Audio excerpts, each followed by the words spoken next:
Hello everybody, I'm just about ready to get started. Welcome Tekkium. So, just another day for the anniversary event. See if we could get some banners for people in chat. See who's around and online is what I meant to say. Hopefully everybody's doing well.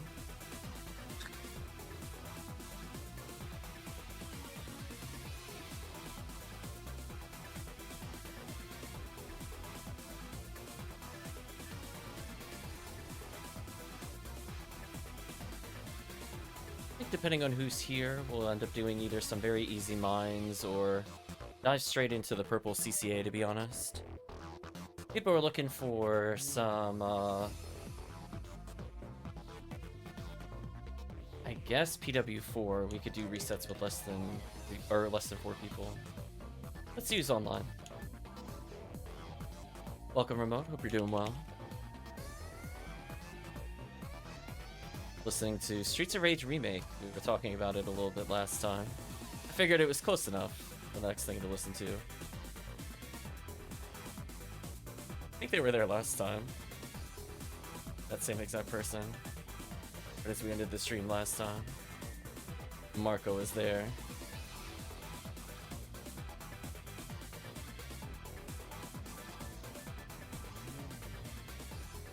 Get a quick reset in while we wait for a 4th player. Oh, why am I doing it on blue ID? I'm dumb.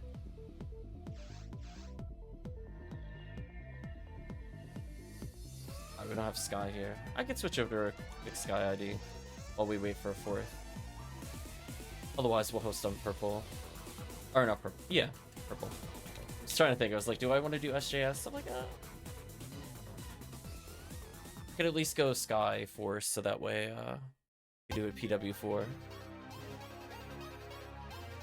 And if a 4th player is there, then we'll just have Marco host CCA. Either way, it works out. Hopefully everybody's doing well. Just a spot open in 30-ish minutes that I can fill. Sure thing, Remote. I was gonna say, you're always welcome to join. Character extremely close to leveling. I'll jump in the meantime. Well, it sounds like we got a 4. We'll let Marco host then. I was gonna do a PW4 unless HellCleave needs more time or something. Flop.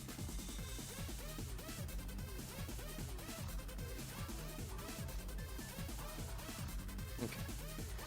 Let's get set up. Oh, okay.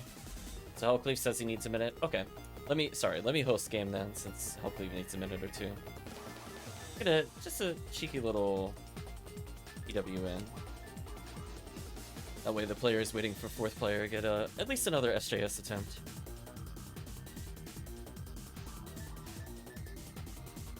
I'm super loaded up on badges and photon drops for sure.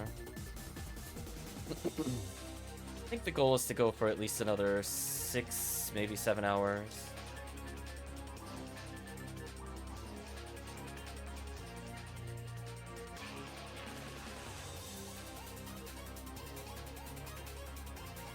Say the cast army running behind me. I was kind of thinking if I wanted to do another short-term video, which one I wanted to do first. A quick guide on section IDs, or the more in-depth quest guide. Kind of torn what I should do between now and Halloween. Section IDs might be slightly more useful. We're definitely going to put out a video specifically for Halloween, pretty much sometime during Halloween itself.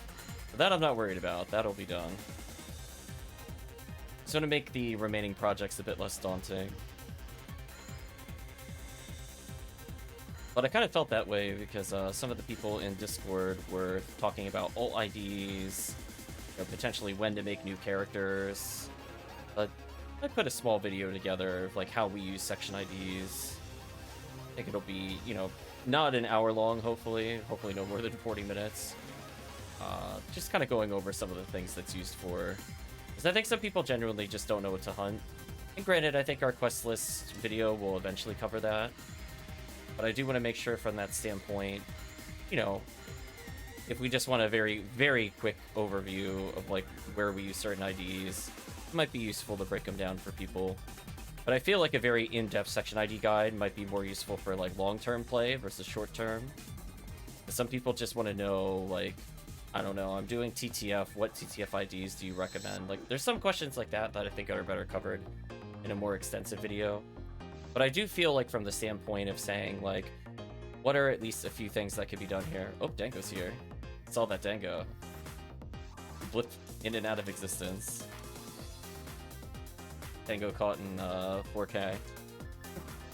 He was I think a white-haired humor.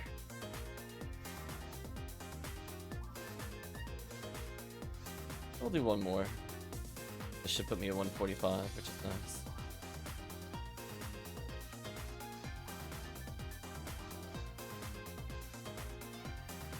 Yeah, I definitely think like a more long-form video works for section IDs, just because it might cover the same information as the quest list, but it's more like, I'm yellow ID and I have no idea what to hunt. What do I do? And I think something like that is going to be a bit more focused of the other players. Oops, thought I had shipped it. Oh, bad. What are we going to run? We're waiting for HellCleave. We're going to do purple CCA. I just got the level up.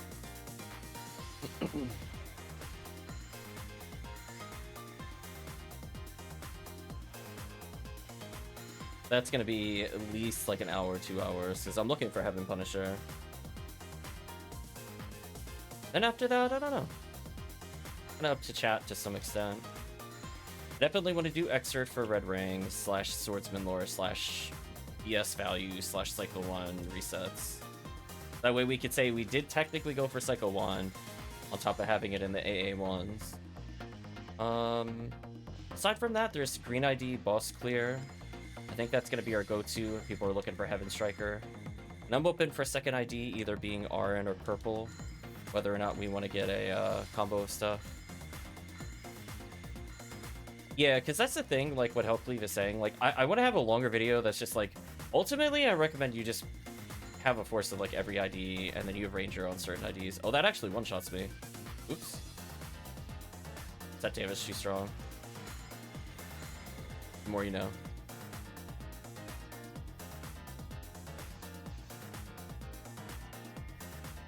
Okay, HellCleave is ready. So Marco make the game. But yeah, we got a couple more SJS on stream.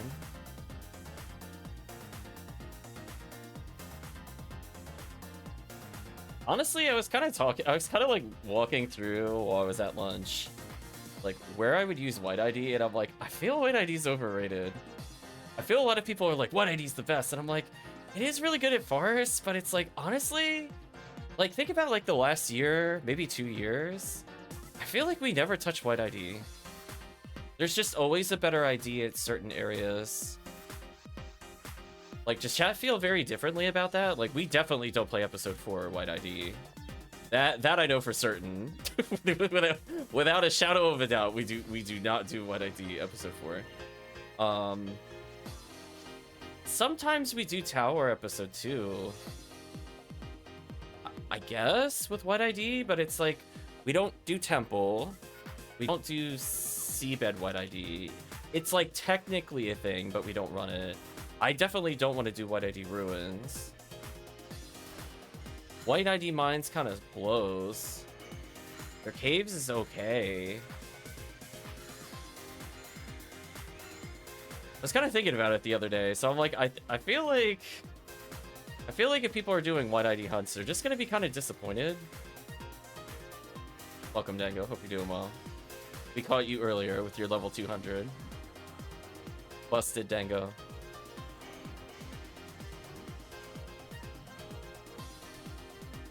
I know, it's all over.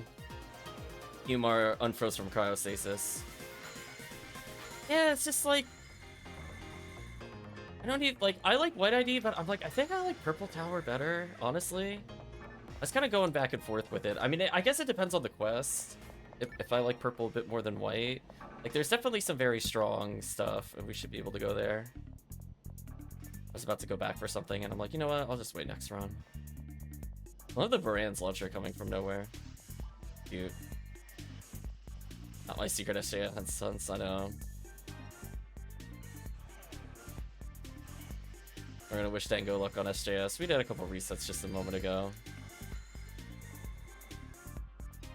Yeah. I was kind of thinking about if I wanted to... what IDs I wanted to kind of finalize people in. I think I prefer to have 5 Hugh casts and then maybe 4 raw casts. Like, the way I kind of view it is, I like Hugh casts a lot more in some areas, but will I actually make a Hugh cast a episode 2 ID or not? Because it's like one of those things where I'm like, I could have fun with him in CVAD. So it's not like the end of the world if he's like an episode 2 ID. And I have like a Sky ID reset for general solo play with HuCast, because I do like HuCast solo.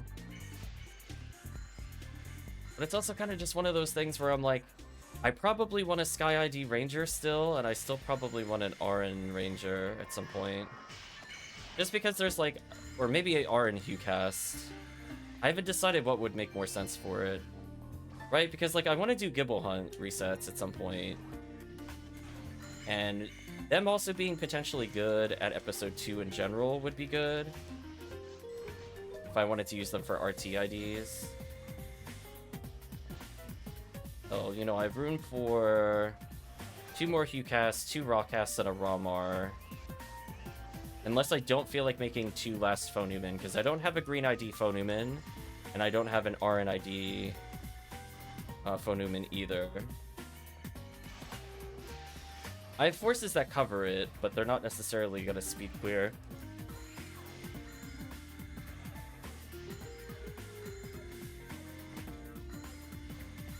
That's what I was kind of thinking about.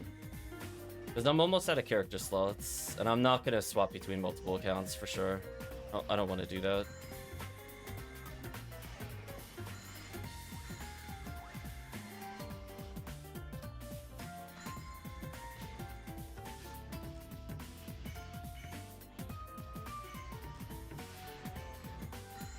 But like, I could technically get rid of a faux neural if I really wanted to. Because I do have duplicate faux neurals.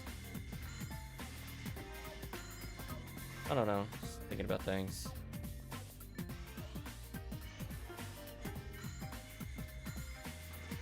I definitely like the RNID faux neural if she... See, it's kind of one of those weird things. I might make her actually Sky ID over RN. Because I actually like her for Spaceship. I would actually prefer her over an RN Force there. So I was also kind of thinking about if I want to switch up her ID. Right, because Piercing Megan is like actually useful. Plus her high accuracy makes it easier to tell stuff in general. So I actually like her for Spaceship runs. So like I could maybe in theory skip making an RN Phonumen. I know I'm hurting bad when I'm playing Green ID though. Not having a Phonumen there kind of sucks for the new boss rush we're doing. But like I could free up to have like 3 Rawcasts, 1 Rawmar. I was just trying to walk through like what I would do. I was thinking of making my Green ID Ranger honestly Skyly. But I'm like on the fence about it. I have to think about it more.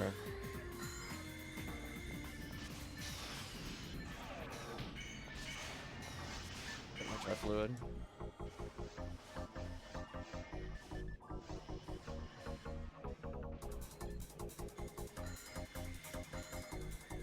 It's just more like, I don't know. It's like I want Skyly for different things, and I just feel like my HuCast is good at most of them. The problem more is like if I want to do solo runs, and I want to do like Massive Attack 2B, I don't really want to play a Force there unless it's multiplayer. And HuCast is fine, but like I don't have like the Hell Cutters And he's just not going to be as fast at killing, like, nearly all hellable waves as a ranger would be.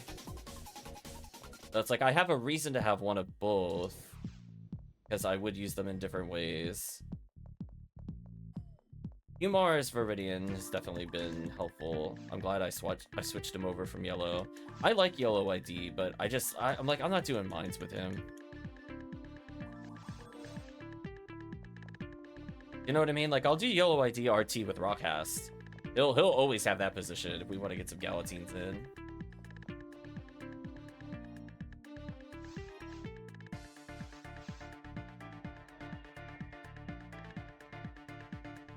HellCleave doing the dance.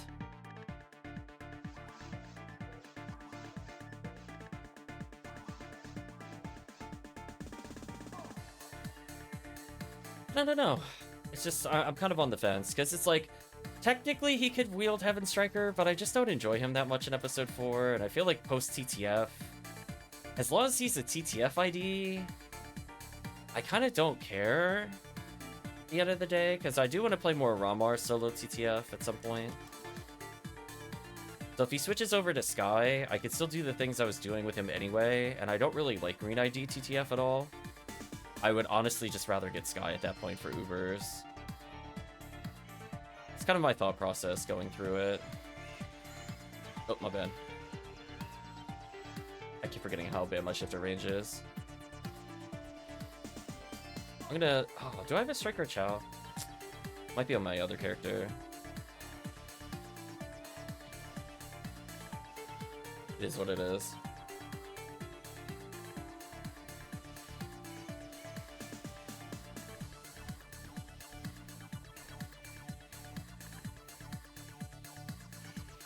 Yeah, I'm definitely curious, because it came up before, because we're talking about all IDs. Like, purple Raw Moral is perfect for me. Purple Faux Newman covers everything. I don't really need a purple cast. I don't need a purple hunter. Most of their hunts I would rather be ranger. So, like, there's certain IDs where I'm like, I really don't need triplicate. I think Sky's maybe one of the few where I would say that makes sense. Red, I think, is one of the few that makes sense. There's a lot of runs I actually like more with Hunter than I do Ranger in Episode 4. And since they could do the Heaven Striker resets, I would rather be Hukasil than I would like most Rangers, to be real with you.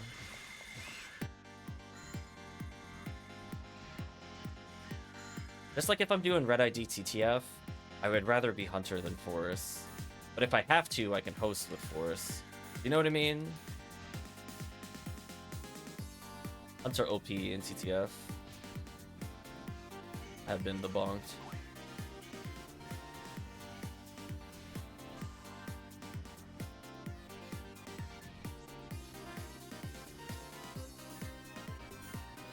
Oh, I should switch Maddox. Forgot to do that. I'll do it next time. Because I'm not using my SNS cancels. I'm like... It gets exhausting to do that with Fomar. Similarly, I need to think about what to make the Fomar. If I want to double up on an ATP heavy ID, potentially like Episode 1 related. Because originally he was Red ID. Because that's how I made the mags with him. He might honestly just go back to Red ID. So he's effectively just doing the same thing again.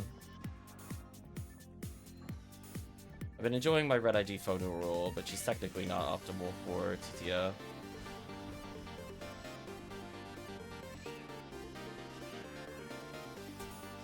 Viridian's another one of those IDs I think could be almost anything.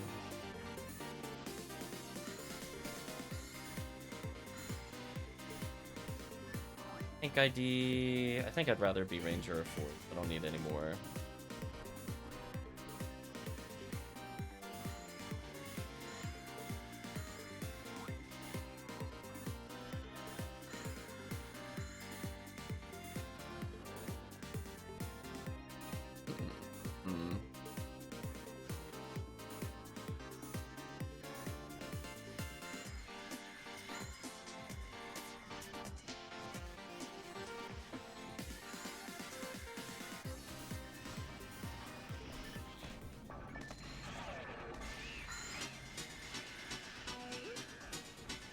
Yeah, I'm definitely curious for people that have like a mix of characters, Hunter Ranger wise.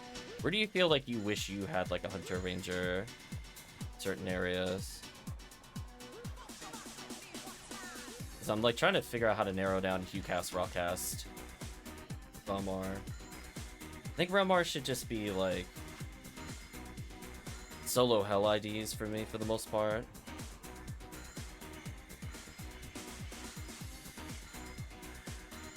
Kind of contemplating if I would just rather be Rawcasts in caves or something. But I also just don't do like a lot of cave runs. I don't have a reason to for the most part. If Green Hill Force for easy V101 Galatine hunts, not sure what idea making you win HuCast though.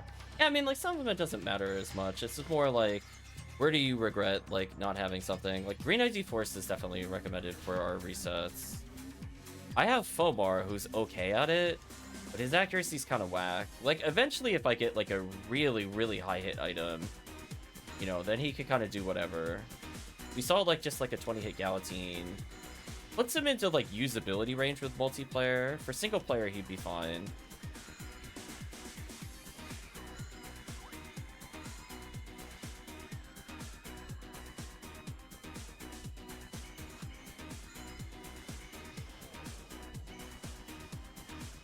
There we go. Thank you, Megan.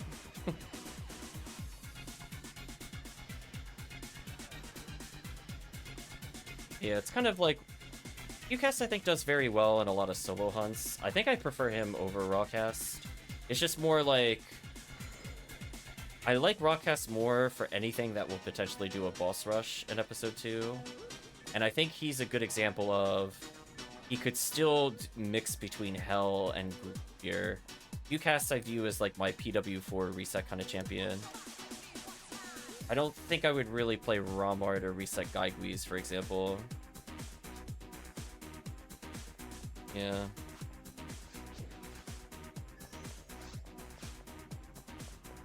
Otherwise, no hunters.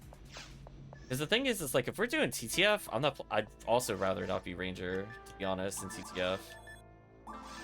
So pretty much if it just goes HuCast style, I'd rather go HuCast. They just delete bosses so fast.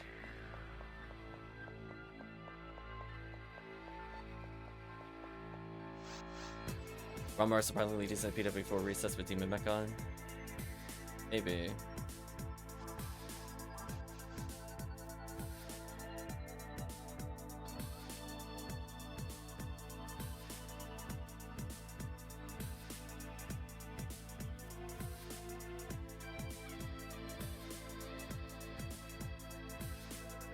I'm just debating on whether or not I should make more forces or free up a slot for more Ramars or something. The problem is like just find them kind of brutal to gear. Ironically, like they could get away with the 0 hits, but like they need so many S ranks. So many S ranks, chat.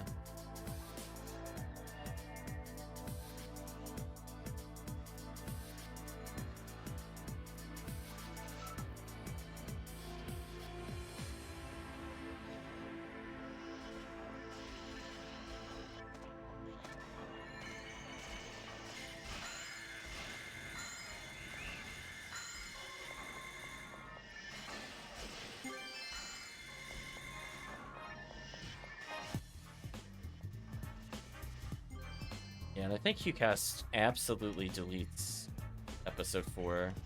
I feel like it's a bit more annoying to play him in some quests than others. Oh my gosh, with a party of like all casts, I'm like, please give me HuCast.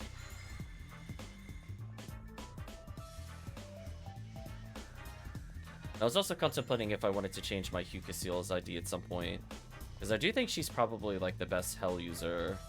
Mix the ATP Hell. Like, she could be decent at, like, Spaceship, for example. Where I need to mix between combos and Hell.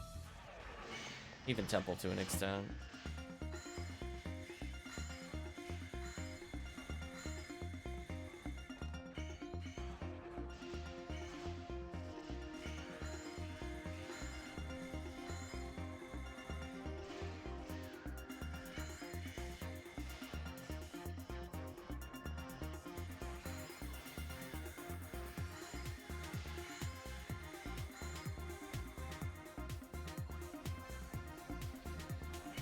Yeah, I was also contemplating if I wanted to do any Psycho 1 hunts and like what IDs I would bring for that. It would be Gibbles. I like, we always have the purple ID resets for Bill Lily, for XRD going forward. At least we can maybe squeeze value. Just get random Psycho 1 while playing. Because I mean, it's kind of like that in normal TTF, right? Because some of the Sorcerer IDs get Psycho 1. Just this one is more likely to occur. No blue ID shenanigans? I already have all blue ID characters. I really need more. Like, I have blue Rocket Seal and blue Phonuman. I don't really need anything else.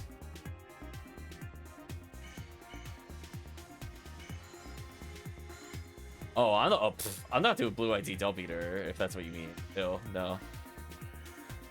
Like, please no. I was like, I hate that. I don't like Seabed. Like, no, thank you. Give me Gibbles and like random quests all day over that. Especially if I'm just doing short resets while waiting for people.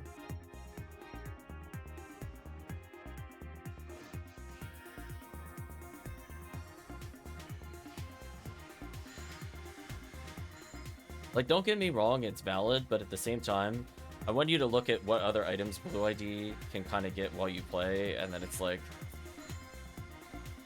I think it's worth it. Still think it's worth it. I think I would honestly rather go for the purple ID, secondary ID, Cycle 1s. Just do XRD.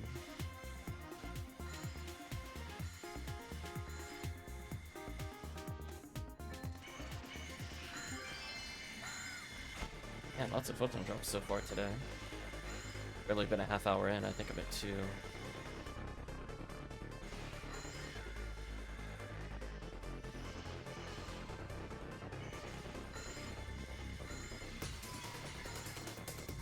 Yeah, I just know generally, unless there are some like new massive changes to custom quests, I probably don't want to gear anything towards Seabed at all.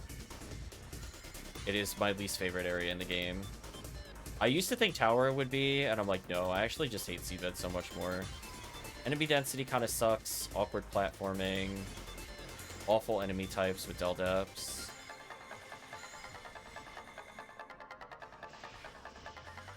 Killing Morphos are okay, but I don't want to go there. Don't make me go there.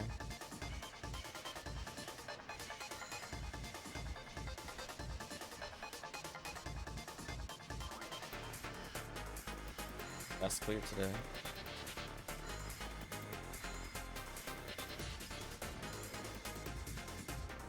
Let me go switch mags so I spam less.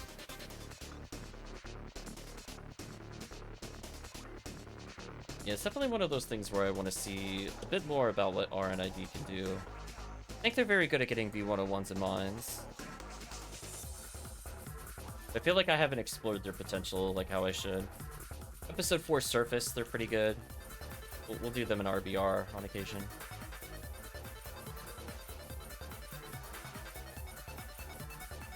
But I'm trying to think if there's any other, like, unloved IDs that people need help on. So we'll probably spend a bit of extra time talking about those.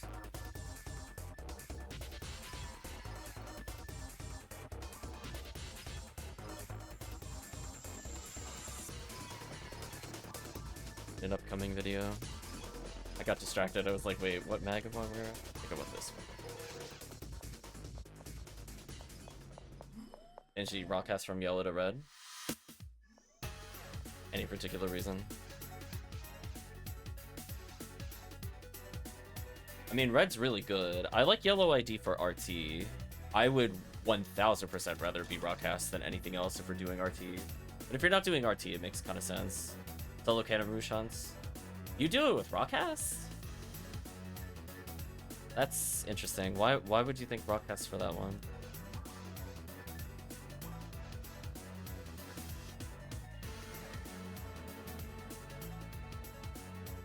I never think of Rockcast as solo for episode 4. Yeah, I was gonna say I would play Forest all day, episode 4.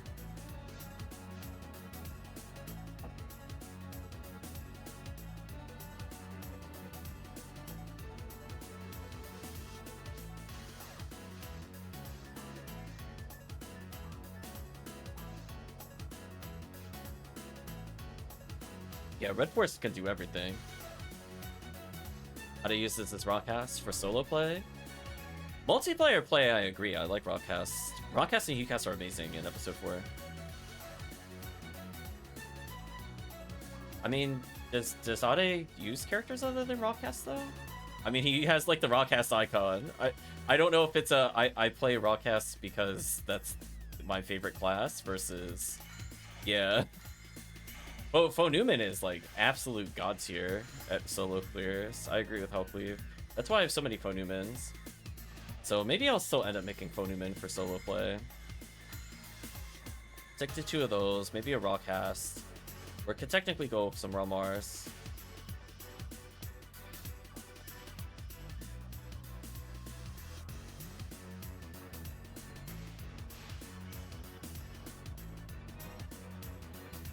Yeah, I would definitely be very, very curious.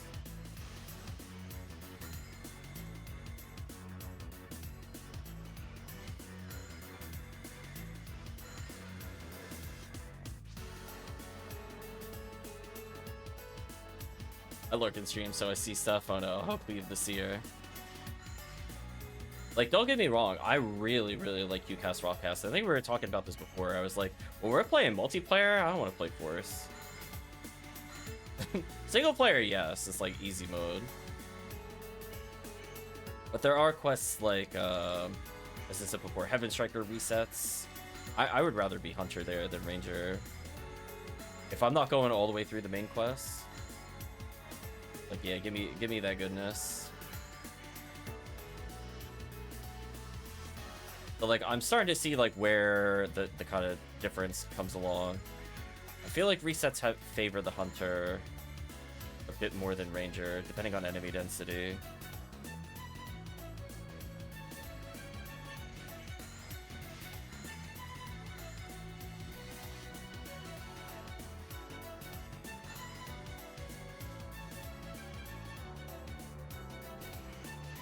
Yeah, like if I'm constantly killing like groups of 5 and groups of 4, I think I would rather be Ranger for sure. And obviously, if it's stuff like Marulatus, I would rather do this hunt with Ranger no matter what, just because I find these things kind of annoying to hit with SNS.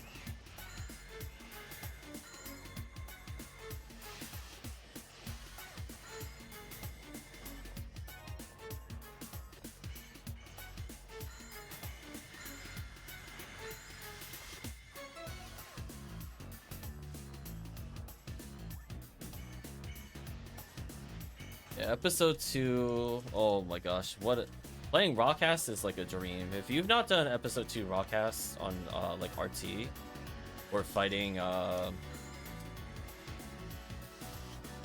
honestly just RT in general. I guess Relmar can also be substituted there, but Rockcast is like the ultra dummy. He just sets everything down.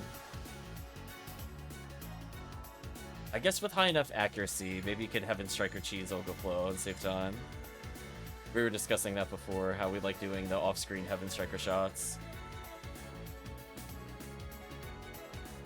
Well, I think Relmar Rockcast would be respectable there. Between just being able to delete things with Cannon Rouge, it makes sense. I would never play like a solo RT, but I guess Relmar would technically be better. Question mark.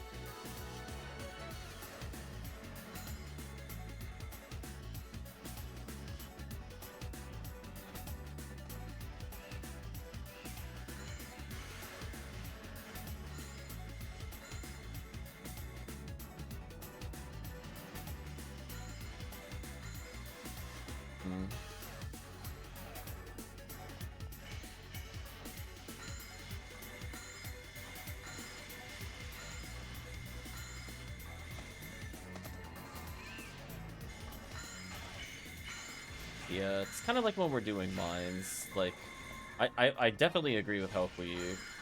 Last year I didn't do it as much solo, but this year I did it a lot more solo. Now that my forces are higher level. But like yellow ID force, oh, solo mines is godlike.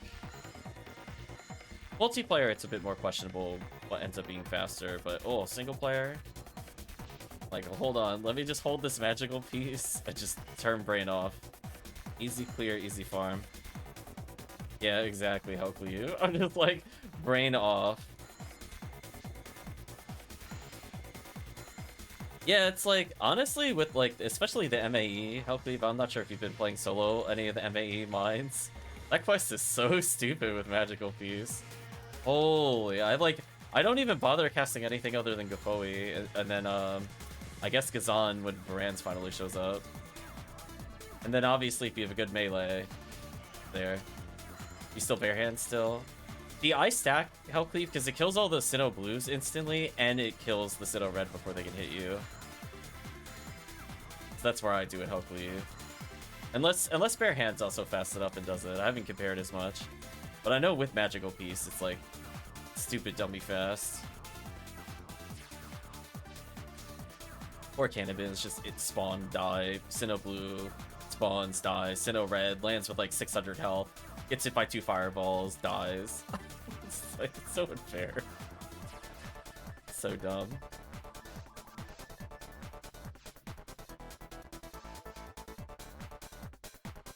Currently on EU, says Draken. Nice, nice.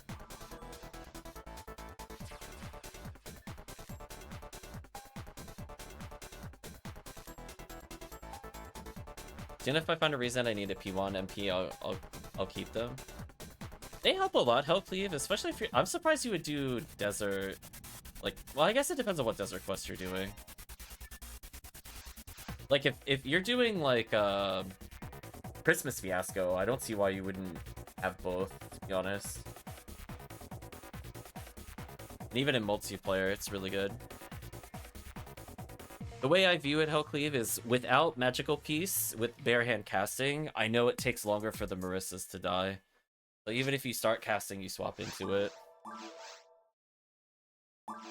It saves a lot of time, is what I'm saying. They're not technically needed, but Magical Piece in particular kills Marissas nearly instantly. That way they don't hop, hop, hop, then die. So every Marissa wave saves like 4 seconds.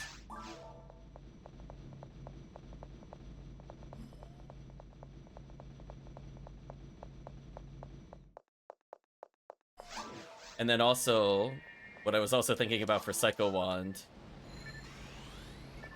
I guess you could barehand like Chambered and Conjure. I guess that kind of makes sense. I do find it faster with Psycho Wand. So I guess if you're not doing boss runs, that also makes sense.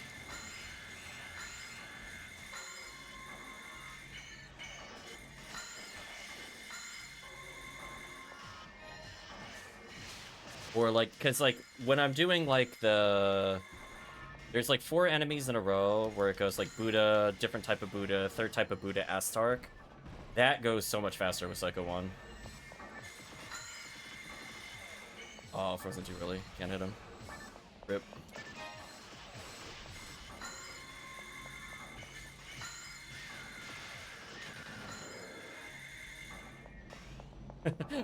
Or HellCleave when we do cookie quests. Magical Piece is preferred.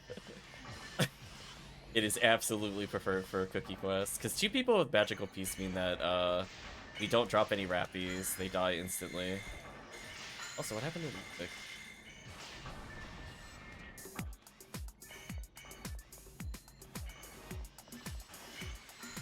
Yeah. I would say it makes a difference, especially if you're playing Triple Force in certain quests.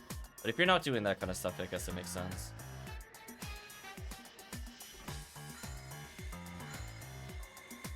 Yeah, I find with if at least one player has Magical Piece, it will kill Marissas faster in Desert Quest. And then if you're playing Cookie Quest and both players have it, I believe it's possible to kill most of the Rappies without spooking them, which is important for item drops. But it's not something I would like go out of my way to pay 50 keys for. It makes more sense when you're like doing self-found only to do, because like the foe emerge and stuff is really annoying to get comparatively.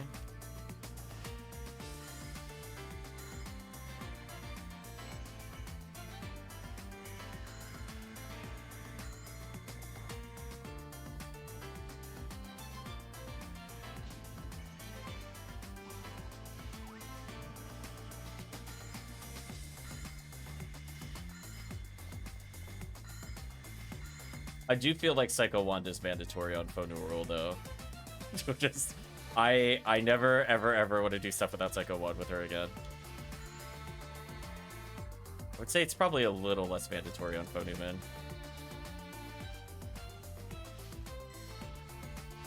There's just so many things she can't kill unless you Psycho Wand with her.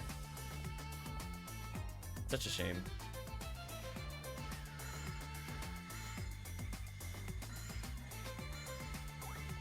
That thing is like a absolute lifesaver when you're playing solo XRD. Yeah, playing Phonuman, probably less required.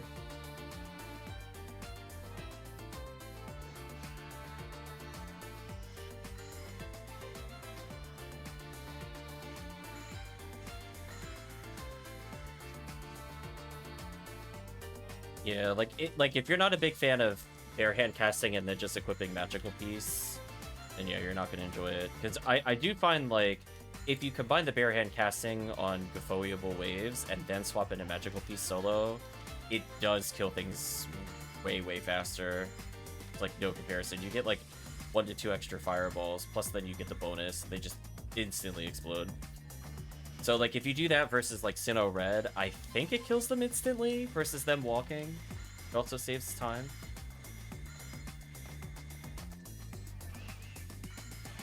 Otherwise you have to spend extra raw techniques to kill them if going barehead casting.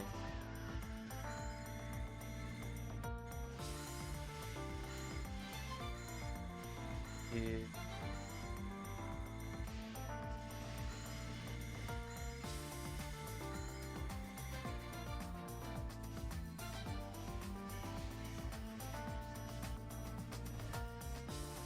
Gladius, fortunate.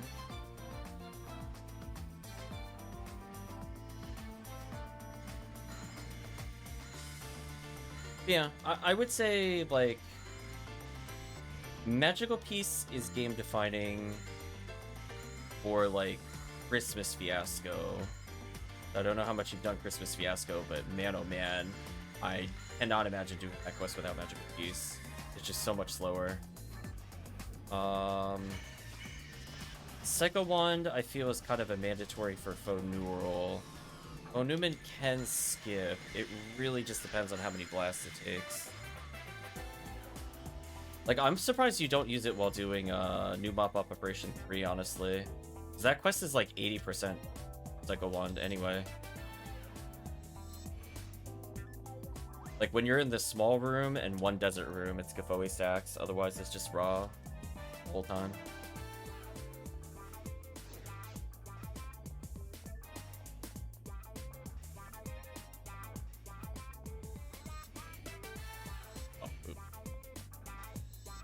Seriously. There we go. I'm gonna say HellCleave. Have you compared the clear times with Psycho Wand?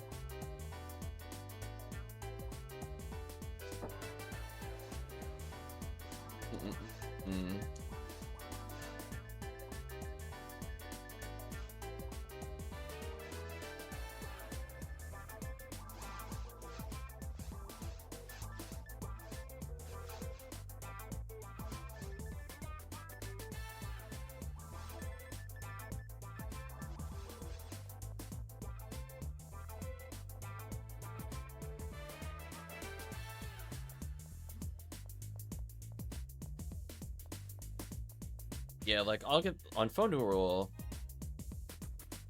Yeah, it's kind of like one of those things where I think Magical Piece has more of an impact, generally speaking. Psycho Wand, I think, helps with solo play and sometimes with, like, Episode 4 boss clear. Magical Piece is like, oh. There's some quests that all I do is, like, 80% Gfoe. Like, yes, please, stack more. It's like, it's so dumb.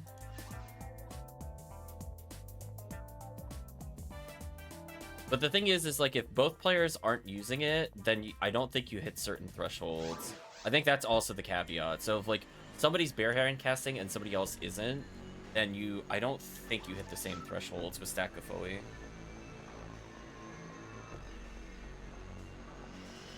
And especially if you're playing with like a non-Phonumin too, that also makes a difference. So like a magical piecing Phonural with a magical piece Phonumin, I think also doesn't hit certain thresholds. Like they do hit some, but not all. And it could change depending on, you know, how many steps is Sinnoh Red gonna live by in mines versus like how many hits do you need with Marissa in order to kill it before it moves.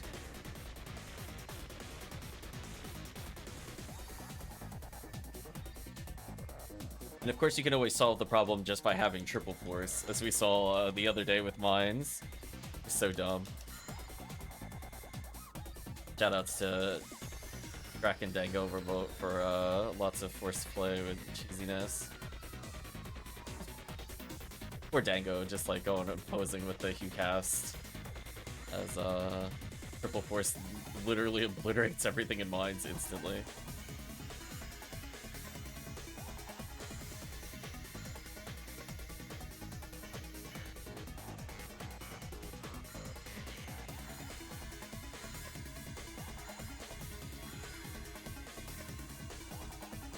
Would love to do more of that for V101 lames. Oh yeah, I'm all for it.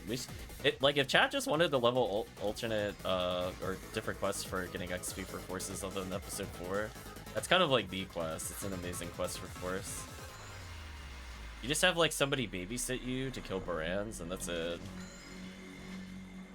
Even then, arguably, I could see a very stupid team up of like Hudural as well, just throwing out more fireballs as you wait.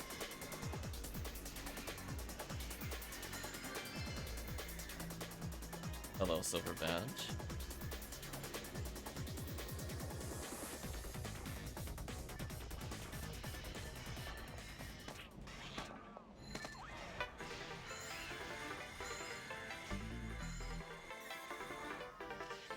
I was thinking of you the other day, HellCleave. Somebody got like a, what was it, 100 advice? I think fighting Cannabin finds some purple ID there at some point.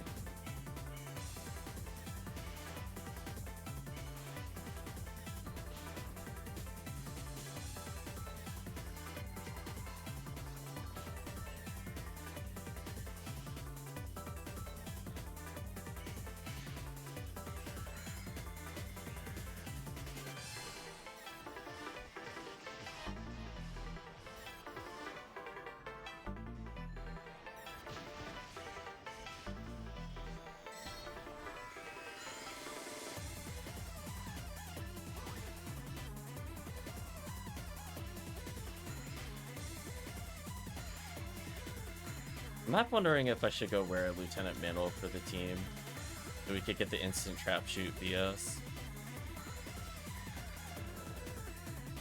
Every time like a Sinnoh wave spawns, I just leave a Gafoe out. Ass just instantly puts out a freeze trap and it detonates. Thinking about it. I'm at least the right level. I think I'm the right level now to attempt it. I always forget how much Lieutenant Mantle needs. Is it like 130? One of those numbers where I'm like, I'm sure I've seen it and I've totally forgotten what mid level is. It'd be worth over Ignition Cloak. I'm like, do you think I'm using Ignition Cloak here? It's like, I would say generally no, but like when we're doing CCA, I'm not doing any fireballs normally. I'm talking about like the auto detonate on Gibbles. Like every time a Gibble spawns, I just do this, and then when they see it flinch, they detonate it. Oh no. We're not doing that in we're not doing that for months. I mean, like in theory, I could if somebody doesn't have Twin Blades, but it's better for sure to Twin Blaze that. Because that way we have less of a delay between the Spiggles, right? Because I would just do this, and then they would just detonate. But it is what it is.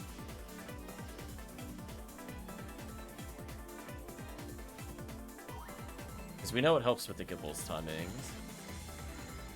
But it could be a thing like they could be desynced. That's what I'm more worried about, is if they're desynced. Won't work properly. That's why it's safer for like the person to Twin Blaze to use it. Because we've seen Miracles and Dorphons doing whatever.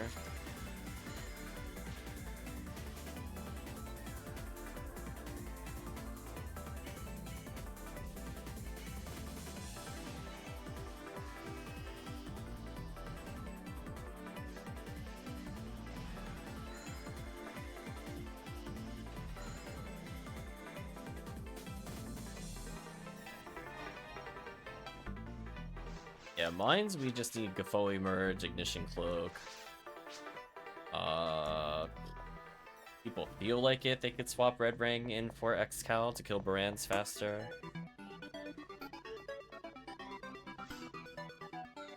With the Freeze Trap, I could see... I think Phonuman can use Demon Mechs. I know Phonural can. I mean, I guess we could just confirm real quick. Yeah, like, he should be able to use it normally. So, like, 3 Phonuman with Demon Mechs, and then a cast to freeze Barans should be there. Ran like one more run, just cleaned up now. Nice, nice.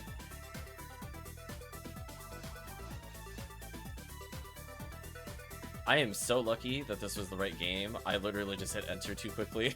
Just instant. I don't even think the game name loaded on the screen before I pressed it. But we're here now.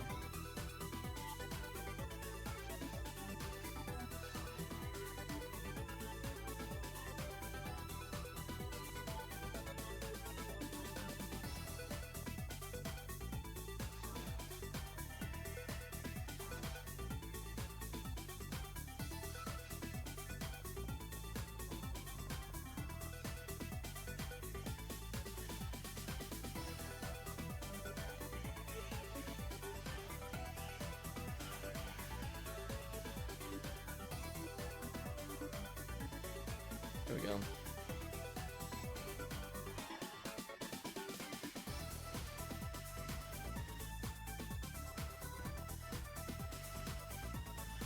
He can betrayed me. Rebuff.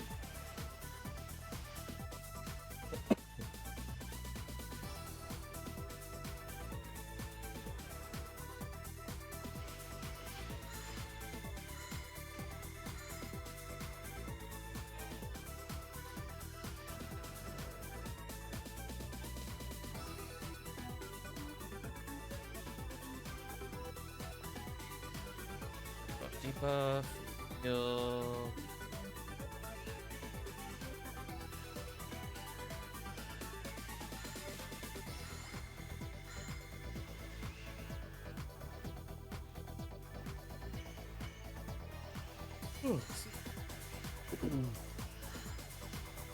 I think from the standpoint of PSO, go for at least like another hour.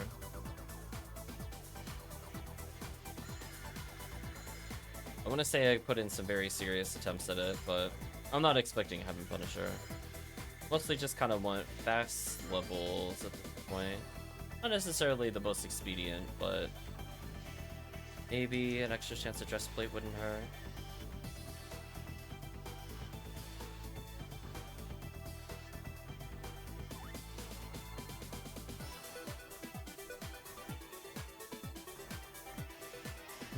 I love their murder flower. I almost walked into them.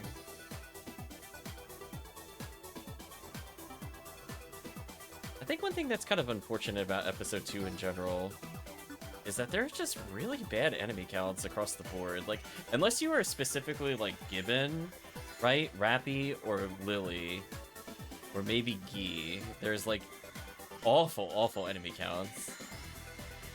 Like, compare, like, episode 1 when you have, like, 1,000,000 Hilditors, or you have, like, 30+ Sinnohs, or, like, 30+ Varans, and it's like, oh, I want to fight Sinnoh Spiggle. What's one of its best quests? And it's, like, 16, 18 total. And you're like, wait, that's their best quest only is 16, 18? And it's not a reset? Like, come on. Come on, episode 2. Are there really not higher counts? Kind of sad.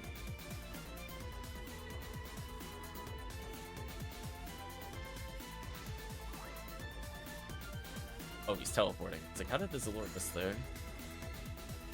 You good, chat.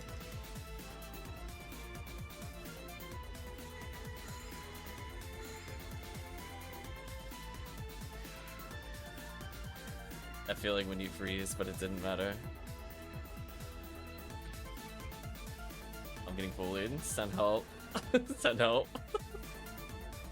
Yellow flower. It was kind of doing whatever it wanted.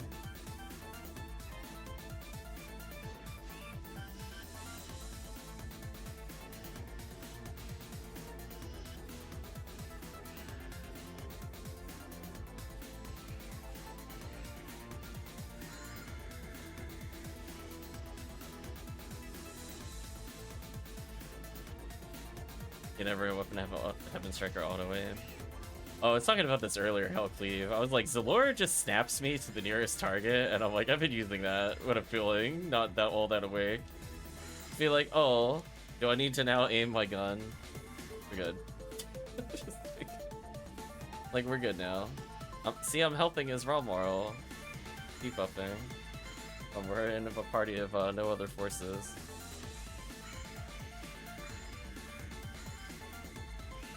But like when I was doing foam moral, I was snapping to them while holding Slicer. Okay. It does also help me recognize if the Gibbles is targetable too. Their iframes just don't make any sense to me. Between like the variable time that they fall, the variable time that they start moving, they're such jank. Their punch hitboxes making no sense.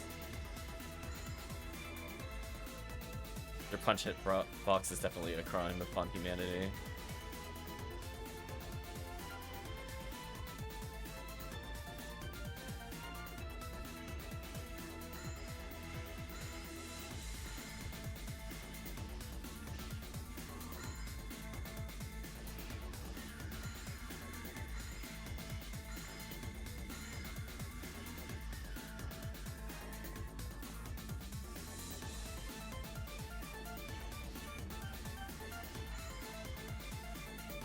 Ouch.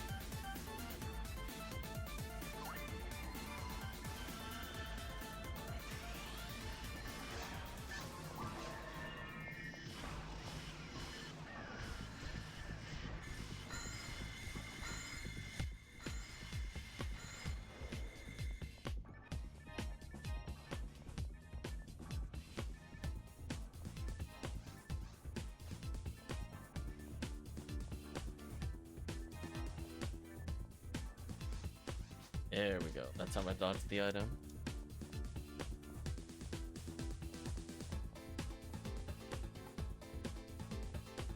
Yeah, I'm definitely up for more boss runs at some point, whether it's TTF equivalency or episode 4. Technically, if chat really wanted to, we could do YOLID RT.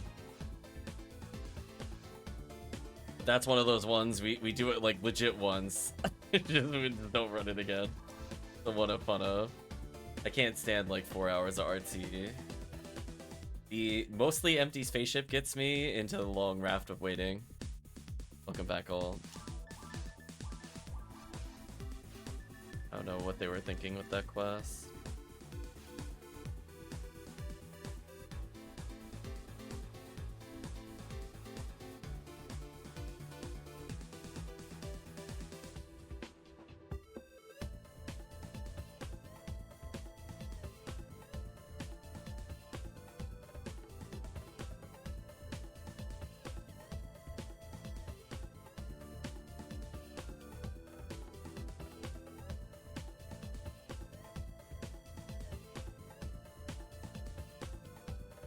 Vote's here, Marco's here.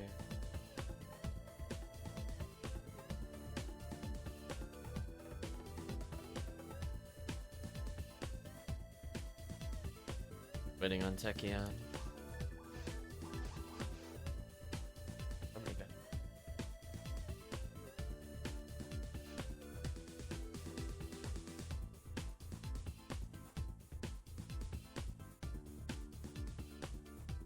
Rip Tekkium.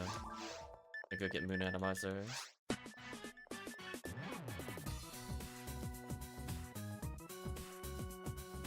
I play more, probably do Vice runs. That's fair. No. HellCleave was looking to swap out with Ramon.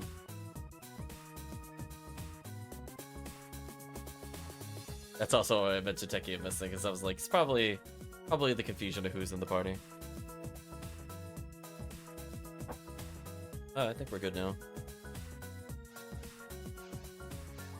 Yeah, see where we get in about another hour of runs. That way we could say we did an hour and a half. I'm definitely open to more alternate IDs for Heaven Punisher. Sadly, it only really leaves like Skyly Spiggles as being somewhat realistic to attain it from, where it's 33% less likely to occur. But at the same time, CCA, this quest, doesn't have like a lot of Gaikuis. It feels a little bit unsatisfying there. That's why I was kind of contemplating the numbers for, what's it called? Massive Attack 2B, if it was worth doing some of those on Skyly. For extra Twin Blaze chances, and then off chance Gaigui plus Heaven Punisher. I'd be open to those later, once we get the serious runs out of the way.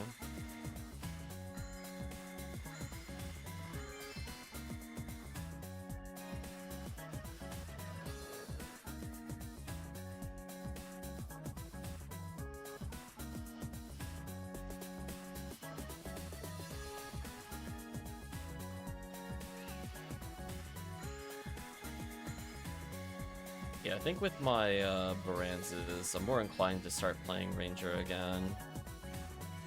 Solo, that is. Experiment a bit with it. The only thing stopping me from doing a lot of Ramar stuff is I need a Zalor handgun for bosses. I would get back into TTF Groove if I had that again. Oh, we'll do some challenge mode post-event, I think. Whoever's around. Yeah, exactly. I'm thinking we'll probably do challenge mode multiple times. I'm not sure if it's better just to do the same episode across multiple characters, and just that way you have multiple opportunities to hop in or progress multiple teams, or if it's best to start to finish. What I was also thinking about.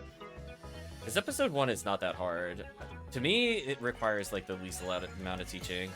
As long as I have the puzzle solution open, I don't think we need to like think at all until like Ruins, from what I remember. Ruins is the only one where it's like, okay, everybody needs to be on the same page with the warps, where it wastes a lot of time.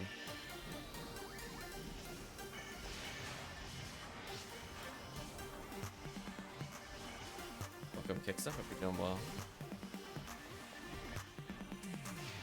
Episode 2 challenge mode is kind of rough to do with people that aren't comfortable with the game. That's the one where it's like, I'm very scared to start up with random people. Unless they are like seasoned challenge mode people.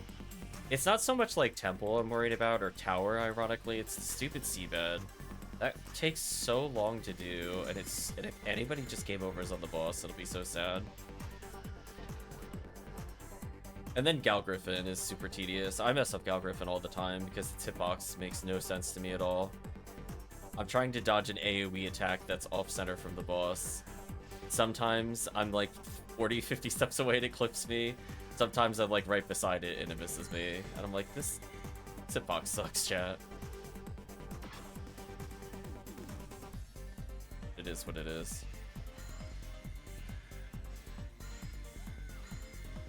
Likeable.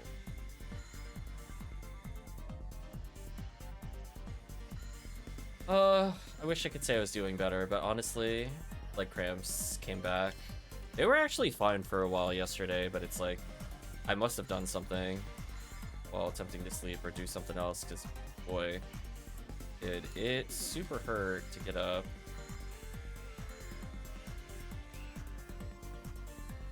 $50 hit, 25 native charge armament shop, nice. That feeling when you Robarta and you still die. That is. Congratulations, Dango. Dango's doing a lot of self-bound stuff. Dango, I'm sure that's huge. I would just buy a whole bunch, Dango, honestly.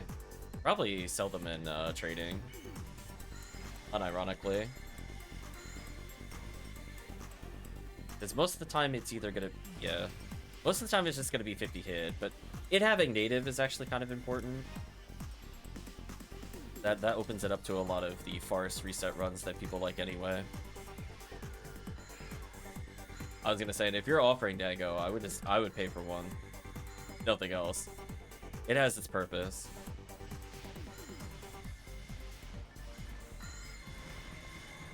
Yeah, like, especially, like, think about, like, where you would use it. Forest, Gibbons, all those are native, and potentially there are scenarios where you need to hit 5 instead of 4. Except about to get an early Christmas present. Nice. Yes, just let me know, Dango.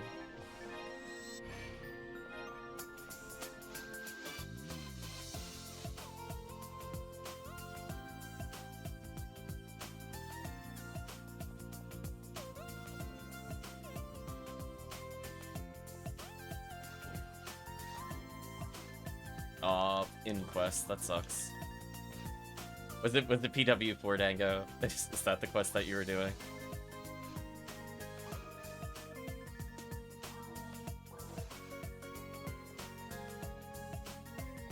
Just buy a whole bunch, Dango. We'll give you some items for it, and or money, whatever you want.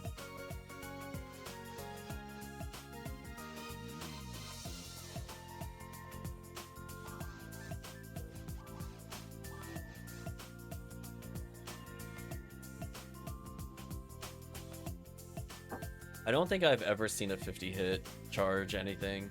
I've seen 50-hit crap items in the weapon shop before. Yeah, that's what I was saying to Danko. He should really just load up on him. He could get PDs if he really wants for him.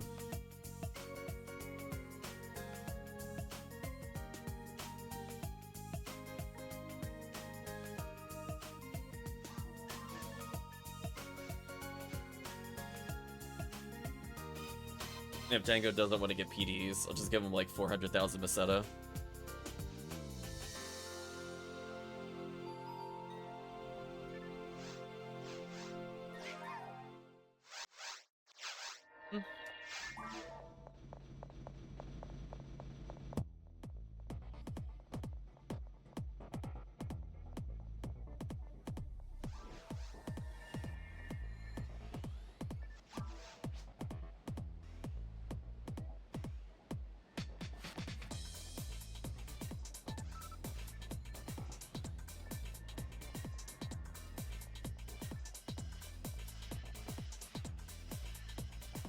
Ideally, I kind of buff right around there, but sometimes just I go to shift it, nobody's there. I'm too slow. If I really want to squeeze out how many times I need to shift it in a quest, that's where I would normally do it. But I did miss the last two. I'm not going to do that again. If I'd Striker Chow, I would just use it. Then I definitely wouldn't miss there. Thank you for the good luck parameter.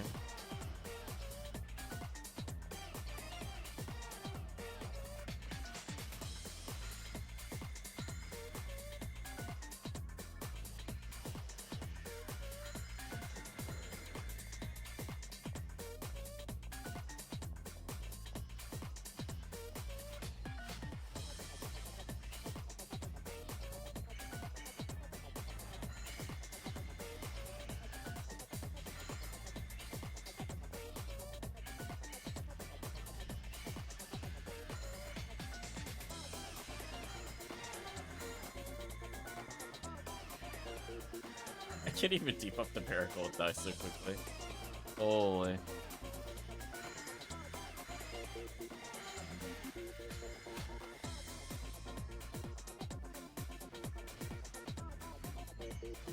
I swear the Cinosphingal hitbox makes no sense. That's another one of those moments where you should almost maybe clip that. Like, it dive attacked specifically me, and I dodged it by walking into its fist? Why? Just like, honest question. What are with these hitboxes in episode 2? Does it not have a hitbox against its body? Is that why that works? Because, like, I literally just walked into it and it dodged it. I swear, this game doesn't make any sense. Sega was on something with episode 2. As we were talking earlier, it might have been the Sonic Curry. They're all hallucinating. Going into a shared delusion after the curry.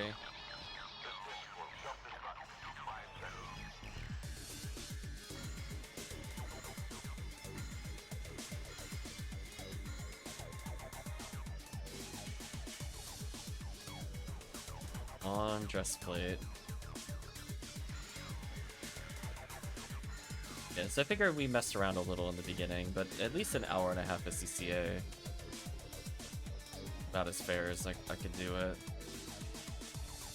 I'm hoping I don't have to put in more than like another 30 hours total before we see at least a dress plate. I'm not even saying Heaven Punisher at this point, I just want a single dress plate. It's getting kind of annoying we haven't seen one still.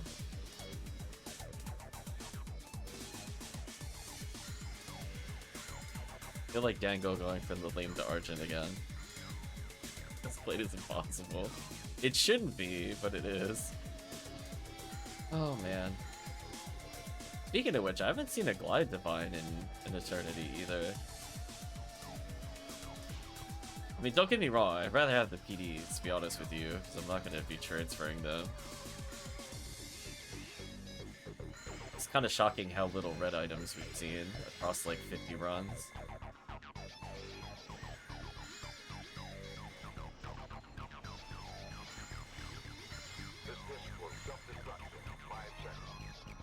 And at that point, I'd rather just hunt for another Galatine. I can be real with you. It's kind of like the point of diminishing returns. If I don't see it in the first hour and a half, I would rather the next hour and a half be boss runs for Galatine. Because even an all-zeroed one would be useful for me. I just need more of them. Chances of Cannon Rouge and Heaven Strike along the way is also fun.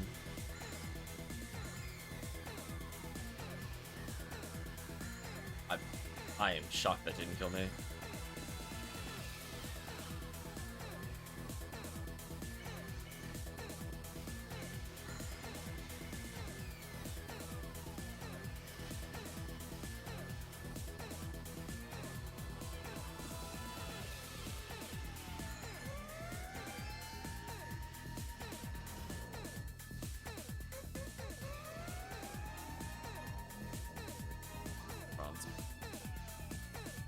Started at 7 PDs at the beginning. Unless I started at 9, but either way, I'm at 13 now.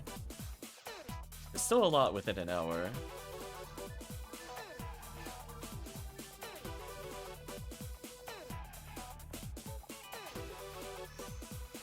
Left shift like just about to wear off. It doesn't matter.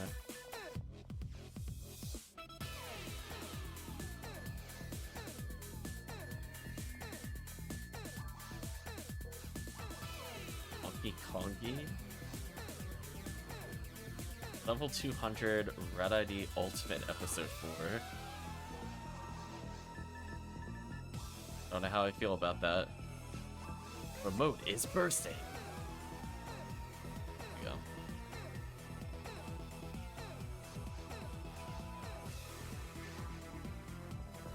So yeah, definitely compared to last year, I could say we did a lot of Uber hunts. Like, technically we did Tower Wet ID for Psycho 1, but like this one is just like purely an Uber hunt.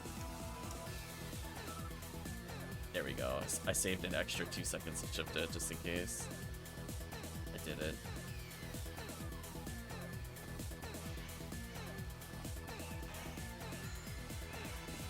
Oh, I think it actually worked. I think it worked twice. The time save, chat. The double tap. That was actually huge. Because they were at full health and nobody was hitting them when I killed them.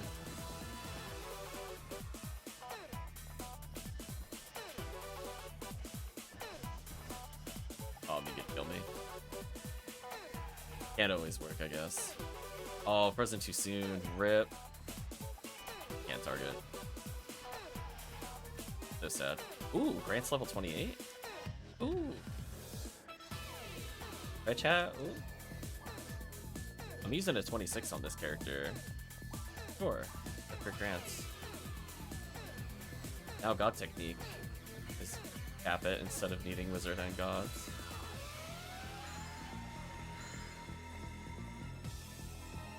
It's nice that high level Grants can drop here.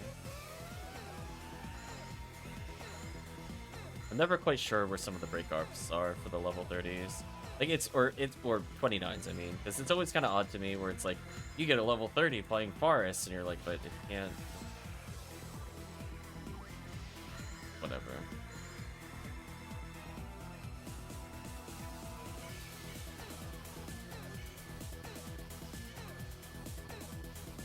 That's how I'm kind of hoping for like a 28 or 29 Negan here. If a Grants can appear there, a Negan should be able to appear there. Hopefully.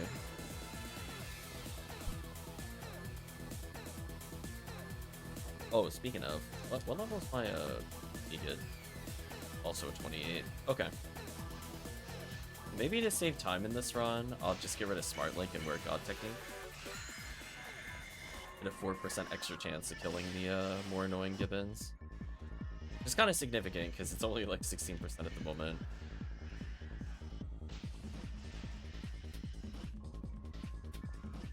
Anything to sway the odds in my favor might be worth it. Oh, we good work there. Nice.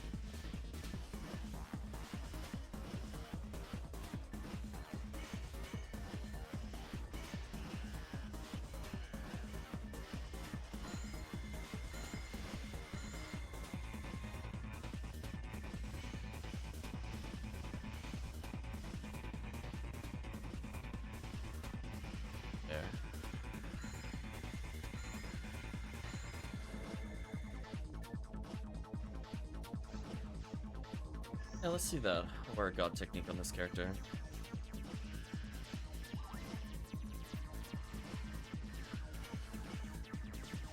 It worked again. Oh my gosh, there we go. Believe in the 16%, the insta-kill, the time save. We had like 4 time saver kills so far. They were at full HP when they died, so I know it wasn't like, oh, you saved a second. That was like, you saved a second. Somebody has to combo into their attack first. What I want to see. Aggressive me getting. I think I got last hit on Robarda there. Got last hit on Robarda again.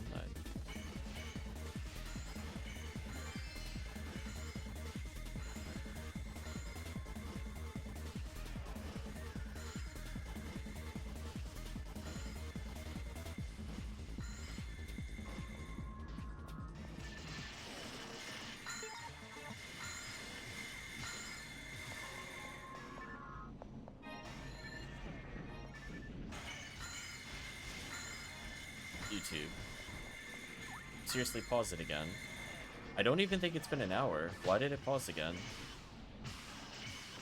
It's like, we literally listened to like a 4-hour soundtrack and it didn't pause once, and it's like, oh, hold on, you're auto-playing 2-minute songs? Better go make you confirm if you're a real person. This YouTube.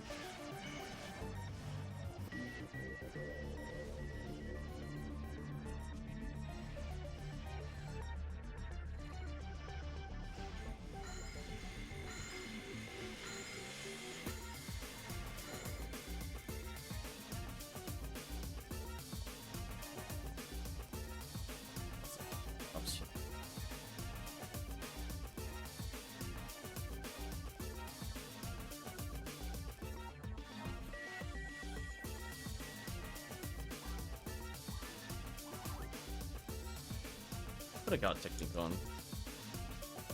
Technically buffs my Robarda damage when I'm spamming it. I don't think it'll hit any important thresholds.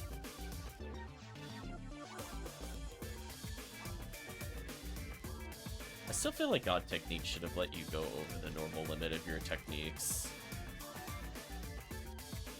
It would definitely break Ramar. But it would be funny seeing a Ramar with like level 32 shifted evan in solo play.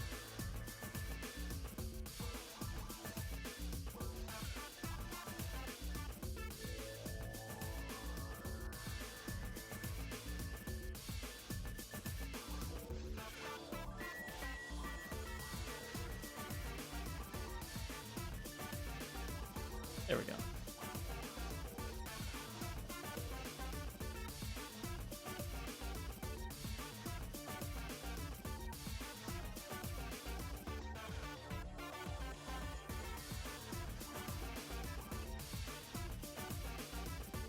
Here we go, chat. I'm God techniquing harder. That's how you know I've gone full support. Oh, what was the... Oh, human males. There. Time of the Ramar is upon us.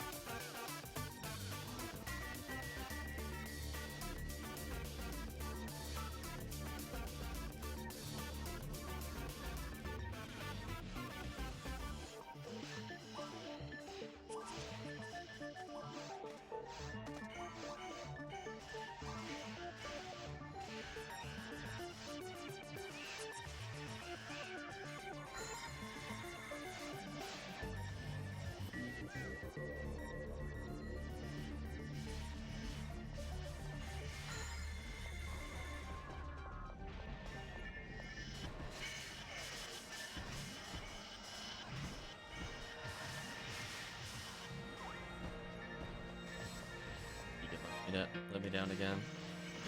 What percent didn't matter.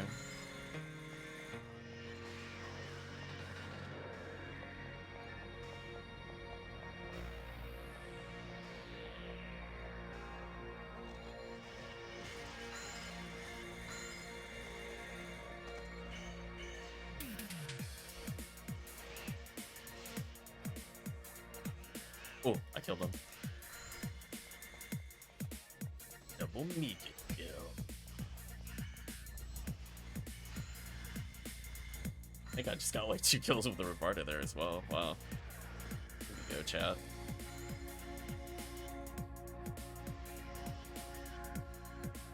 Yep, see? Got a couple kills here and there.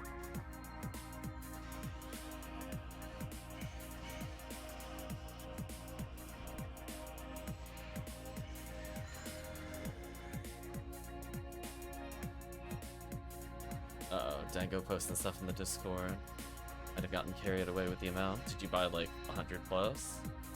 I mean, you really could just get like 100 PDs plus from a Dango. Like, we're kind of not joking with you. You could really end up getting something nice for yourself, even if it's just money.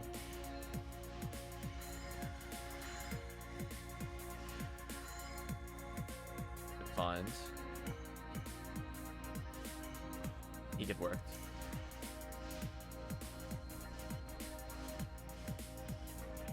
Killed one thing with me. All that matters.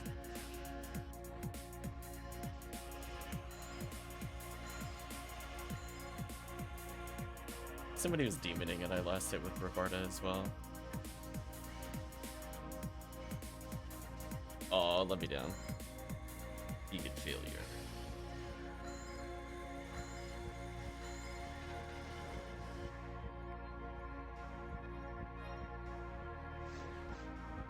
Forward spawn.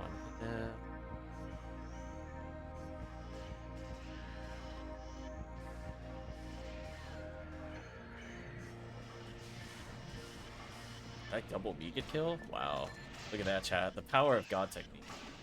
Power of V501 for the chat technique. See what happened?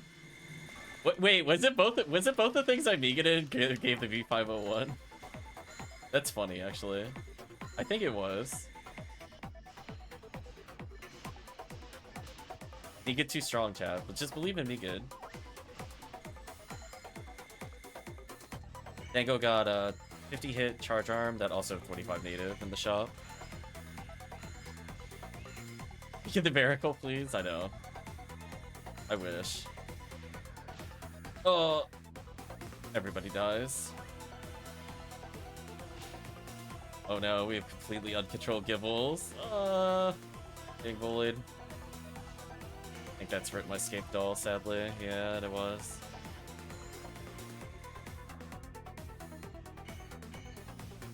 Rip the time save. Oh, of course, now I can't beat the barrel. Whatever. I'm definitely curious how many kills I'm gonna have at the end when all I do is Beacon and Rebarda. I do feel like I got a shocking number this run so far. As in, like, more than 3. Oh, I know it saves some time.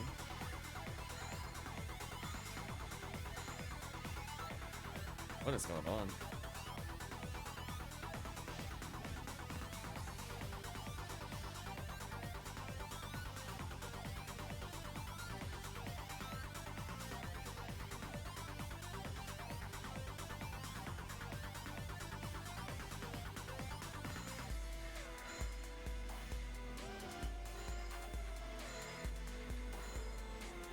How many kills was that? 9 kills. All of them me good. Damn, chat. Come on. That's like 2 waves worth. You get OP.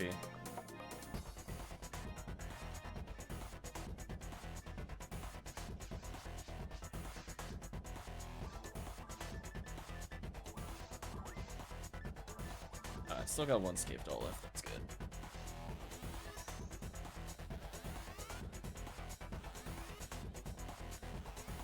There we go. At least I could say we got some people some value. I'll have at least another half hour or so to see if we could get Omega value or not, though.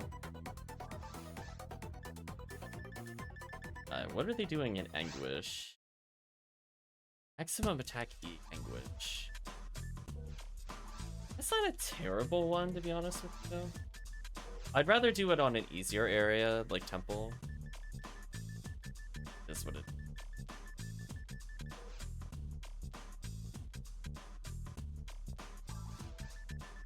Now my weakest force is okay. Getting up there. It's got above 300 defense. That's always a good feeling.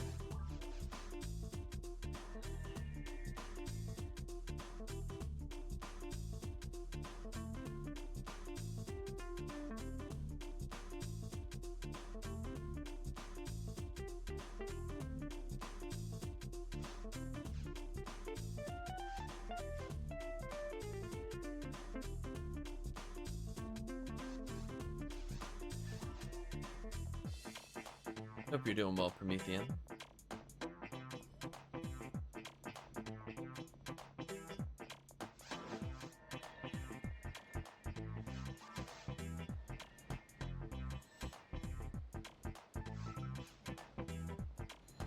There you go, squeezing out those shift seconds.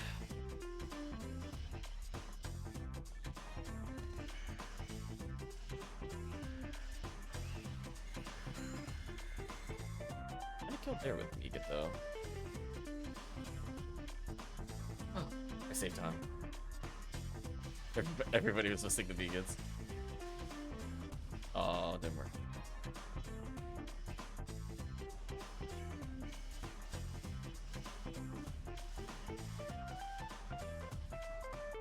Let me down there. That would have been another opportunity for like 3 seconds.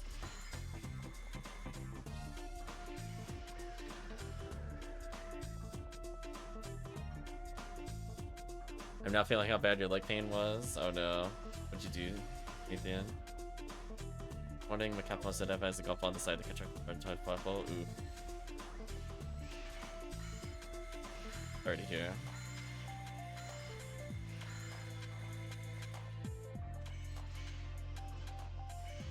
Feel better within a day or so.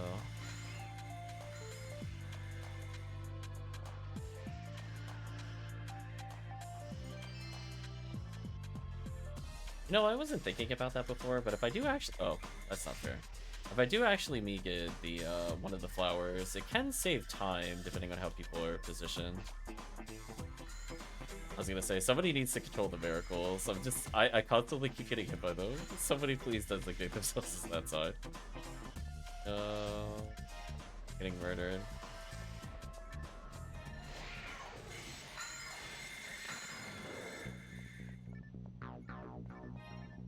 If I Zalore, I don't think I can Rabardist unlock them, but I want to Zalore so that way the group can combo kill.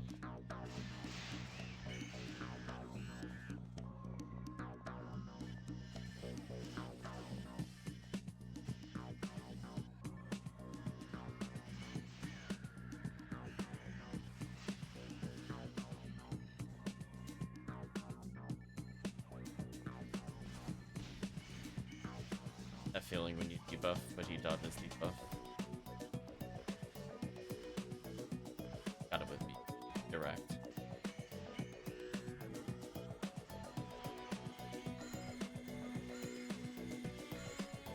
There we go.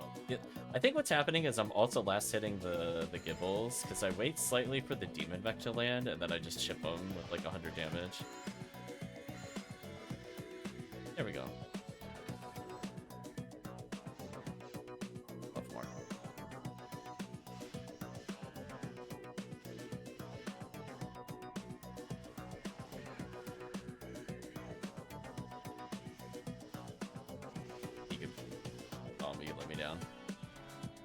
Another opportunity for time save denied.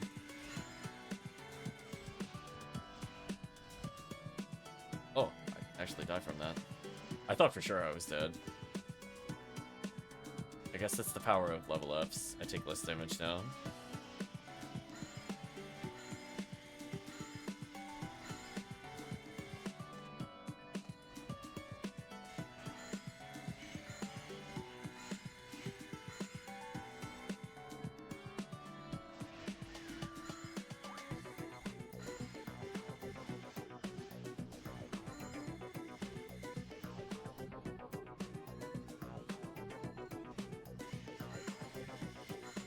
Fun can be winning when you get nothing. This is also why I think outside of events, you'll never see me Uber hunt. I definitely feel like I'm almost at the limit of boredom with the quest, but I really should go for like another 20 minutes. I just don't feel it is satisfying mechanically to do the other quests. I don't feel like tryharding as a force would help that much. Like, all that effort just to get like 10 seconds. I don't know. No, I'll stay force for now. I think most people are better geared than me than Ranger, so I'd probably just make the run go slower.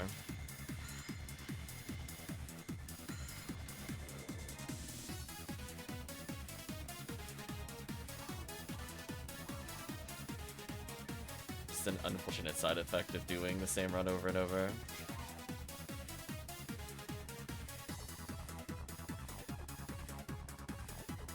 But as I said, on the plus side, at least I'm getting closer to surviving Gaikui's at damage.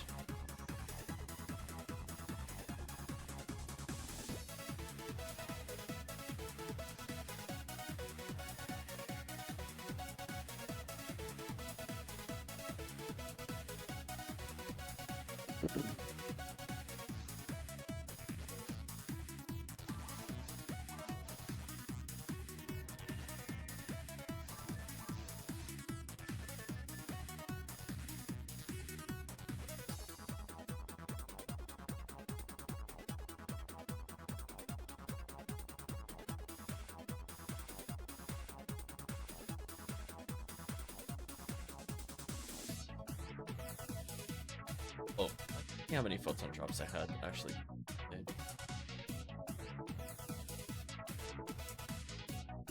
Still have my thing.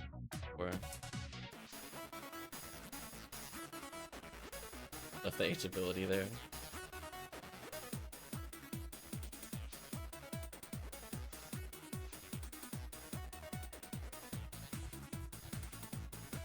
I was gonna say somebody could pick it up. I'm not walking over for it. I just wanted to see it drop. I was gonna say, I just wanted to see it drop. I'm satisfied. I don't actually need them. I was more commenting on how long would it take for me to get like V501, V502, V101, Heavily, potentially Centurion, Smart Link, Swordsman Lore, and Limiter. And I did manage to get all of them this event, except for Centurion. But at the same time, I'd rather not specifically on Centurion. This one was just more of a, it was here during Purple ID, we might as well go for it.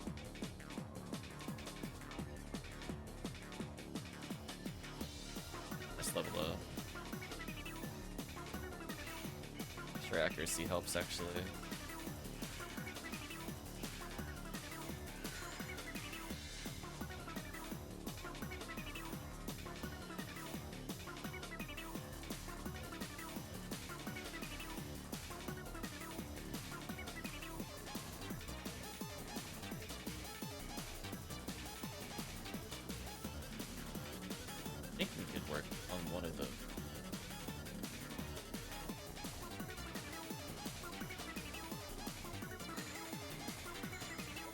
People were wondering how time is saved without doing anything special. It's all about making sure the first normal hit whiffs into special. So if you're feeling like you want to improve the time, you could try to purposely lead shots where they're not targetable to land it. Sort of like how those gibbons were jumping up. You can literally just prep normal into special and kill them. Being able to be in the right position for that does take a lot of practice since you need to memorize the layout. But once you start having a designated spot, I would say just go for it. Sort of like how those guys are spawning. Cat could literally just prep like the middle hell shots against the middle. These guys are a bit harder. I think still both probably bet us to some extent. Ooh, so many immediate fails. Unfortunate. God Technique not with us today.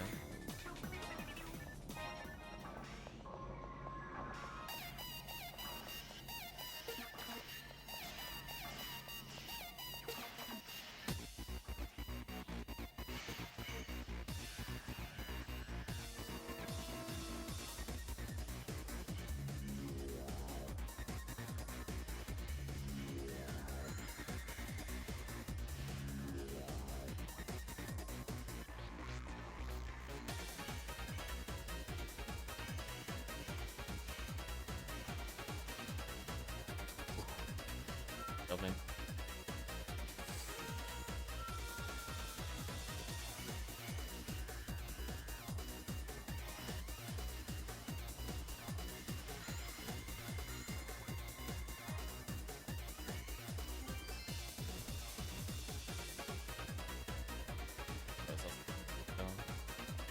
It also tells me get killed because I get slightly more XP.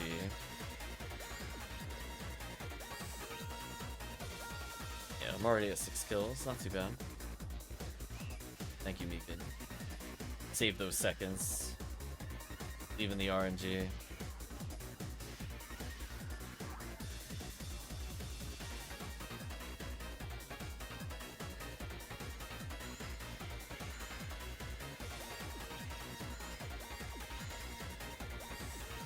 I mean, technically I try to hit him on the 5% chance, but there's no way that actually lands.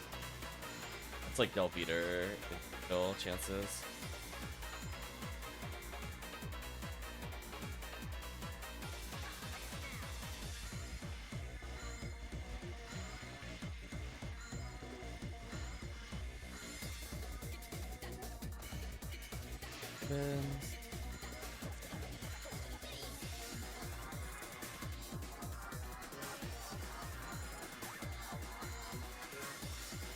Marco.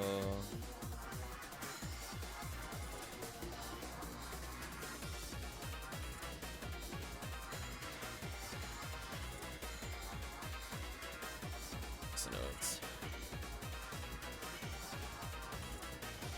There we go.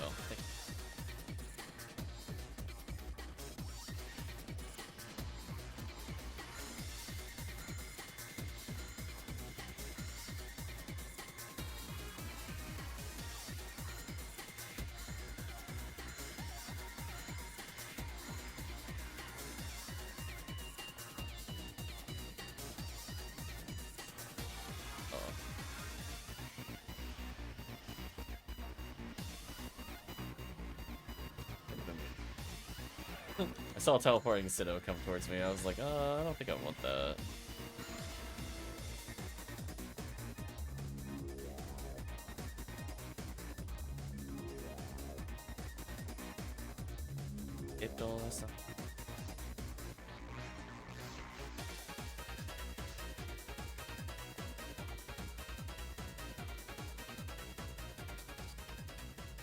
Say 4 more runs. That's my limit.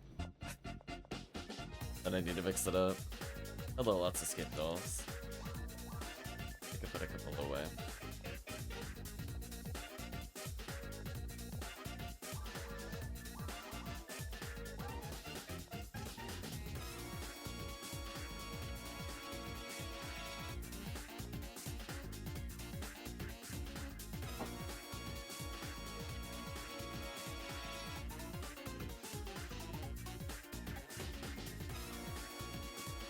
I guess the question is to Marco. I have a good feeling of what most people are looking to hunt for. What are you looking to hunt for, Marco?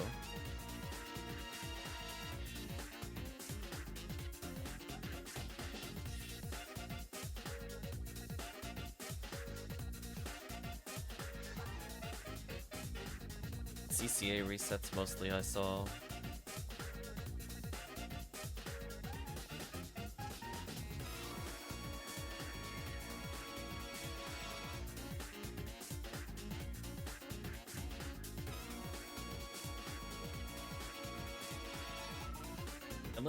Is on your list.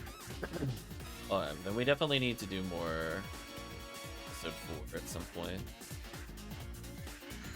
And Viridian XRD. That's all I'm hearing. Those are definitely on the list for LNK chances.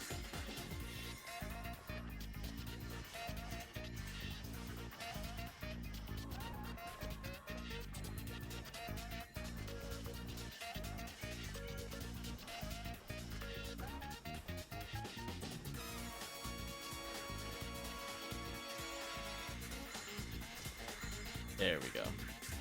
Pushing off the gibbles there. I killed it again. Nice, I killed the Miracle.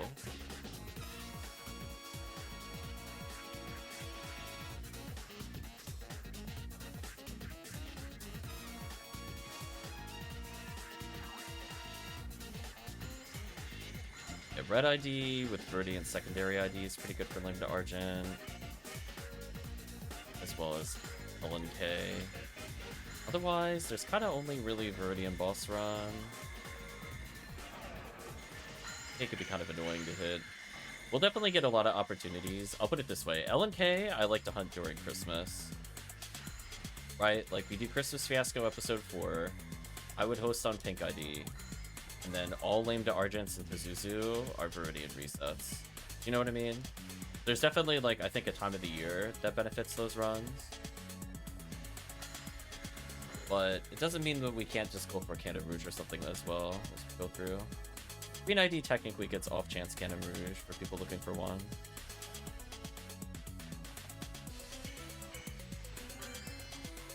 And we'll let the group decide what our next big quest is. But I think it'll be between XRD, Viridian, which is either Red Ring or LNK combat with Side of Psycho Wand, versus Green ID episode 4, which again can be XCal or Lame to Argent, depending on what people are looking for.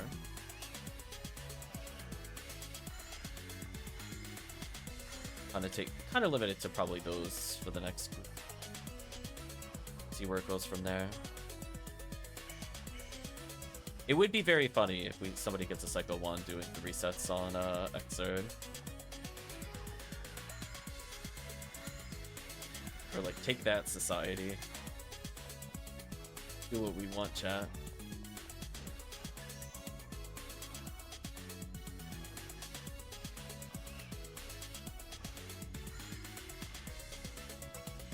And at some point I would like to be freed up to play something other than Force. XRD's one of the quests I could do that on. I think I'd still rather be Force for Boss Rush though. I'm probably the only one that's practiced versus episode 4.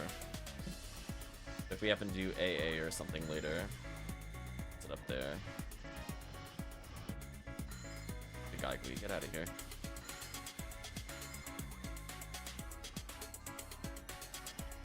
Good Marco.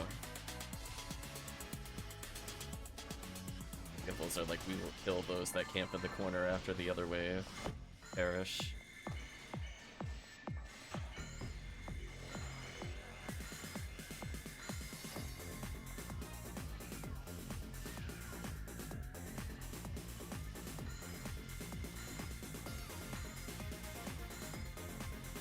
Yeah, my goal is Red Ring before end of event. That way I could say I got like literally every major rare that you would ever want in an event.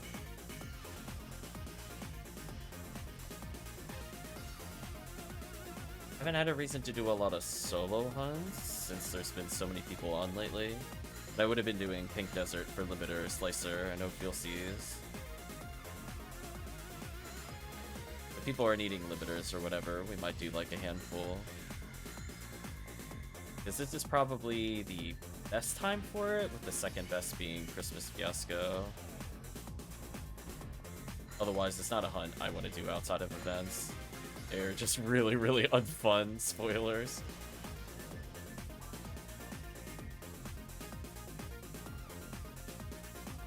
What should I do if it needs only technique to kill a monster as Ramar? I don't think that's a situation that happened.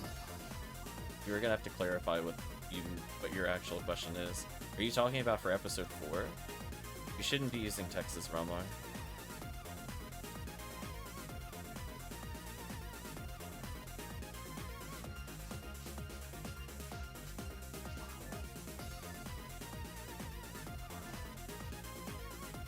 Yeah, I just feel like XRD is a lot of value, and it's technically an Uber reset, as long as somebody's purple.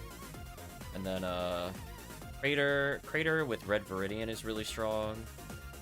I feel like people are sleeping on that, but it also requires a secondary ID.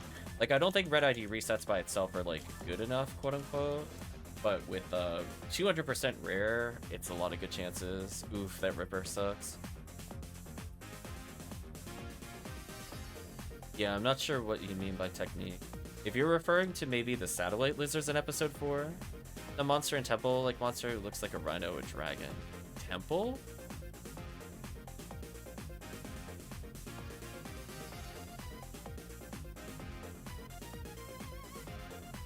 Why am I not picturing what this is in Temple?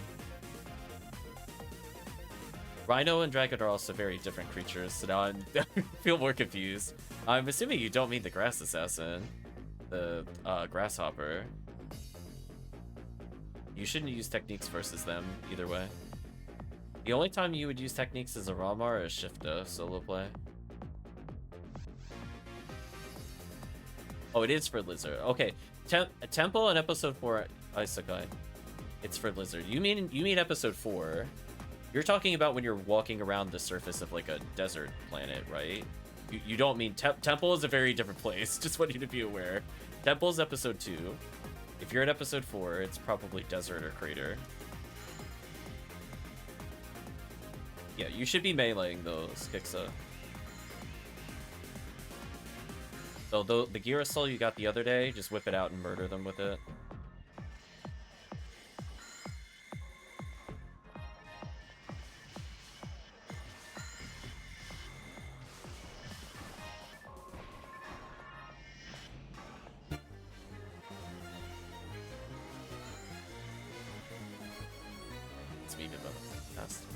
I was very confused. I was thinking he meant Episode 4, but then he said Temple, and then I'm like, now I feel more confused.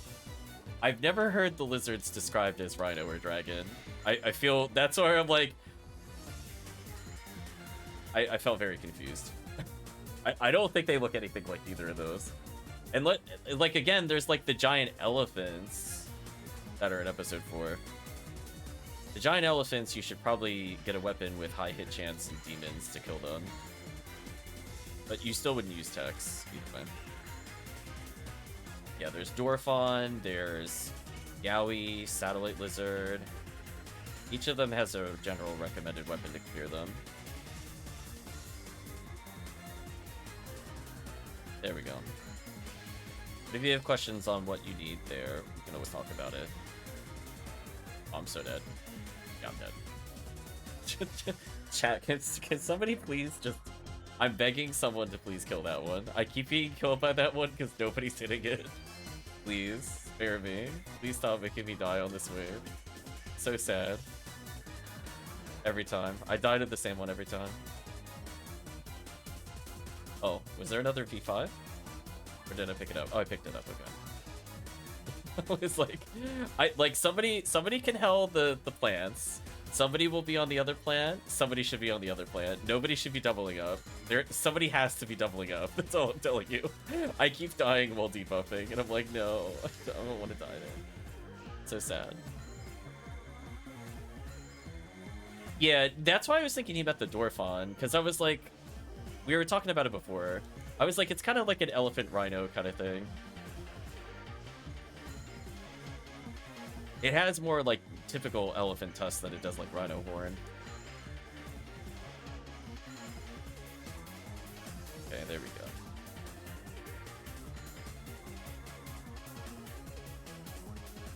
Yeah, the temple, I don't know. I guess some of the buildings there kind of look like temples, depending on the area you're playing. Grab some of those.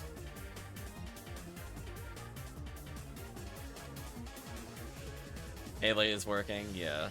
There's some anti-ranger mechanics on the satellite lizards. Yeah, the Gear Assault we got you the other day should be pretty good. Oh, it actually worked there.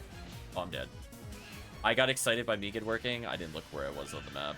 But to be fair, I also can't see the map arena. Oh, I really wish in episode 2 they would just fill out the arena room. It would help me understand where to position a bit better. I just really wanted that material. I really wanted that material. Got denied. Material denied. Fine, I guess I won't.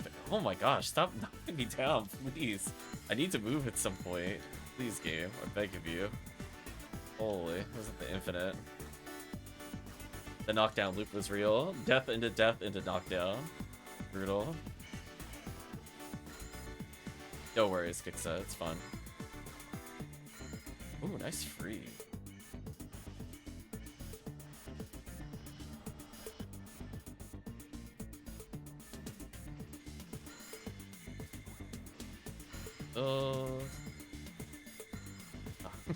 It's like there's a Gibbles with 93 health somewhere. I will cast Robarda and kill them.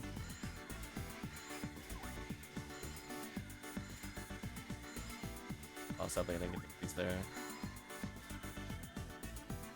Debuff.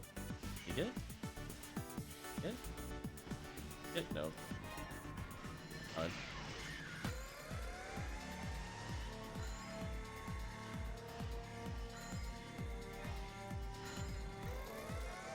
Yeah, generally speaking, at high level play, Kixa, you'll see people using machine guns as a ranger versus the giant birds, the Dews, versus Dorphon. People, if they have special weapons, you'll see them paralyze it. Otherwise, if you have something with decent amount of hit, you can try to demon it.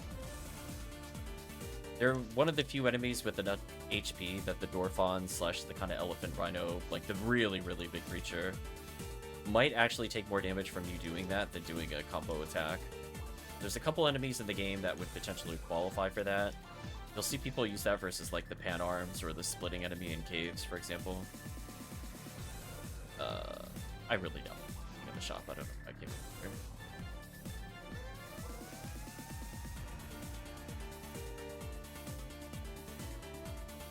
Tango attempting to give charge arm, which is very good against general.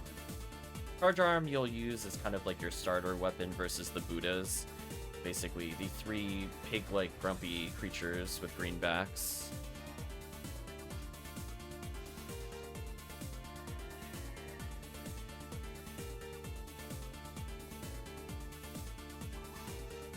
There you go. So Dango's looking to give you a charge arm to help deal with the Buddhas.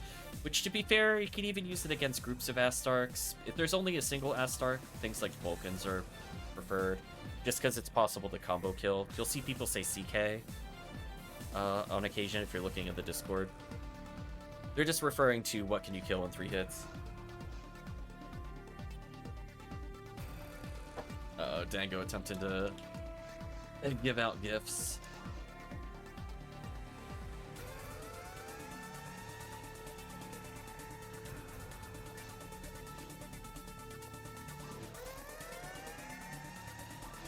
Done 2 runs all level. You complete this one, the next one should level. There you go, I got greedy for that shifter again.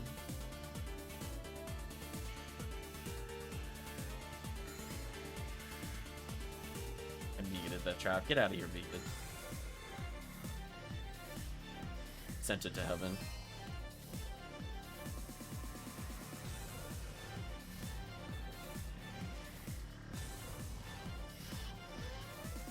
I think I got a kill there. Yeah, more XP. Good.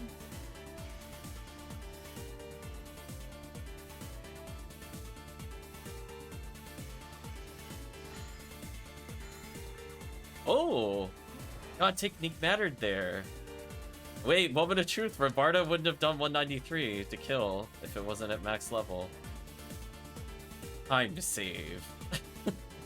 Like that one I could prove that it actually mattered. Yay. The bronze badge. There we go. Killed again with Robarda. Thank you, Robarda.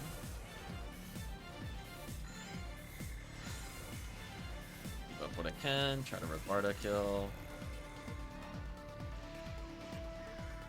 My enemies. There we go.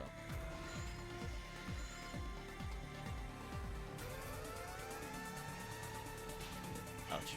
I should have walked towards it. That was my mistake.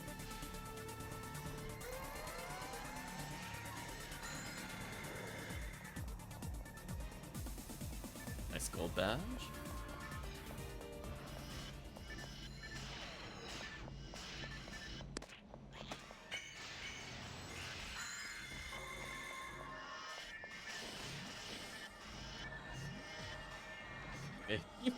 Negan, come on. Negan, come on. I failed that many 50-50. Disappointing. Almost as disappointing as needing to restart the music like 4 times in the past 2 hours. Okay, we might have a new rule with soundtracks. I don't think I could do these individual playlist ones. It's driving me wild. It constantly pausing is so annoying. Like, there's still 30 songs left on the soundtrack and it has paused 3 times so far. So annoying. Rip soundtracks, I guess. Might be back to extended cuts of songs.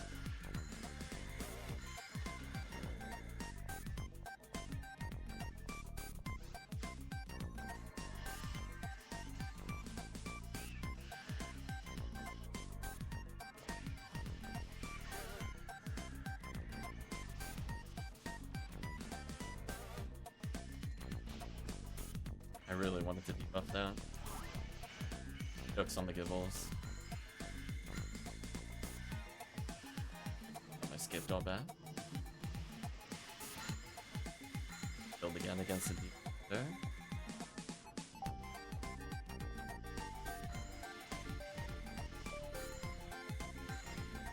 It's really easy. Rebuff Marco.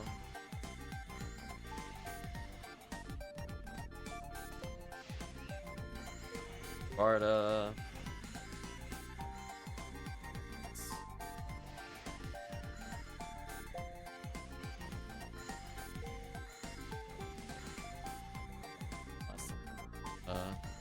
Good old Gibbles there.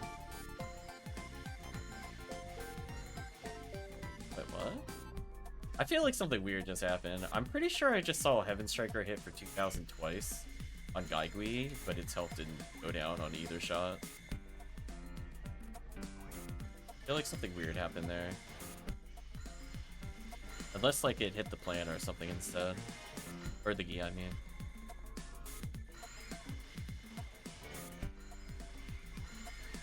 The 3 has found Red Ring. Oh, it's giving me some Red Ring cravings, I'm not gonna lie to you.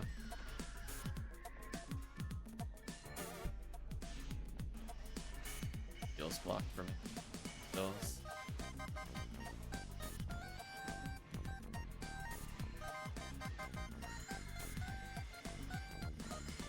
Character now can really host and handle their own stuff, I guess. Nothing back there I need.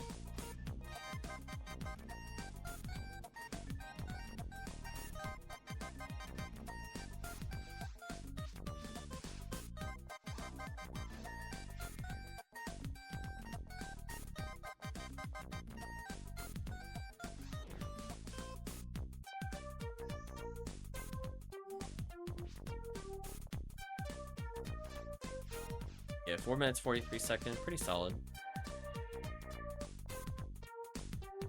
At least 2 more. Sky ship? No.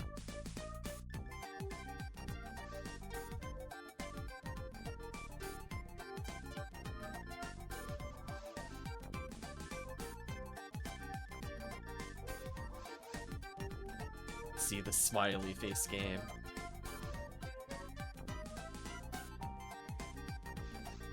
Game no longer active.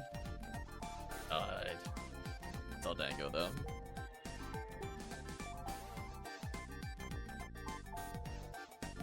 Put away the speed 5.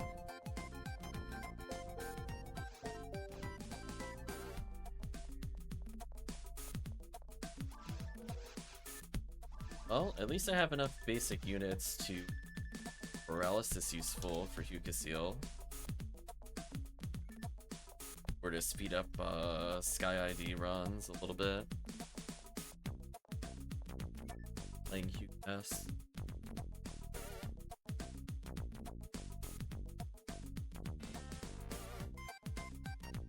Or Blunk.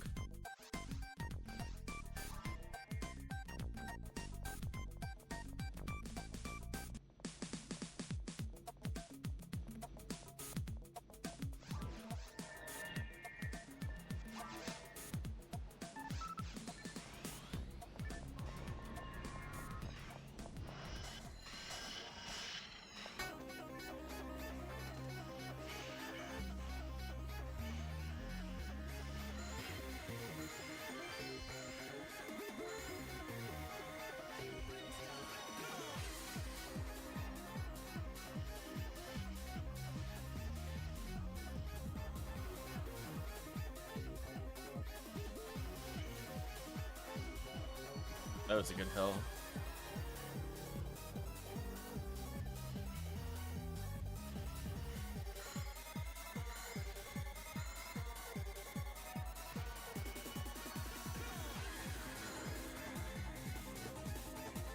enemy.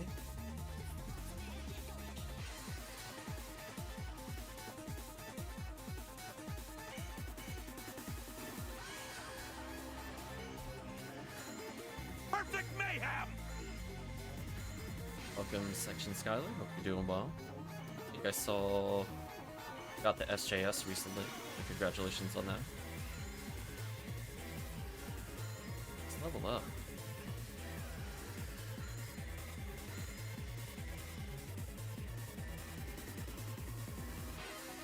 Otherwise, we're just kind of, doing what we can here, I suppose. I doubt we'll see an Uber today, but figured I'd put in some hours towards it. I need to remember to walk towards that to dodge.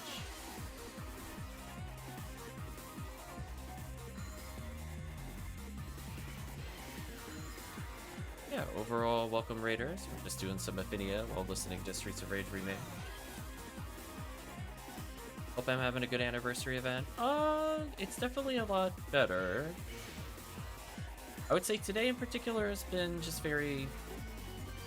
not like the worst day of the event so far, but nothing super memorable either. I'm gonna apologize to chat. I'm going to go grab that luck material.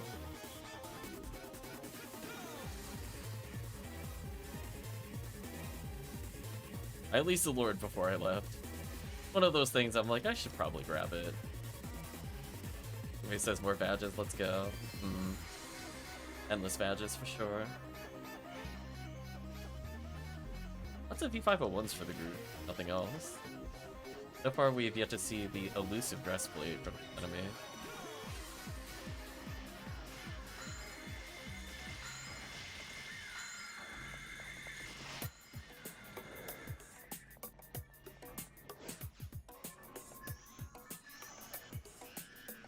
It's like, I'm like, there's some things I'll go mess up a run for. One of them is like, oh, I left a luck material behind. I should probably go grab that. Like a bronze badge, I'd be like, luck's kind of one of those things. If nothing else, it could worth something. Hopefully everybody's doing well. I'm just doing extraordinarily well. I'm playing casually. They're playing more serious runs of PSO here. But we'll be switching, I think, what we're hunting. I'm gonna leave it to the team if we want to do some XRD versus episode 4. See where we go there. I had a personal checklist of things I was looking to get during this event, and funny enough, I have everything except for Red Ring at this point. We have picked up pretty much every item you can imagine at this point with hit percentage. So, there's only so many things left to hunt, question mark. We already got an Uber this event. We got 2 minor Ubers where they're technically hard to acquire. But those are out of the way. I guess technically Dressplate we haven't seen yet. I did want one of those. But I think between putting in like another 10-15 hours of CCA, we should in theory see it. We're averaging around like, I don't know, like 445-ish a clear here. Even with me forgetting to try fluid there. Not bad.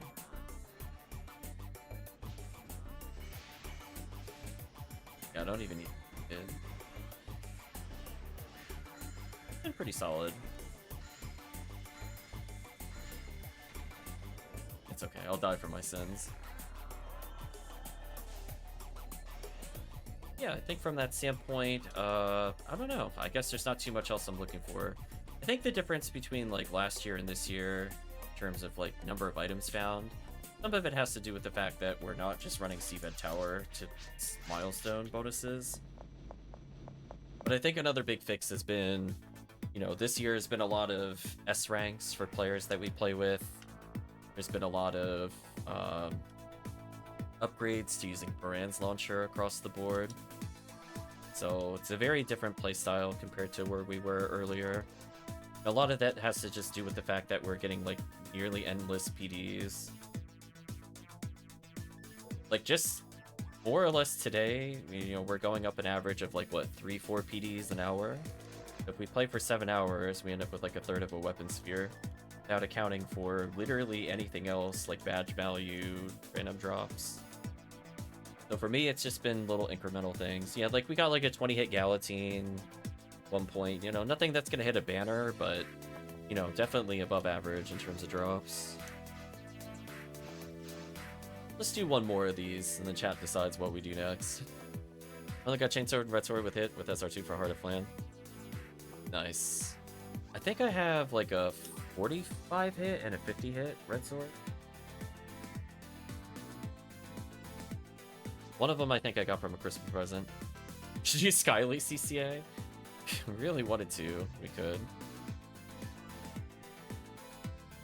It technically is an okay chance at Heaven Punisher, but Heaven Punisher is pretty much the only rare I'm looking to actively go for in terms of Ubers. You have a SJS with hit. So I'm like, I'm kind of good.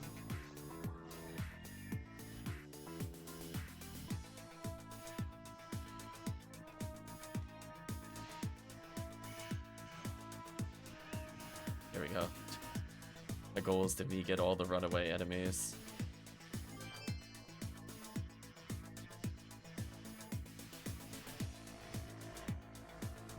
Oh, thought he was dead. So at this point, you know, we got Incestas, S parts, SJS with hit. We've apparently picked up a bajillion V501s, which is funny. Yeah, so far it's just been like being able to kind of choose where we play has been a big factor. You know, I would say prior to the event, I don't think we would have picked up as many things like Swordsman lore when we're for AA1s. Yeah, it's like the 5th V1 for sure. Like, you could technically do this style quest outside of the event, but, you know, the extra enemies kind of help. Oh my gosh, come on, Negan, please. 37% is a lie. It'll be faster than me trying to normal special if it works within 2 uses. You're rolling the dice, as it were. There we go. Time save.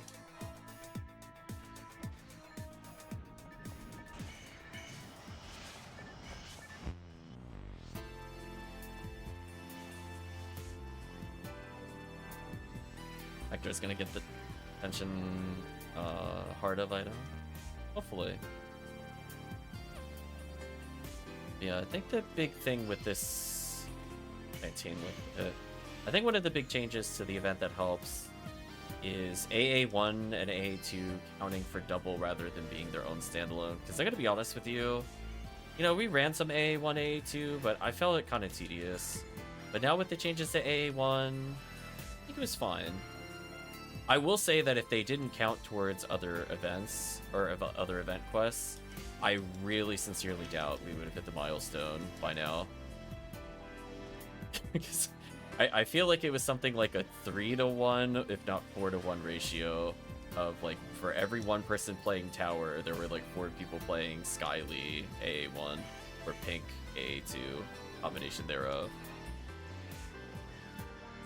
Yeah, like Pink AA2 is okay. I don't know. We ran it last year. It's fine.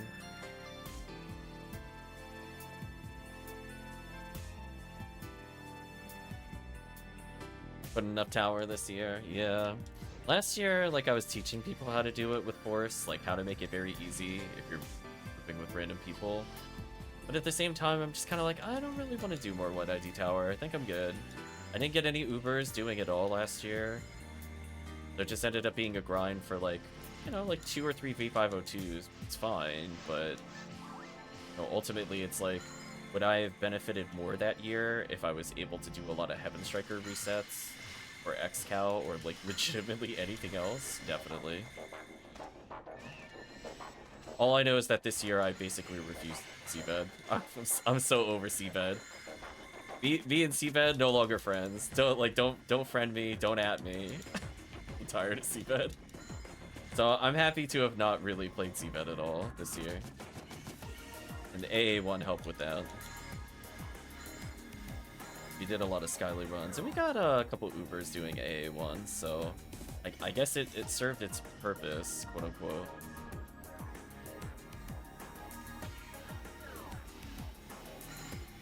Yeah, I know Retract, who's sadly not here today, was doing a ton of Temple. Like, no joke, if you're wondering why Temple was like 500 to 1,000 points above the other ones, and then why it fell off, it's because Retract was grinding it like endlessly.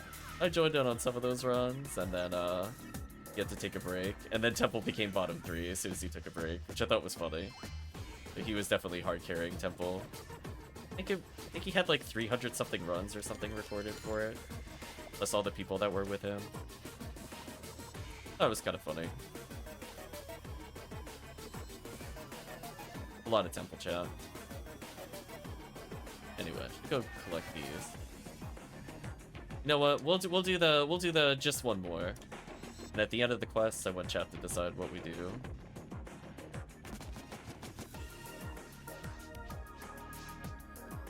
See what happens on this run.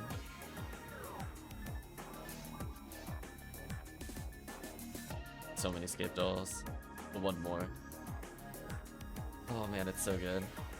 I'm just hoping, my dream, I think at some point, we play XRD and we get Red Ring there. That way we can disprove all the TTF grinders. We're like, no, you can have so much more fun playing XRD. It's worth so much more during events. Such a good quest. Then you have the option select for Psycho Wand as well. So sick. Oh, I saw Draken briefly. Hint of Draken in lobby. So yeah, definitely we'll do XRD or episode 4, whatever the team is more in the mood for.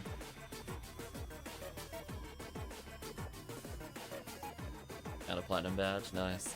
I was gonna say I don't think I've been in a party with anybody getting one or ever received a platinum badge before. I guess that's technically a stream goal, but that's more of a play whatever and just hope it happens.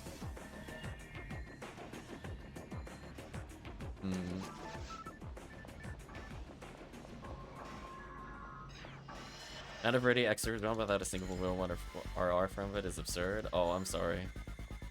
They've been treated. The only thing we haven't gotten from that is Red Ring. We've gotten like Swordsman Lore, V101. It's like, oh, so good. We went to the bonus room the other day, just casually pick up a V101 from there. Like, oh, take us to the bonus room. Bonus room is so fun. Bonus room during anniversary event is so godlike. I'm like, if someone somehow clears this bonus room and no one gets a unit, I'm calling BS.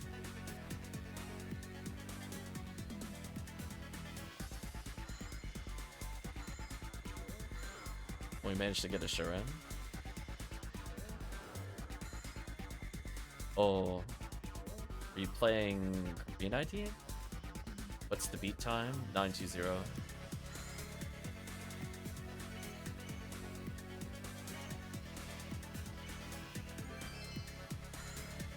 Ice is dropping, but numbed with hit. Ironically, the hit percentage not really mattering here, apparently. Unfortunate.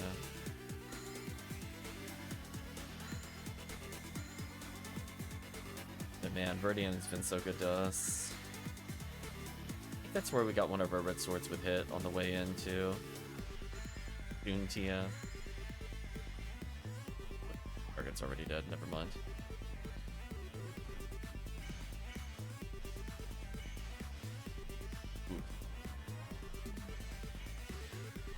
Is what it is.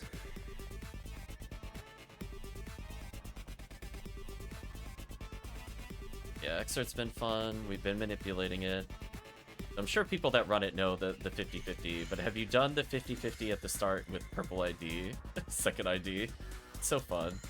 You're like, oh no, golly gee, you're not taking me to ruins? Oh, I'll just have to check 12 lilies here with purple ID. Oh, you got me. Just like, oh shucks. Oh no, you're giving us more lily checks. What a shame. So that'll be my equivalency of looking for Psycho 1 this year. Just bring purple ID to XRD. Such a good secondary ID. Nice, got a kill.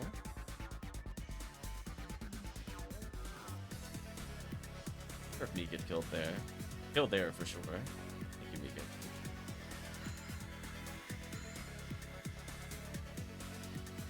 Just do like no damage to Miracle, it's so sad.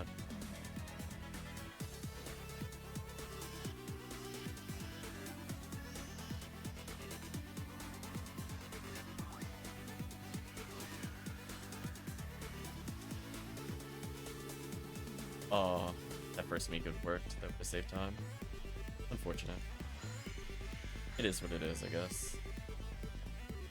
Oh, not targetable? Episode 2 is so much jank. I swear. Just every time I think I've seen the extent of the jank, it just no. I've only seen the surface of the jank. It goes so much deeper. Kind of like we were talking about the other day with Gibbles. Like, what is Gibbles' punch hitbox? Does chat know what I'm talking about? What's wrong with it? Why does it only hit on the sides? Like, actually maddening. Like, when he's in the block animation or pulling his arm back, it hits you. I'm like, but why though? Yeah, the wind-up punch is so jank.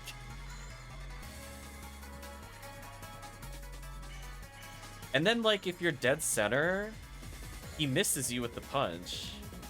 We've had that happen, like, a few times on stream already. Like, if you're just kind of lined up with his head, he just doesn't hit you. I guess that's why he does the angry fist, normally, if you're too close. But he just gets really confused if you walk towards him. It's like, it's so jank for Marco.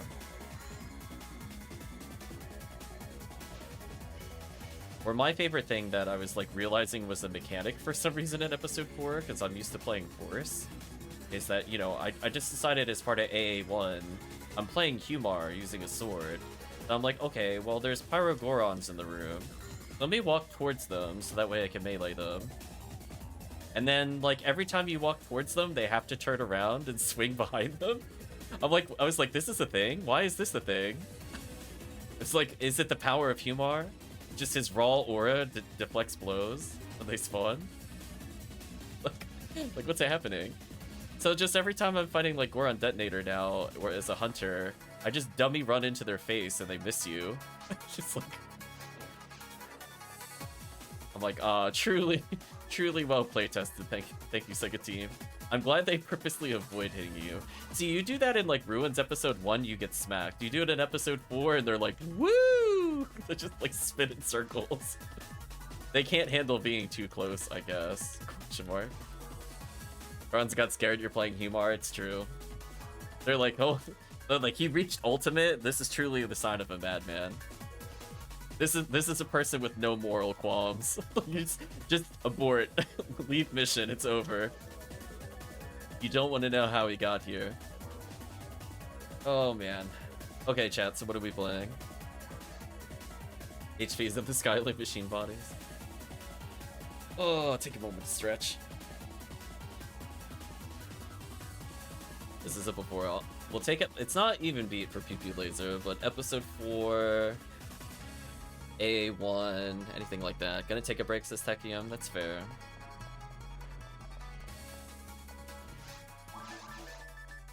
Otherwise, this is a before. We have an option, I think, in each area. Otherwise, I'll make one. It's all his humor. Mr. Falls, please come get me. I'm scared. Yeah, pretty much. So funny. Otherwise, we might as well just do... If chat doesn't make a decision, I will go switch to Viridian. That's how we break the stun lock.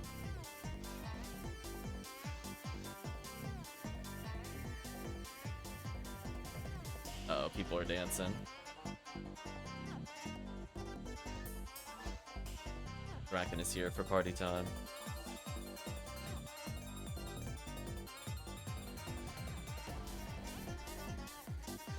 Remote's down for every quest that I mentioned today. That's fair. Well, then we'll do XRD. I'll just be Viridian. Okay, well, Marco load in second, so that way we can do the swaps. And the characters.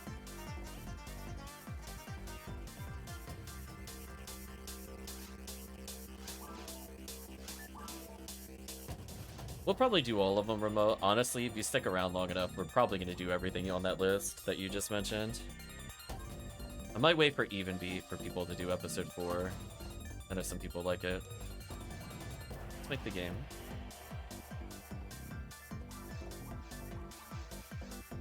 I found a vice killing Line's enemies. Nice.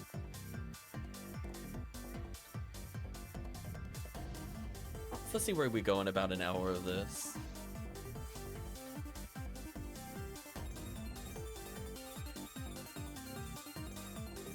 Marco, remote. And I'm not sure who the fourth one is. Not sure if Draken wants to hop in. Or if it'll be potentially Promethean or someone else. Oh, Draken's there. Okay, cool. No worries.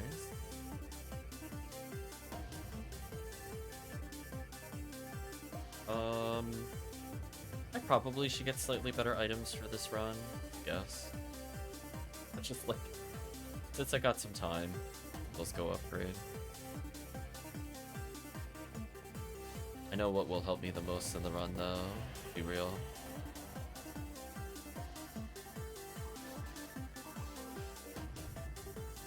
Oh, actually, take that back.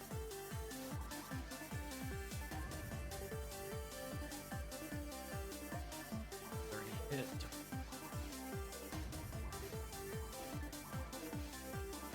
That should be good enough. Heavenly Arms is there for when I need to melee.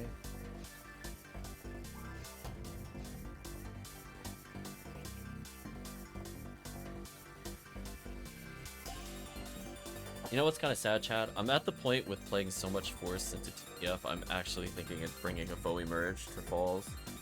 Been thinking about it for a while. 3 Seals helps me not get knocked down by stuff, but I could technically just swap it out. We have Club of Laconium normally for our Falls damage. Full screen.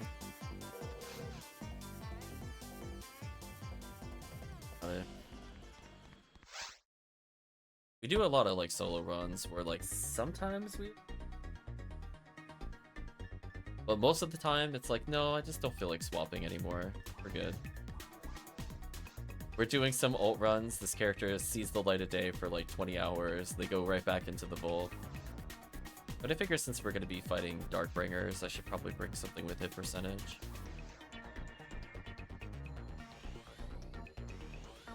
Oh, we have 2 casts coming into this quest. Nice. Makes the run so much easier. It is so much easier. Let's do it from here.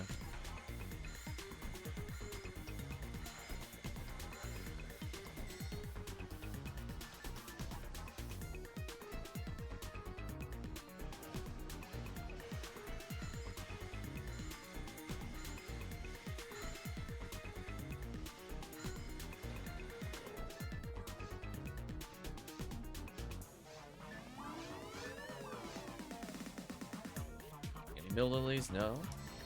FOE time.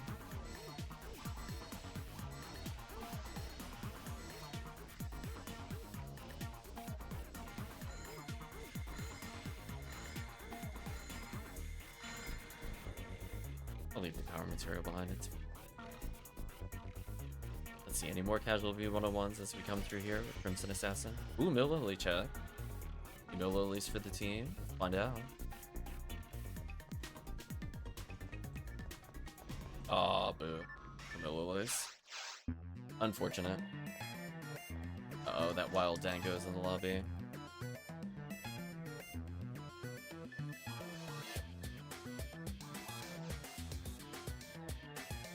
Out again in 4K, it's all over.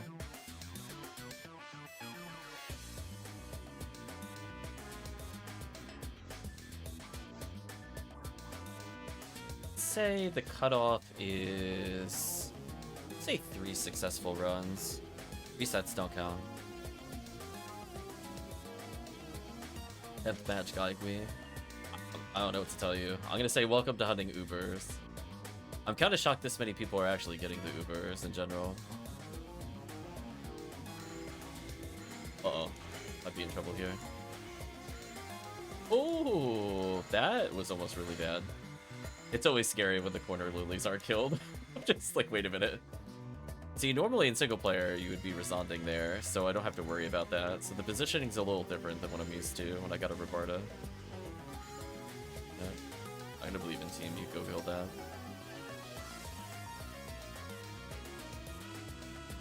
Yeah, we're talking about Tiki about that the other day. I'm like, honestly, I'm kind of just shocked how many banners there are. And again, there are generally more people playing than last year, on top of the milestones being...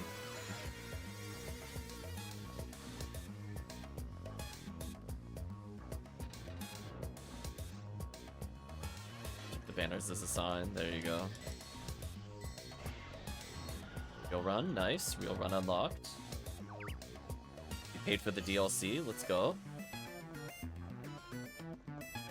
And Dengo's going into the SJS hunts. Good time to do it. We started our session off with it, but not a serious grind for me at this point.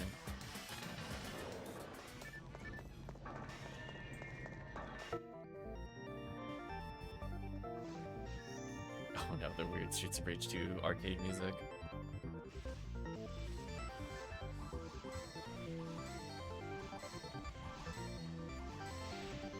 Unlock these enemies, move forward. Ooh, gold badge.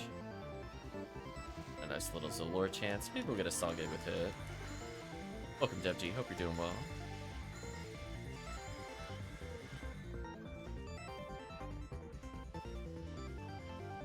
Oh, my Zalore missed. Remember not to cancel that animation.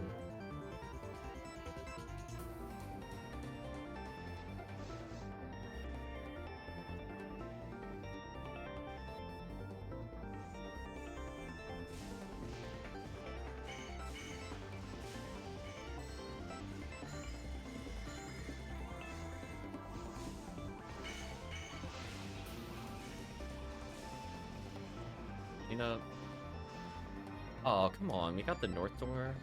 Sucks. I know. What a rip-off, chat. Where's our Lava's Cannon sorcerers? They're not this way. Go this way is Viridian. If this was like RNID, I'd be excited. Just kind of the worst enemy group, honestly.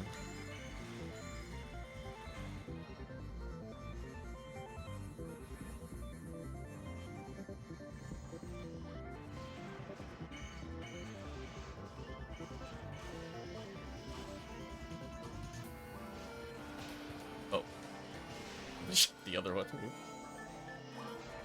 That put me in a terrible position because I got hit there. Oh no. Make it through.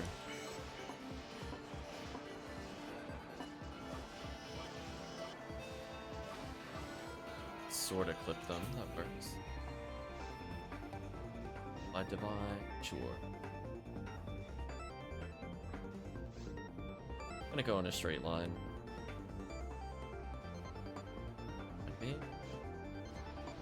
Thing, debuff.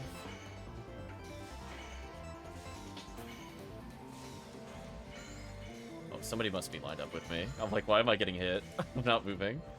I'm getting trolled. I'm getting trolled. Help. There we go. These guys always have an awkward spawn timing for traps. So everything will appear, then it'll be 1, 2, be targetable.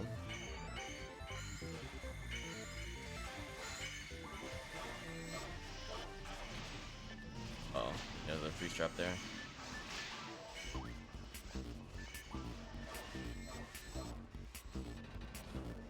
Clean up though, at least.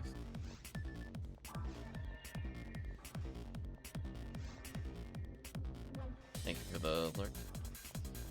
So you're feeling better today? Do runs today, they also go well.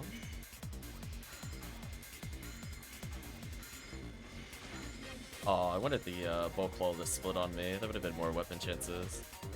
I was just trying not to get hit by the Gara.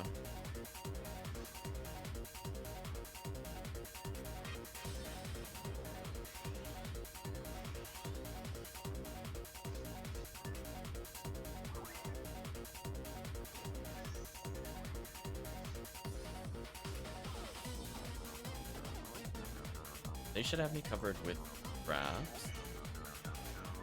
Oh, stuff isn't frozen over there. Uh-oh. That's gonna affect my ability to kill things. There we go. Now I run. Keep up all I can. I knew he was gonna shoot at me. I knew he was. Out of here. Or not. Never mind. I got locked in. That really sucks. I was trying to buff Marco. Damn. Yeah, we need the group to consistently come over in this bottom left corner, by the way. If you're wondering why we're getting kills, or get killed. We're playing with take the positioning of enemies in bad ways.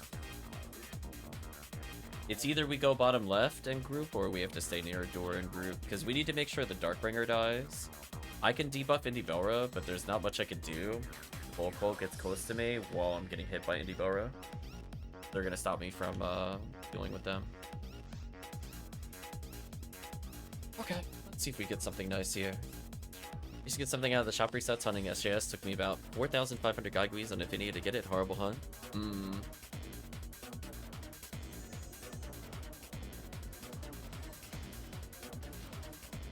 Oh, I don't have invincibility. That's unfortunate. We're gonna have the fun game of play as Force, Foe, but don't get mauled by spinners.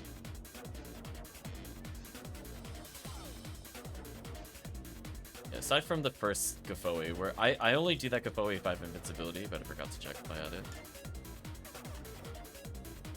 What is got a team, please? Need to dodge the spinners.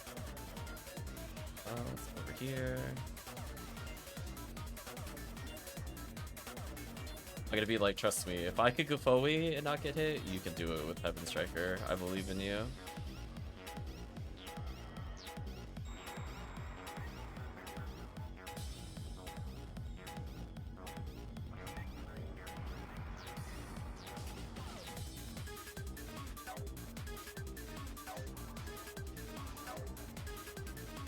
Always spam a Dartmouth phase is sketchy at times. The animation lock is so strong on it. Oh, you mean for like dodging? Actually, I don't think it's that bad. It's more about making sure you're in the right position the first time you cast it, and then from there it's easy. Oh, we got the easy pattern.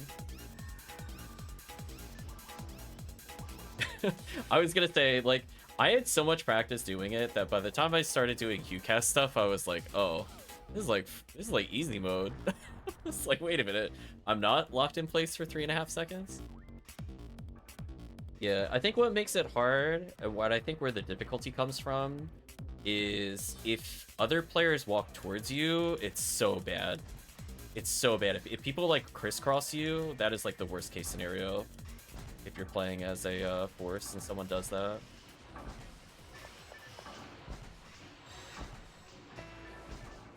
I see a dead player. I'm gonna go revive them. I got distracted. That's fine. Yeah, that's gonna stop me from Gafoe stacking properly. It is what it is. But yeah, it's mostly just... we talked about this before, but everything is in a pattern with the boss. So once you do it once, it should be consistent every time if the other players also move consistently. Right? Because, like, it's always going to be the same ones that are targetable. It's always going to start off with the same ones that kind of, like, heat-seek on you. And it's usually... I don't think it's random when it swaps either, which ones are targetable. So it's one of those things where, like, I know as a Force, as player 1, if I walk to the upper right, go up, left, up, right, I will usually never get hit. If I go through the middle, that's where chaos happens. then I'm probably going to get somebody killed. I have to be careful when I do that to make sure to be, like, at the top. Because you'll see the people in the middle, is I'll generally stay near the top, other people go near the bottom. But if two players are really close to each other, you pull more of the heat seekers towards you, which may or may not be targetable, and that's usually where deaths happen. So what'll happen is, like, one player might pass by another player, and then the player that is stationary might not be aware if it's a heat seeker or a random direction migrating Darvin, and that's usually where player deaths happen. But yeah, I could pretty much do that flawless with Phonuman. The only reason I even got hit there at all is because I just assumed I had mag invincibility. But I guess Deidre said no to me. Because usually what I do is I cast 2 Gafoe if I have invincibility there, then I move to the upper right. That clears it out pretty well. Yay, consistency. Loving the tracks, nice. What's one when the second one gets pulled towards you when you're forced? Oh yeah, that's why I was like, please don't walk towards me as forced. Then I die. It's like, you want to see the fastest way to kill a force using a Foe? Have 2 players walk towards them. They're dead. They're just gonna get mauled by Spinner for sure. That I agree with. Just absolutely butchered. So I'm gonna assume someone will cover a corner. Okay, we're good. Debuff. I go slightly left leaning, or I guess right leaning. Make sure I hit that Lily.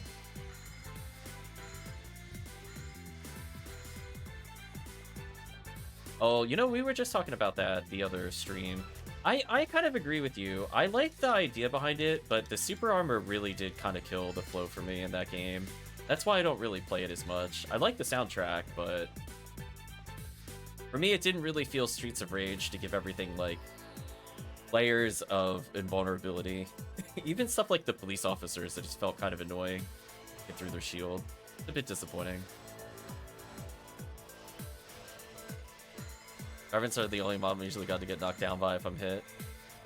I was gonna say, you know what other mob I'd like getting knocked down by, Detherius? Baranz. Every time Baranz knocks me down, I'm like, thank you. Thank you, low HP. Oh, real route again. Nice. I see a 4-side, yeah, instantly slide swords camera, pretty much. I know, we got 2 real runs. Also, I should be tech casting here with menu, but it's fine.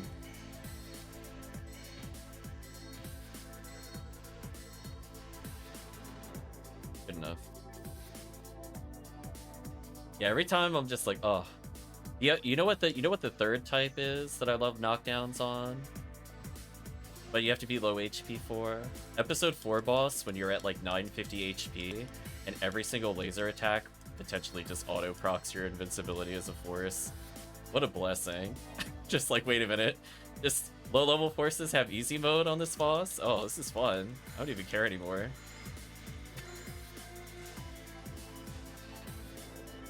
Yeah. I was gonna say, I've played so much episode 4 boss at this point that all I do when I fight that boss is time Resta. So when the laser strikes you, you'll hear the animation, the sound effect will finish playing, you'll get hit, and then it heals you. That's my favorite thing to do as a force. It saves so much time and money. Just like, yes. You can technically do it on other things, but it's like, I've had to dodge that laser so many times. We're like, we're just gonna go for it. It'll be fine. We got North Door again, come on. Oh, where's the East Door? East Door, best door.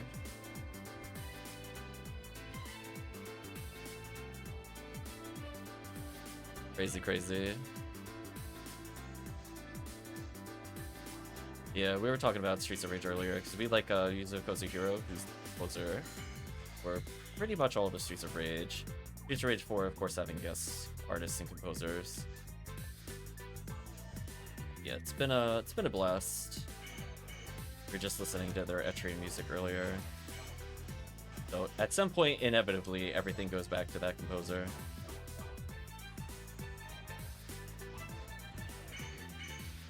You know what? I'm just gonna debuff the Indie Bell right now. I know I'm gonna take it in the face at some point by one of them. Oh, shockingly not this time. They turned the other way.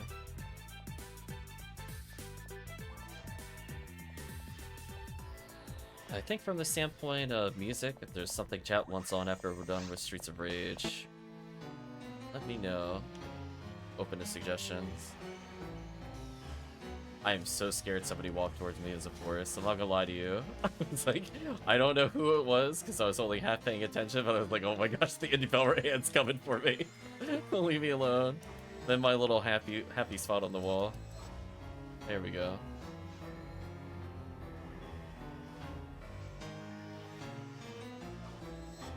Speed it up a little there.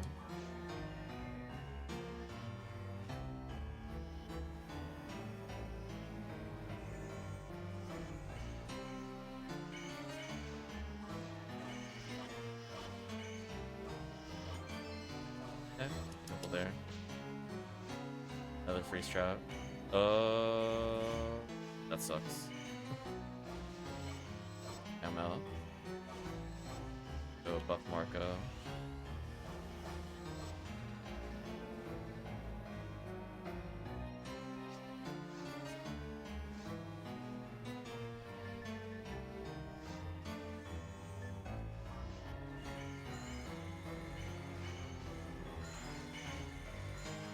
There we go. Will do. They pushed me in the middle of the room. Oh, I don't like that.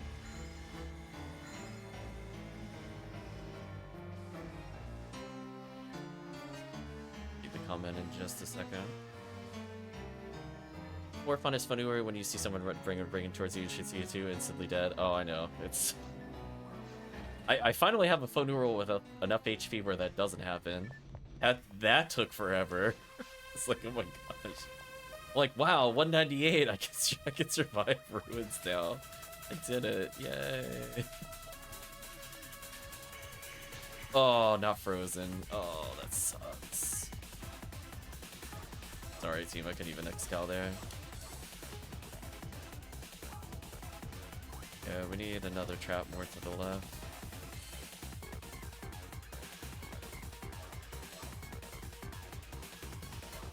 I'm running to the corner. Consolidate the power. I'm gonna debuff the whole room so it doesn't get mollywopped.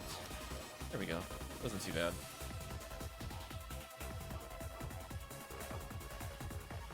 I miss. Why does he always target me? What's his deal? Leave me alone. Stop it. It's like, it's crazy. Oh, he switched targets. Good. Out of here. What a jerk. I do love watching his hand slide up the edges there. Oh, the weaken falls again? Really? Okay. It is what it is, I suppose. You know what? I don't need it to trade this one. That 45 hit Gunyer though, that one does make me feel a little sad to see it on the floor. Hey, what's chat's worst item they've seen so far on the floor, where it's like the heartbreaker item? I think mine was the 70 hit Gunyer, this anniversary event. I was like, man, if it was just like literally anything else. It's like so sad. 90 hit Striker. Can Striker go towards Dark Bridge though?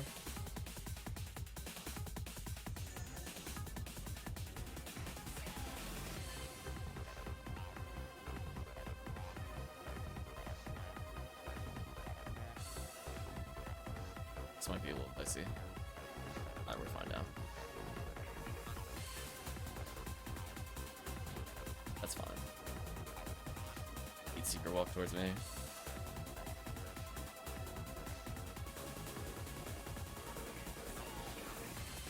Yeah, I was gonna say, so I was like, oh, where did all the spinners go?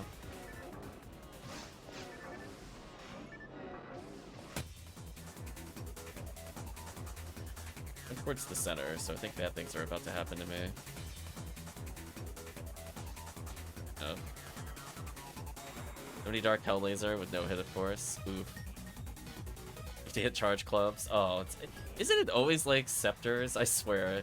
We've seen so many clubs and scepters at like 55 hit plus. I'm like, come on. So sad. Remove those items from the game. It'll be fun. No one will say anything. A 90 hit rifle. Yeah, I think I have like an 80 hit King's Laser or King Beam or something. What? Give me a break on this one. Alright, chat, you ready for fall strat? You ready for me to brain off? Okay, brain off time. Ready? Brain off? Brain off? Yeah, we're fine. So here's how this works. As long as I have 2 Gafoes near me, I can't die to falls. I just rest it in between. The truest of brain off strats versus falls. You like that, chat? I don't even dodge. It's like 3 seals plus Glide Divine means you can't die to spells, and as long as Gafoe's out, you can't die to spinner. So checkmate falls. That was the person who got a banner for 50 hit untech purple numb. Oh yeah, solid. That was funny. The true brain off. 85 hit leap. Ooh. Also, I have noticed if you never move from spawn, I don't think falls ever hits you. Is it just me? Like, I swear that falls tries to swing at me and doesn't hit me. Or in most instances, I never get targeted. They're like, listen, that Faux Newman, he didn't move from start. He's gonna stay still. So it's just based on movement like Jurassic Park? I think so. He 100% can hit you from spawn. I have literally done hundreds of runs and he has never hit me from spawn. As player 1, I've never been hit. Not only do I rarely get targeted at all, I see false swing like here. I see false swing from here. Because most of the time people move forward to shoot the boss. But like if I don't move, I just don't see it. If so, we're on like the longest running record of falls not hitting that spot. I legitimately don't think I've been hit in over 300 TPFs. So take that as you will. No matter how many swipes, never struck. You can check the VODs if you want. It's very funny. There's something about that spot in player 1. Just like, man, they didn't move from spawn? I don't know what to do. It's crazy. You have any ice defense? Weren't you frozen that long? 3 seals plus not Club Laconium. Plus Glide Divine is the only ice resist I have. Mother Garb doesn't give any resistances. I just do Mother Garb because I just don't feel like tri-fluting as often in the run.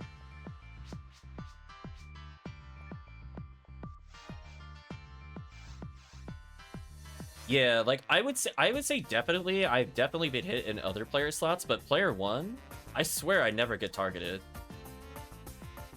It's the opposite when I play Vault Op. I feel like I always get targeted. But it is what it is. It's so good. And any high hit weapon, Ziggy? That's an actually good weapon. I mean, I have like 50 vices, 60 hit vices. I like my 20 hit Galatine.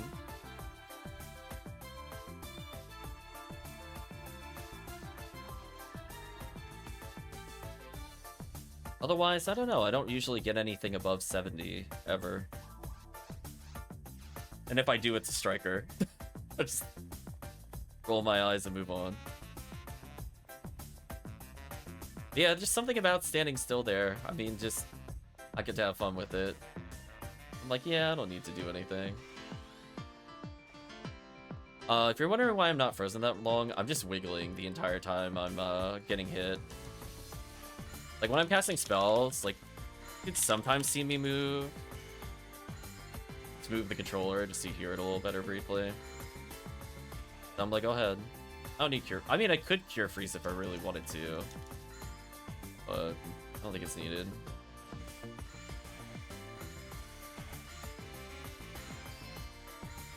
I know it is criminal why so many strikers end up with that high hit percentages.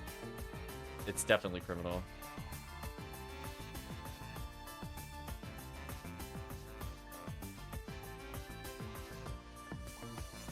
Yeah, I've been on like cruise control. I think I'm on like over 300 TTFs and still never been struck from starting position. I feel like falls more often than not doesn't target player 1 in general. They'll always kind of target slightly to the side if they do. Fine, I'll go pick. But wow, player 1 is like, there's some kind of like zone in multiplayer. Just falls doesn't want to deal with that. Oh no, the final impact is here. Real route again? Okay. No resets needed, I guess. This is a good Rayman Finder. Got a 60 hit assault, keeping my 85 one. Yeah, I haven't really seen anything like that.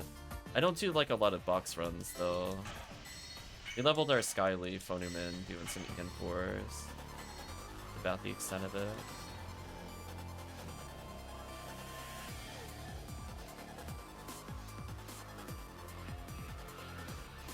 So Sam.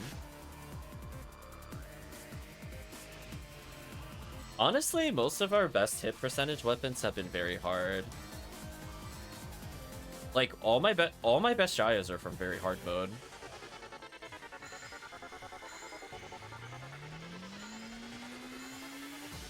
I think there's only one non-40 hit plus Jaya that came from Ultimate. And that's when we were experimenting with Blue ID Pod into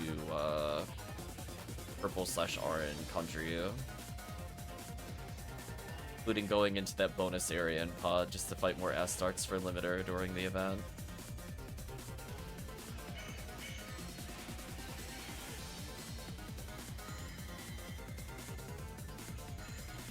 Yeah, honestly, I think it was Duke did screenshots in the Discord a while back. Like, their ridiculous high hit caliber came from very hard mode. There's a couple people that'll post things like, I'm beginning to think very hard mode is good. I mean, we've talked about it on stream before, but honestly, like, Blue ID very hard mode has better values than, like, 3/4 of the places in Ultimate. It's kind of wild. Like, you're just so much more likely to get an item, and then some of them are still worth, like, 15 to, like, 100 PDs. Like, getting a rare Ignition Cloak, for example. Double Photon Crystal chances, Jaya. So dumb. Heavenly Arms. Like, so many things that are basically, like, PD fillers in, like, trades are there. Crazy. Also, by the way, we got the good room. So fun to get the good room. Don't mind me, I'm just gonna go Bowie every Arlen out of this room. Fine.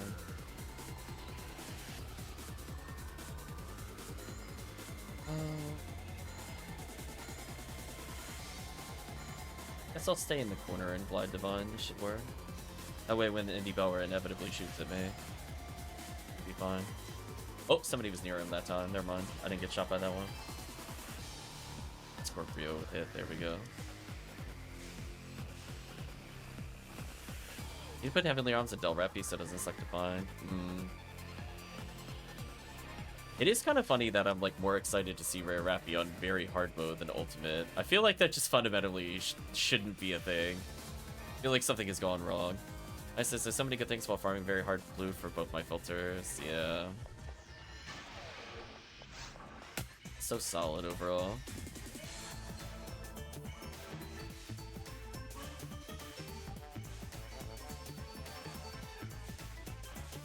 Guess I could have X-Scaled given I wasn't targeted there, but whatever.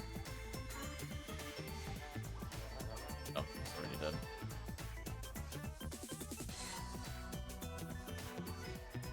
I mean, it's kind of like when we're talking about, like... I'm curious what the chat will say, especially now that we have new people, but what do you think is the worst area to farm in Ultimate? If you just had to name a single area, what do you think has just, like, the least overall valuable drops? Very curious.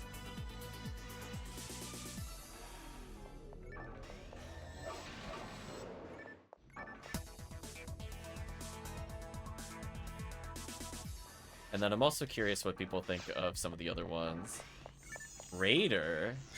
Oh, that's... I feel like that's kind of a hot take.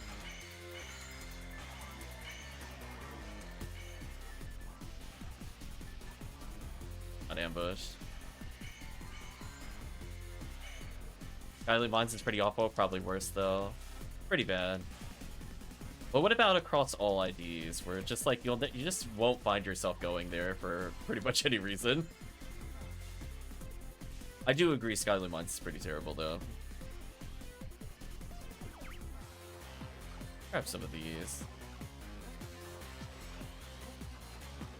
All IDs, it's probably Spaceship. I think it's definitely Spaceship. I feel like it's one of those ones where it's like it's barely playable like 9/10 of the year. You get like one good quest in Anniversary, and then it's like you never want to play it again.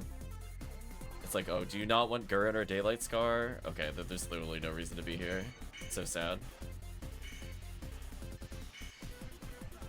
Rip the Spaceship. I also want to see some buffs to Green ID. Not for like episode 4, but man, when they got rid of the V101 in Mines, it's like, man, there's just like no reason to play it in like half of the areas in episode 1. Like, why would I do it? Oh, I got run over. My bad. I was gonna say Temple. Temple's amazing. I think people are sleeping on Temple. I'd be real with you. It's not as good of like a frozen shooter hunt as some of the other things, but ooh. At least gets frozen shooter. Overall, it could use a little tweak on some of the other IDs, though. That I agree. Oh, we got Red Ring again. I mean, Temple is the only time Temple is enjoyable. That's kind of a hot take. CCC exists. That's kind of a hot take. BL1 is cool. Yeah. Depends on, like... What's there? Just like, I feel like the worst area to me by far. Yeah, spaceship is just one of those areas of just like, it just has nothing going for it. Like, at least I could say, like, there's something, you know, I'll play it on very hard mode, or I'll play it on hard mode, and there's some value to be had. But just, I don't know. Spaceship is just one of those ones where I'm just like, it feels kind of rough, especially since, like, the comparison would be like, okay, there's so many machine monsters, so therefore it's also hellable. How is it in comparison to Mines? So you look at Mines and you're like, wow, why would I ever play this over something like Mines? You're just like, oh boy, I can fight all these dump chicks and get maybe one thing on White ID. You know, like, what about Guild Chicks? Nope. Or it's like, oh, do you have an item that's on Sorcerer? Good luck finding a quest that doesn't take like 20 minutes to get to one. So painful. One day. Temple, I think there's like half the IDs are solid, the other half are bad. I agree Temple is kind of on that list as well in general. I think Crater's a hot take. Viridian Crater will forever be a thing. Red ID Crater is amazing. RNID Crater's good. Oh, hold on. We gotta turn our brains off. Are you ready? Oh, I gotta step forward on this one or I'll die. There we go. I had to think briefly. Did you like that? I know that I would die if I stood where I was. That's why I took that step forward, by the way, so I don't get double hit. Almost died. Nice try though, Falls. I was sort of paying attention. I took a couple steps. GG. If I had been back there, the ricochet would have hit me more times. I definitely would have died. It's fine though.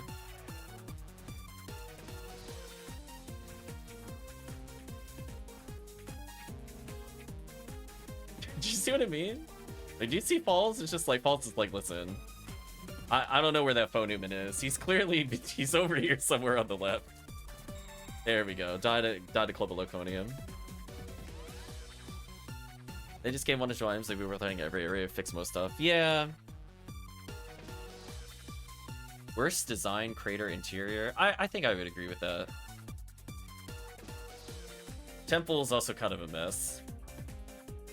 I really just like all the tight, small rooms where the camera doesn't work well.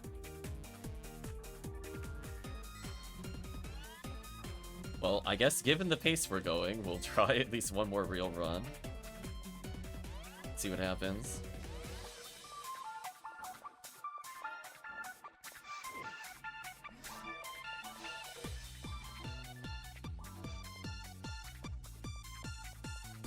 Yeah, it's a little shame they got rid of the Sky Dorphons.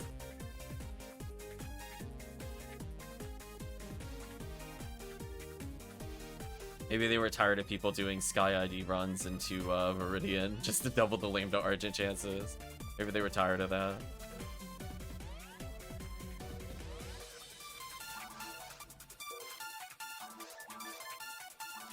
Tekkium is up there.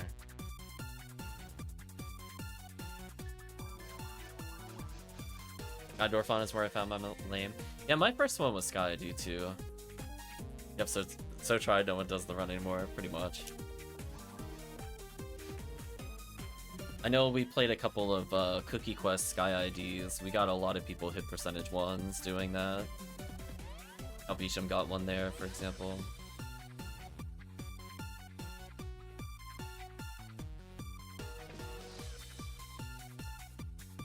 So this will presumably be the last run of this quest, so if chat wants to select what we do next. We have the Red ID, Viridian second ID for Crater. We have AAs, if chat wants to do any AA in particular, we could try some. Out team with hit, please. Yeah, we could do Green ID.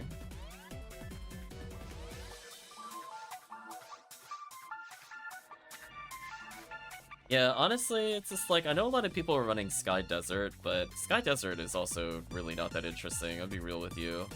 My choices are Sky Desert with slight bonuses towards Dark, or just run yellow ID, mines, I'm like, I'm going to mines. I'm sorry, I'm not doing sky ID, desert. No, thank you. Give me those infinite V101s, Nug 2000 bazookas, please.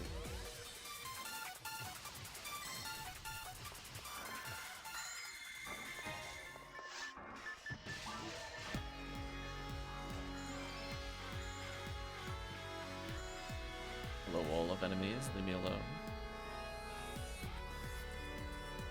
Oh man, that was so fun. I'm glad we got to do the 3-force in mine strat. That might actually be one of the most brain dead runs we've ever done on stream. Like, even more so than box resets. The one button run is real.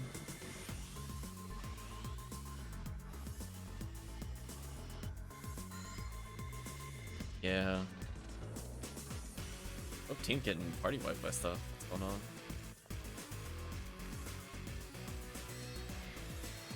Slowly racking up the kill count, apparently. Chad, it's just easy. Get the red ring route every time. It's easy. What RNG? Right, chat? The Lily room? That doesn't exist. Closed for the summer. Crazy. I could get a buff on somebody. Missing 2 IDs though, black and brown. Oh no. Am I gonna be online tonight? What do you mean? I'm streaming right now. By that question. You mean how late am I going to be streaming? Probably like 5.5, 6 hours. But we're going to be going through some quests. We might circle back to purple CCA towards the evening. We'll see.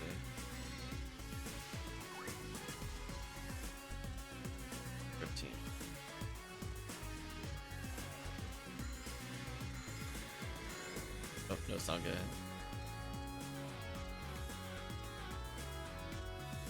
I know how I feel about additional IDs. Kind of whatever. Be online later in 2 hours. Sure. Be going strong for a little bit. Oh man, the enemy walking out of spawn. Oh, hope they find a fix for that. Telling you see more HP from Spiggle than Mary. But do you want to do Sky after this? If you're sticking around for a while, Remote. It is technically not even beat yet for episode 4. So we could go do that first if you wanted. Oh, we got the good room? Nice, I love the good room. Come on, drop Lava's Cannon for chat, please. Sure, we do some Sky Spiggles. Just to mix that up a little. It's not like we get that many drops on purple ID anyway, so it doesn't matter.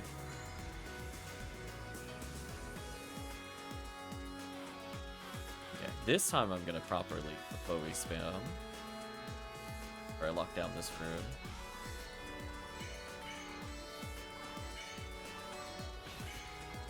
Oh, the 80 Belver hit me, what?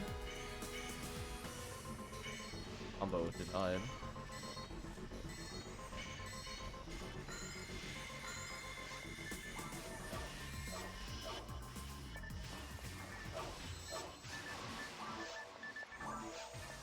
Might as well just leave that on. Can't bring my guns anyway.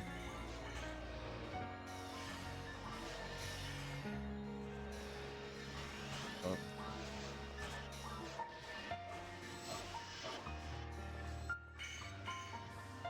Sometimes I'll bring Bringer or Slicer. And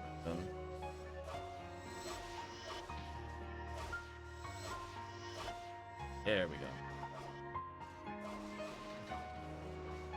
Taking care of business over there.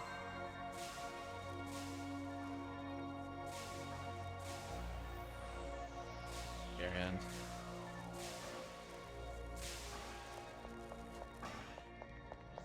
I already committed to the gun though. Okay, so let's stand, I don't know, over here-ish. Not line up with people. Over here. You targeted full screen. Thanks, Indy Belra. I did actually end the hit there.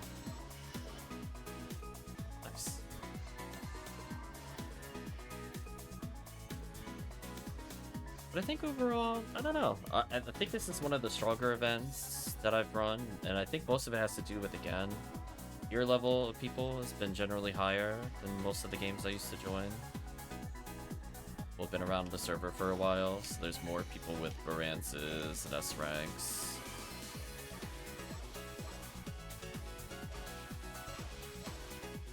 Did I find like the magic spot where you can't hit you? That works.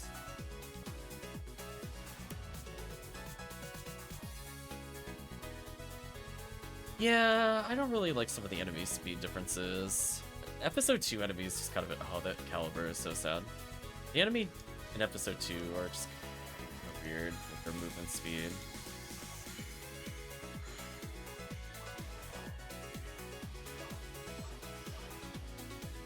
Good enough.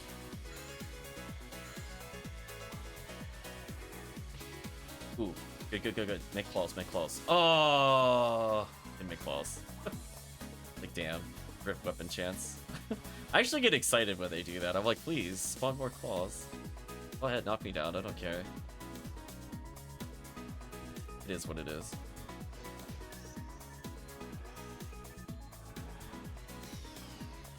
Somebody. Oh, shit.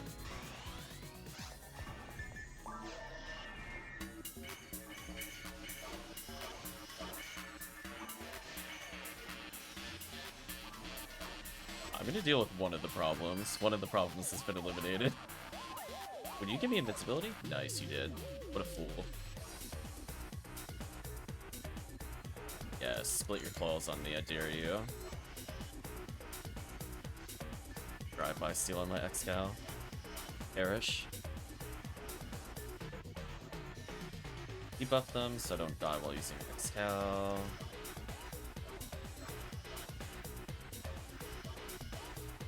There we go. Nice and simple. It'd be very funny though if we end up fighting Falls again. Let's see, Chad, what do you think? 50-50 bet? Bonus room of Falls? It's Falls again. Okay, well. I guess we're doing Falls. No bonus room today, I guess. We tried. Bonus room's like, close for innovations. I know. Crazy. I'm gonna do my favorite strat as player 1, where I just hold still because there's no way I can touch the tower before anybody else, so I might as well just wait. Look at the stairs. Here you go, chat. Look at me regenning TP. Why bother moving? Get that TP back. That's like 2 Gabois I just restored, chat. Sadly, no invincibility, so I gotta move after that one. Ooh, somebody walked towards me. Scary. It's like panic mode. Somebody walked towards me. Okay, there we go. Now we're good. Now we're cooking. We want to play the game of walk away from other players. Ooh, that was a cute little pattern there. Nice try, Darvins. Now we're fine.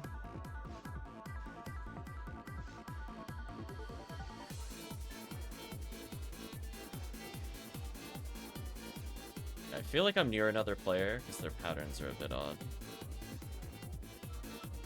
Gotta be careful. Nice. Thanks, good boy.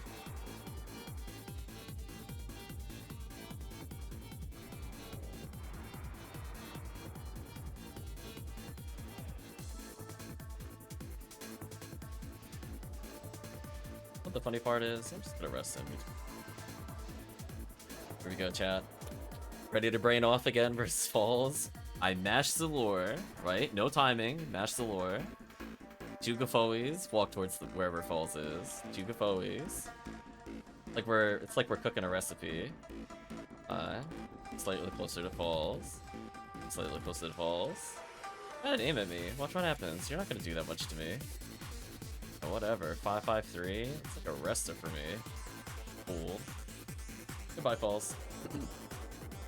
See that? By taking a couple steps forward, you can see the fireballs can reach the outer edge, so it protects the team. So not only should you move forward to not get multi-hit by the spells, but yeah, it just makes Falls so much more consistent. Ready, chat? You ready for Falls to not hit me? Let's see. Will Falls break like the 300 streak of never aiming at me? Oh. Oh. Falls really doesn't like other players. That's all I'm learning. So the Force, I'm happy. I'm like, listen, I don't even have to move. I don't even have to move. It's just me using Bowie repeatedly. Look at this. Look at this silly. Yeah, if you're like if you're on the left and the right, you get swung on constantly. But player one, nah. I'm pointing. I'm like, that's where the bully is. Get out of here, Falls. Just a little guy, yeah, pretty much. 3 kills. Aw. No red ring. Maybe one day we'll get it here.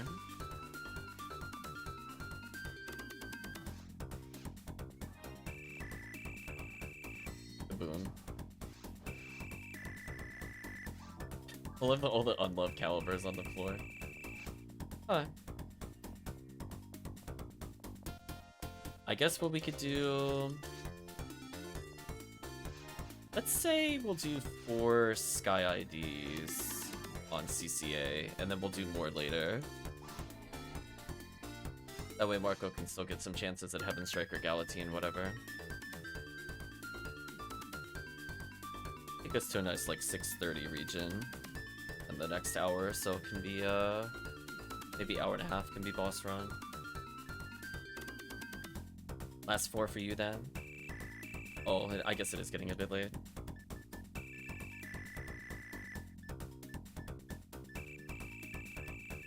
So many. Just like, where are they in this wall? There they are.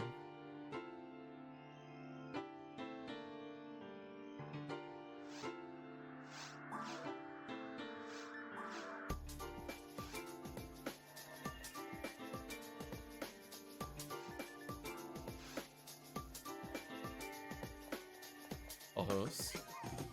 See Dango. That wild Dango doing his resets.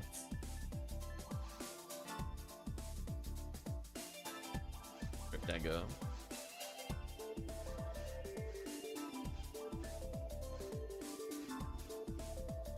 Okay, we'll try some Sky ID resets. That way we could say we even put in extra just for having fun.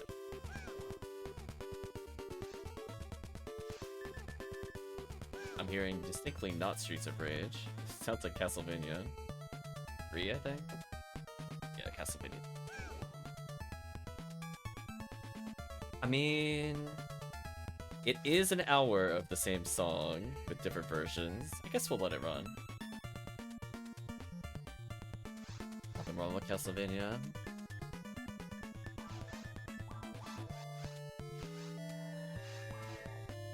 Tango says 45 hit hold laser. Why you like this? PSO is very fickle. I did have a lot of fun with the AA1, I just don't feel like running them right now.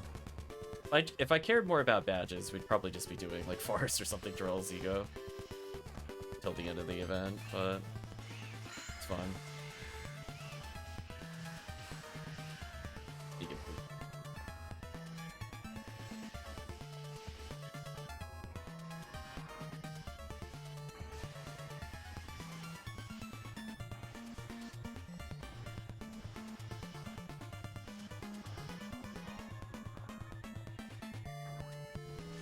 These are Heaven Punisher chances.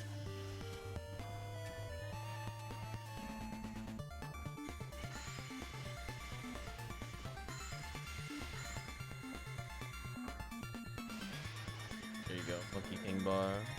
I haven't really used that item that much. I mean, I have one with like mid hit, like 40 to 45 region, I want to say. Otherwise, just kind of okay. I kind of wish for this quest, we should have just like a couple more Gagui. Put them at the very tail end to discourage resets. HP revival. Something.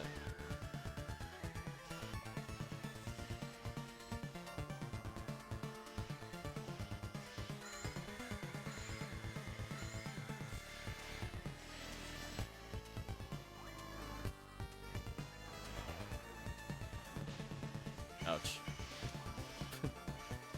Punished for faith. It's all over, chat. No more faith. Faith is done.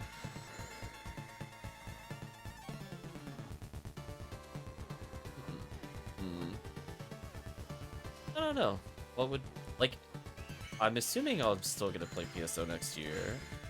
I think from the standpoint of what I'm actually looking for, I don't really know at this point. We got basically everything as far as I'm aware. I'm not really interested in grinding out like Uber hunts for the most part. I think like today and like the next couple of days will be an exception. Just because I would like to have a Heaven Punisher so I could do even beat stuff on odd beat hours. Maybe they want you to run Hour for Gagwe since there's more there. Maybe.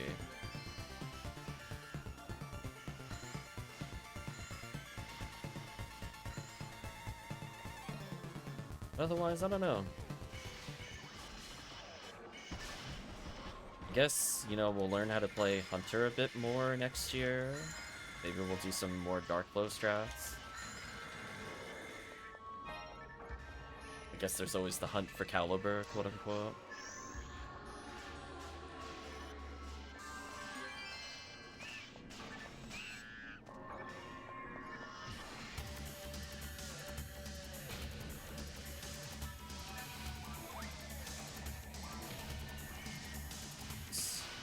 Refoe actually stopped me from turning there. It was awkward. Looking at probably having the curse of not getting golded from this year, and then like finding it a couple months later, finding it first try. Yeah, I don't know. Like just weapons like that, I just never found interest in. Like honestly, if it doesn't advance like the clear speed, I don't really want to spend time doing it. Kind of like that in like cosmetics. I don't know. I mean, it's nice if it's like an incidental hunt, but not gonna be like a focus for me ever.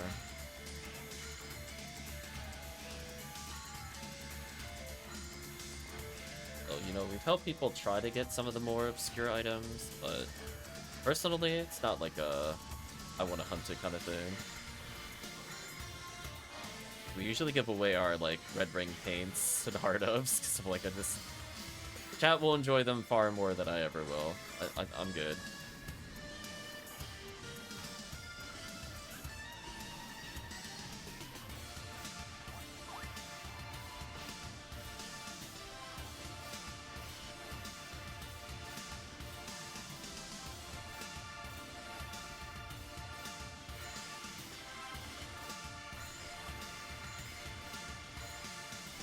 Slightly too early, Robarda. I gotta be careful with that one.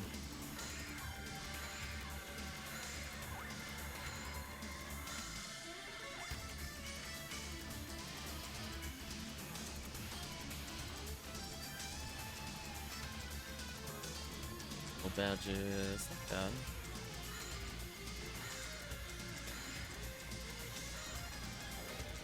I was gonna say, I just want to see us do this quest, get a banner, but it's for CLJ Sword. Like, there's all this time, it's just, we're doing like this kind of like super off chance SJS. I was kind of hoping we would see one during A1 from one of the other players. It is what it is. It is a 1 in 6,000 something chance. Also be nice if more common weapons were viable. Yeah. I doubt they would ever do it, but it would be nice to be able to with like PDs or something in order to like convert a special on a weapon.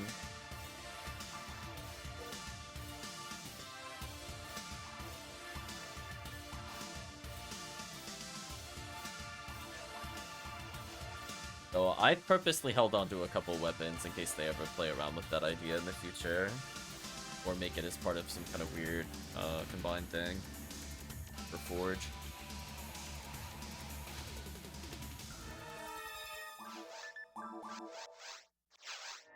It's just kind of funny that like certain items are just, you know, usable as is, like your charged Vulcans, etc. But then like some weapons have upgrades, like you could technically do like parts of Egg Blaster for pistol, but they're not on like the same level as stuff like Dark Flow.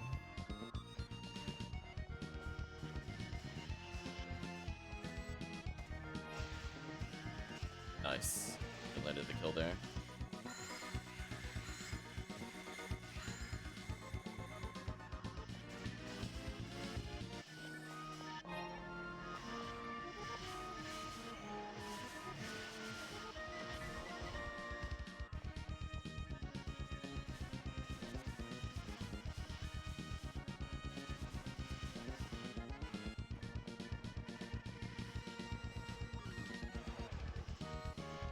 my enemy.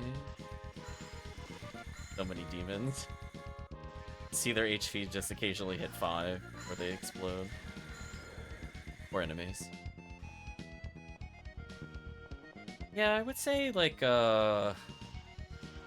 long term where I would want to see the server go, like more realistic to happen than like pipe dream stuff. I'm really hoping for like Valentine's event and maybe Easter. Potentially in that order, get additional quests to play. Right, like right now Anniversary quest is like really overstuffed. Halloween technically has its own bash already, and Christmas already has like so many custom quests. And to be fair, like they're pretty good, but like spread them out a little. It'd be nice. I feel like that could realistically happen. So if they want to experiment more with Omnispawn, they can have ones that are just kind of there to encourage people to play during events that are an anniversary event.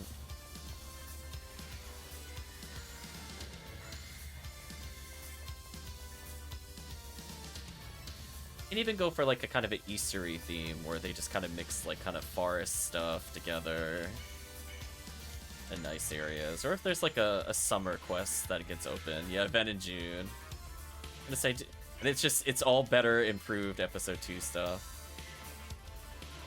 I heard a rare drop, looked at what it was, felt disappointed, moved away from item. Oh, that was a good hell.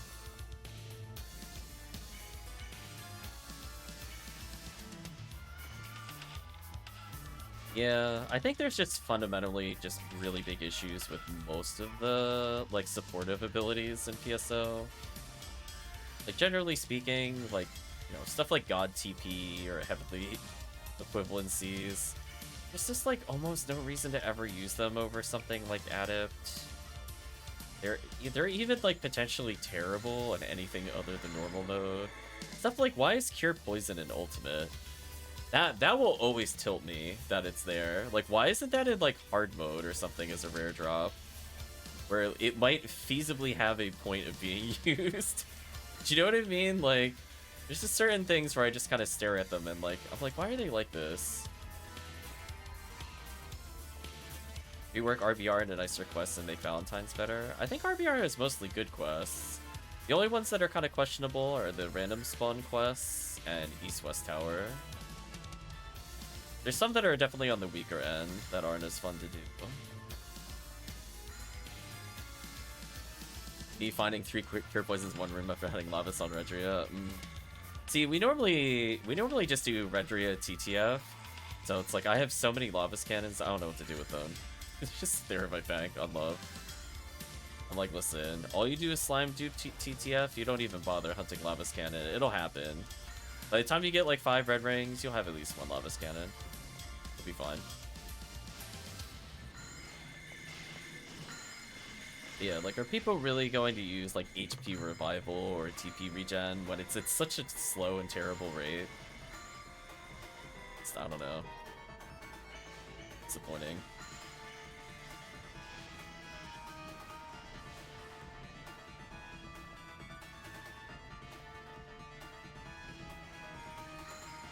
Need to make elemental specialists actually usable before adding ones. They're usable at low levels. They just don't scale well, and it's mostly, it's not that they're unusable, it's just that elemental resistance is so high in multiplayer. Right? Like, you could just completely obliterate them in normal mode, but like, you get to ultimate and like everything in their mom has like 80 resist to everything. Like, look at this. Like, just look at all the resistances to episode 2 enemies. The point where they're not super viable. Like, can you imagine if they took Q from what they did in like PSO 0 and shift to actually buffed MST? Stuff like that. Or if like weapon attribute actually affect tech damage.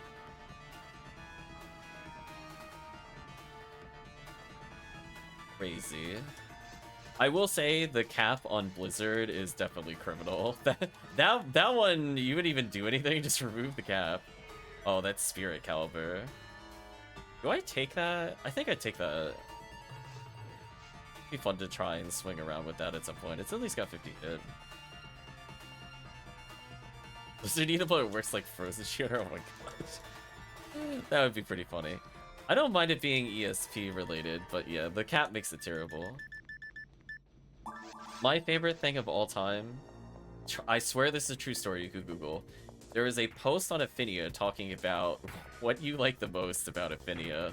And my favorite thing, we open it up at least once a year to go laugh at that moment, is somebody in that post put, I really like how good Rabarda is. It's so much more effective here than the other servers.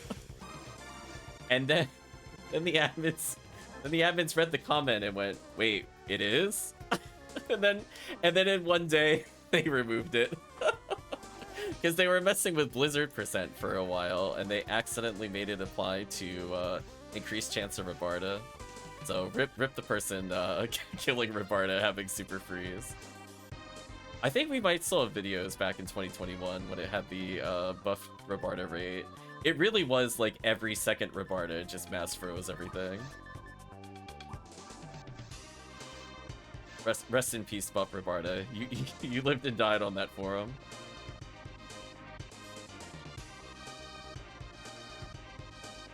I was like, can you imagine being that person? You're talking about something that you love about a video and it gets removed the next day. Oh, it feels a bit targeted. Buff Kabarda. I think it was buff then, because I think it applied to all freeze. Because they meant for it to only alter the freeze rate of Blizzard, where I think they increased the cap. Because I think it was... That I don't remember, but they did increase the cap from what I recall. Make fun on Mazer usable. Oh man, that's another dream. I was talking about that before. I was like, I would actually unironically use that weapon if it just had better ATP. Like that, like Guilty Light is kind of like the intro weapon so that new players can finally deal with Dragon and stuff like that, and early ultimate. Red Scorpio probably should have had way more stats, but Photon Mazer should have been like a 600 plus ATP weapon, let's be real. It would have been so much better. Could have been like the Gal Griffin Annihilator. Like Rabarda fun detected? Yeah, pretty much. Oh. Sometimes we open up that post. They're like, I just got Rabarda removed, didn't I? They're like, yes. Yes, you did. They got absolutely denied. I did enjoy the buff Rabarda. I don't think I realized what was happening at the time until I read that post. Yeah, rip Rabarda. I think for a brief period of time it had like a 70% freeze chance or something, just so chat is aware. It really was like, if I Rabarded right now, it would at minimum hit 3 targets. It was crazy. Every time. So like 2 Rabardas were basically like infinite freeze traps. Crazy. Rip Rabarda.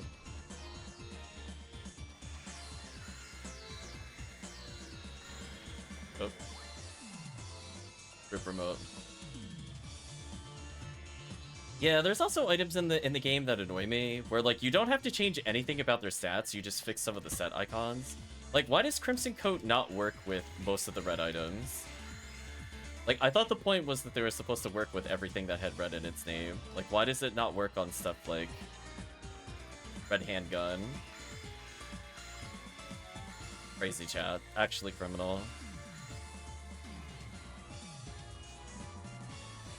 Yeah, or how, like, the other D parts technically gives less ATP, but gives ATA, but due to a bug / the way they coded, it will never give you accuracy up. Can you imagine if HuCast could have had an accuracy armor, chat? Could have been in that timeline.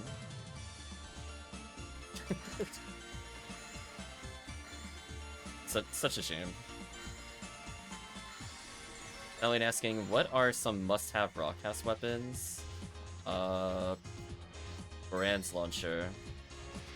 Frozen shooters usually situational at high level play, but still good. Charged Vulcan usually a classic.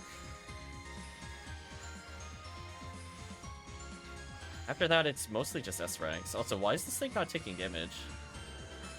Did you see that, chat? I swear I'm not hallucinating. I just saw 3 people attack that thing, do damage, and not hurt that thing. I saw like 5 attacks from each player hit that. It was at 700 health the whole time. It's such jank. Just like Flower was like, nah. I hope you all witnessed that. That was certainly a moment.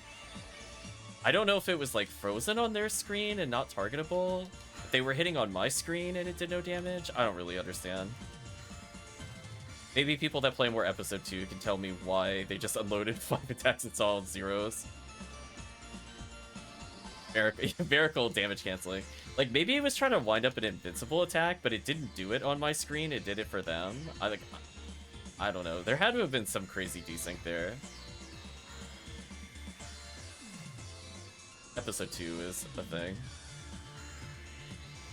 Flower rolled the syntax error, the numbers overflowed into the negatives.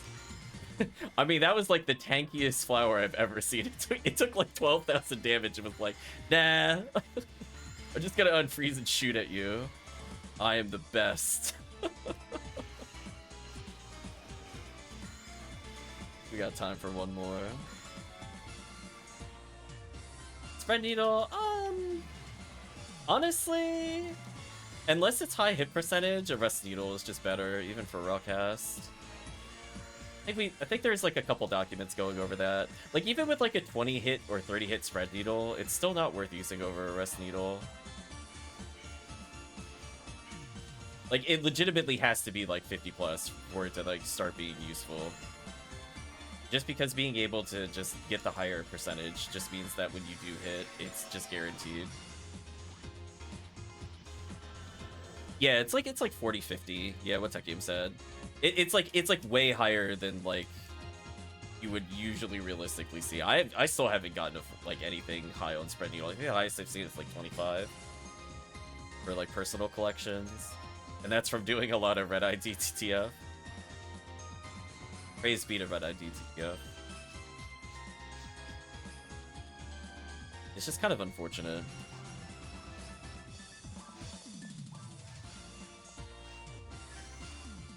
Laura must have been watching Pawn Stars and was like, best I can do is 20 damage. I think so.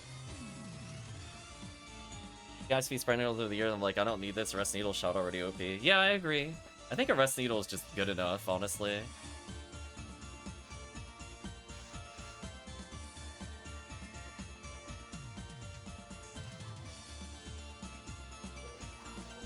I was about to join the game and I realized, no, I am the game maker.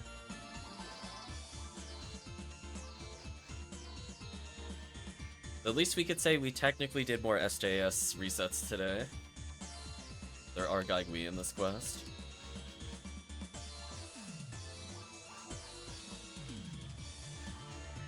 Other than that, I'm just trying to think what would be like a classic broadcast. I mean, technically Charge Arm is still used in some scenarios.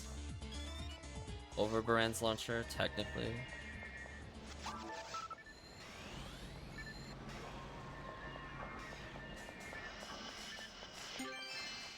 I don't know if I would consider X-Cal like a standard on him or not. And you need something to kill satellite lizards. Cannon Rouge is also fun. AKA the I'm doing episode 2 boss rush and something needs to die. But I think other than that, it's just kind of oops all S ranks. Already. Yeah.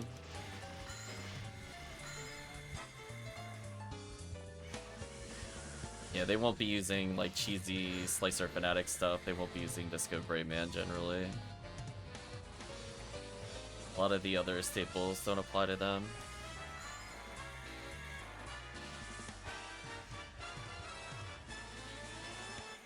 Hello, Gibbles. Goodbye, Gibbles. Guess I'll move closer. There we go. I got another kill. Look at me go, chat. Cashman Cobb 9000. Yeah, I could kind of see that. Do enjoy them.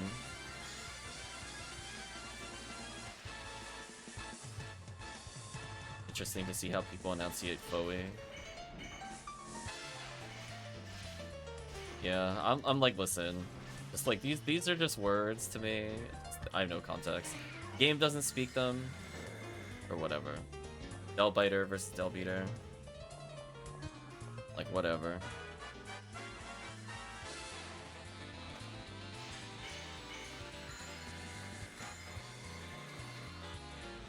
Oh, I thought somebody got a banner just now.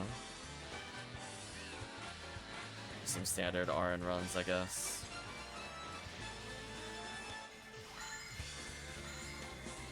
Someone to say charge arm? Yeah, there you go. Yeah, Dengo just got a whole bunch of 25 native, 50 hit charge arm from the shop. So, we'll probably pick up a few from him at some point across the next couple days. Oh, hey, me get killed. Be good. I just do that because I don't feel like doing SNS cancels with Slicer Fnatic.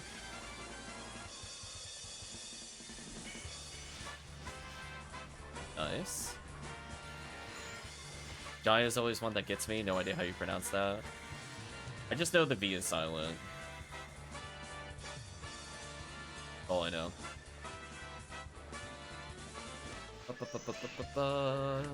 Those.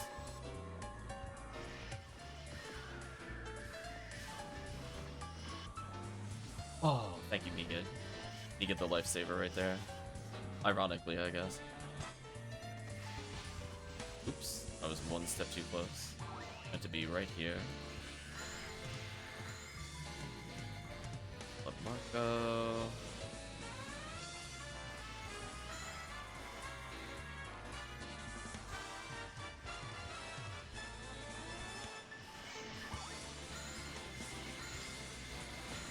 Ooh, worried I was gonna get hit there. That's fine though. Platform's small enough you can do without the weapon equip for a faster time. Oh, of course. I don't need it here. I just don't feel like weapon swapping. I agree with you. It's very small. I mostly just leave it on from the other room, and I'm like, no, I don't feel like menuing, to be honest with you. I'm like, this is my downtime after playing Fomar and rotating through multiple weapon sets and all the barriers. Like, listen, sometimes you just need one where you can talk to chat and just be like, do what you need to do with the Zalors. Good enough.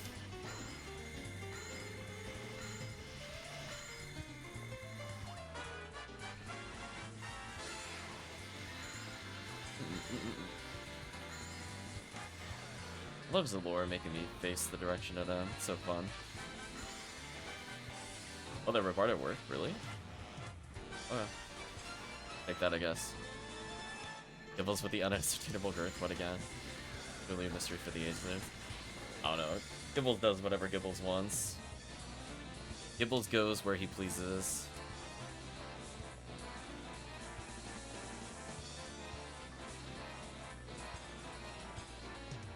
Okay, well that's enough Skyforce.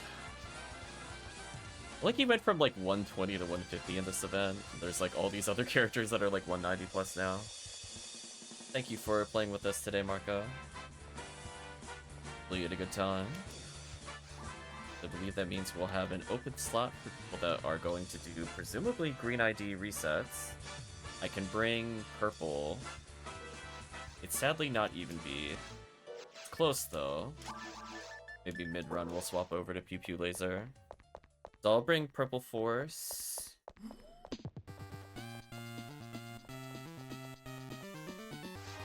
Otherwise we'll have Draken host. Funny if I were saying around this all time, fresh says G-Blaze, oh no. Oh, offering their spots since they get a lot of game time on stream. Very polite of Remote to offer. Yeah, we're willing to play with basically everybody.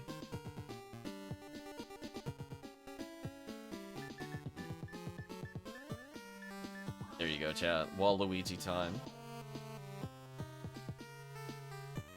I can't believe he hit 180 this event. I suppose at one point we'll try using Red Ring with him. It'd be interesting.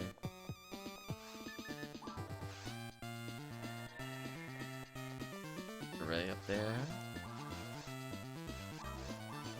You too quickly. I'll give him another minute or so for people to join. some point I should probably get up and try to stretch.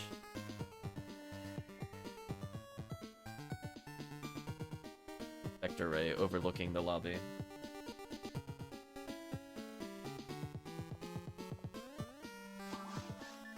Let's join it. And yeah, I guess from the standpoint of items, I don't know.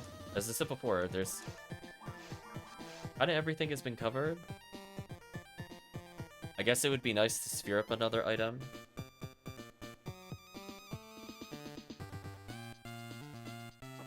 We're currently sitting on, I think, 108 cookies or something like that for when Halloween event comes around. We're going to be very busy there, chat. Just to let you know.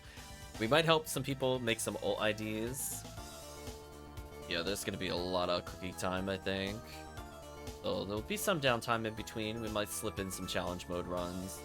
Try to get players their first S ranks. How many cookies did you say? I think 108. Ian's like, more. Yeah, pretty much all of them have come from Promethean. I think Chris was going to throw in his batch. We might see somewhere like 140 cookies or something like that. Because he generally has played with us but hasn't burned any. I think he's sitting on like 2 years of random cookies. Did you want to hop in, remote? Order inventory slightly. Ooh. Characters missing merges. I'm glad I did not go further. That would have been awkward. Trying to fight Kadri with nothing is kind of painful. You think it's only about 140 cookies? Are you burning all the cookies, Promethean? Is that what I'm hearing? Both of you. Oh, whew. Alright, I don't see Rebard emerge. I can live without that. I at least at minimum need Gafo emerge for this quest. At minimum. Organize some storage if no one joins, I can fill up. Oh, it's like Promethean has joined. Alright, chat, we're gonna go brain off. Oh, I am set up to slicer. Fine, I'll go grab a slicer. I'll grab it. What do I not need? I guess I could technically put away 3 seals. Light Divine I only need for a couple of rooms. If I pick up something important, I have to go back slightly. Sadly, I mean. Oh. Wait, who is my other slicer? Oh, that's unfortunate. I mean, I could bring a Bringer's Arm, but it's not quite the same thing.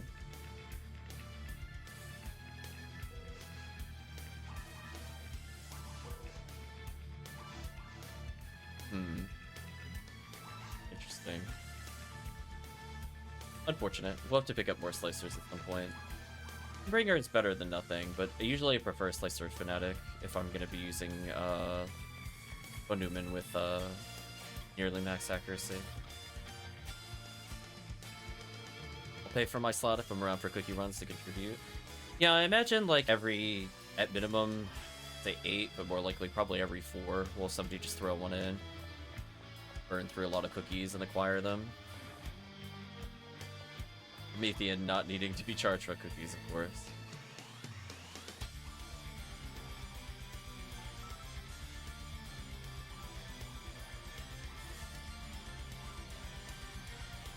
Oh, these guys are dead nearly instantly. Yeah, I guess I could join in the Bowie stacks here. I don't care about spooking.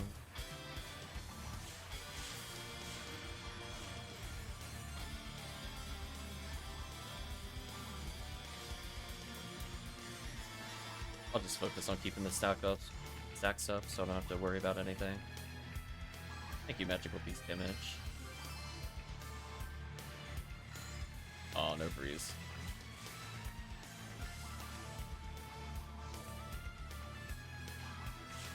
Yeah, I'd like to play a little further forward just to hit the Yowie a bit more.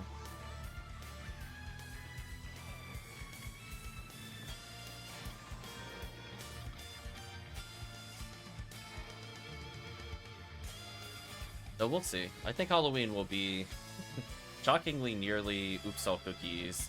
Maybe some random runs in between while we wait for a group of 4. No sense of doing like 3-man cookie runs.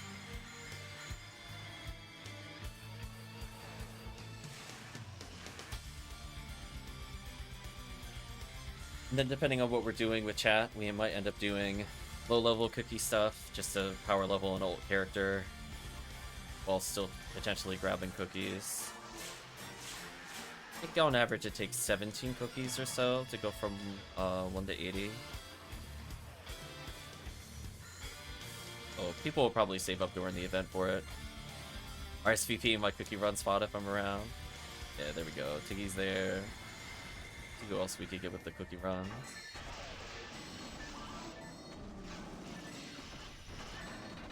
Fine.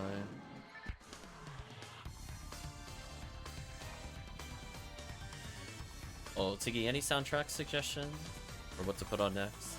It just defaulted to Castlevania. Would have put something else on. You're making an Excel sheet with a cookie schedule? Oh no. I mean, I'm kind of done, honestly. Like, if I just didn't play for the next week, it'd be like, it's fine. There's nothing else I really want at this point. It's nice to hunt Heaven Punisher. I really doubt we'll get one. But, you know, see what happens here.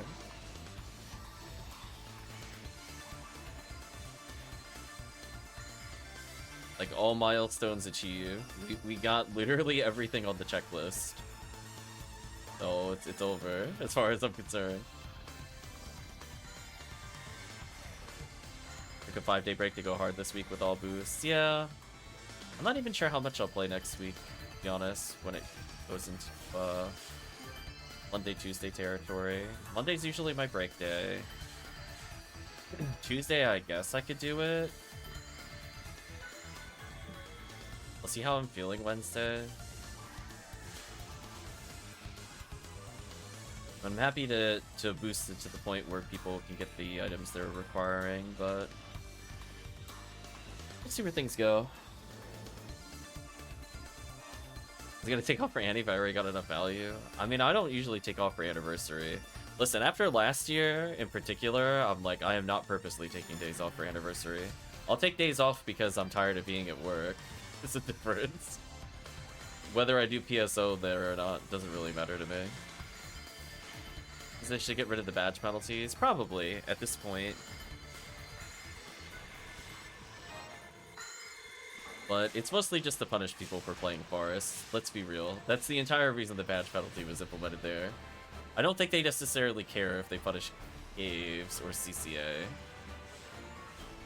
It is what it is. I think the only thing plus off my list is buying some ES weapons. Ooh. Well, there's still at least a week left in the event at least. Requires more game time. Yeah, I mean, if you look at my original list, right, we talked about getting one important unit of every type done. We had to do Uber hunts. We got an Uber. The only thing we're missing is Red Ring, I think, technically. And even that's kind of mixed in with technically we could still get Lava's Cannon while doing it, which is funny. And Plat Badge. Yeah, I've never received Plat Badge. I don't think I ever will. And I'll run Blue Forest guilt-free. Oh, I don't want to do Blue Forest. I'd be more willing to do BL1. If chat wants to do BL1, we'll do BL1. I'll put it that way. I don't know if I could do Forest. My heart is not in for the quick resets. I need something to stimulate me a little more than Forest. Or Red ID player. Oh. I got bodied.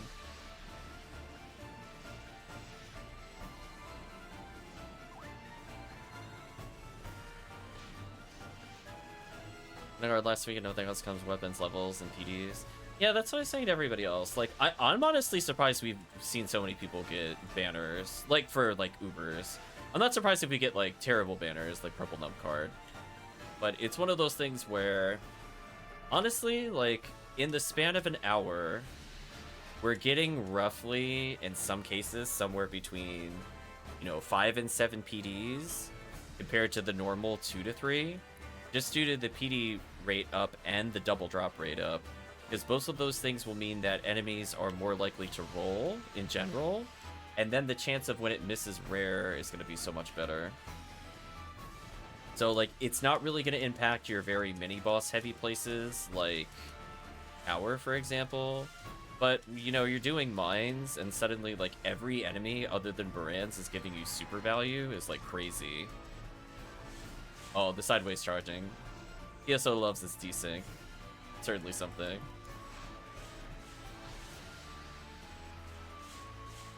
Yeah, Tiggy could do, like, the cave resets. I could join in for, like, 30 minutes, and I'm like, okay, I'm good. I'm good. I can't do more. I don't enjoy the quest. A 40-hit Demon Vulcan. Chat, shake your head. What a disappointment upon this earth.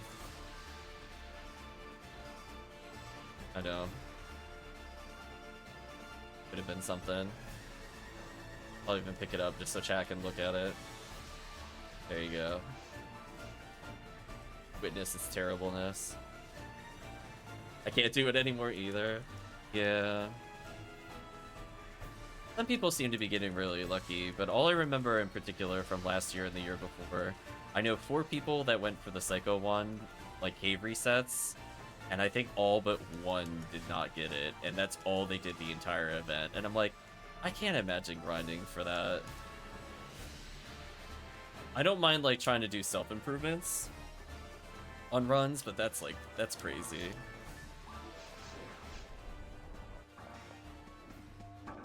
Hold on, chat, do the wiggle. There we go. If we do the wiggle, they always dodge bomb. True facts. Oh yeah, speaking of not needing Blind Divine, I'm gonna go ahead and debuff the whole room while standing here. I believe in the team. I'm gonna start Magical Beast. Pink Temple is your new caves. See, I actually like Temple. It's like reasonably challenging to do quickly. Like, you could die in theory if you're not like wearing breastplate or whatever. We've seen that happen, so if people aren't paying attention, you do die. But there's at least like some thought process as we play that. Yeah, it's just one of those things where I definitely want to do more Pink Temple with Tiki at some point.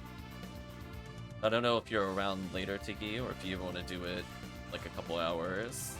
I do want to do the pink-purple stuff. Yeah, sub 5 requires coordination. Yeah, I don't want to put Tiki in the like 11-minute public games.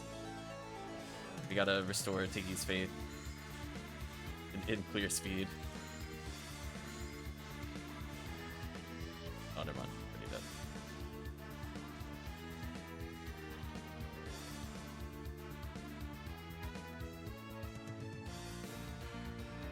Sounds good, Tiki. Don't mind me, just checking Rappies for items.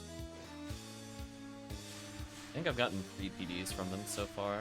I've like 12 or 15 runs. A pretty good ratio.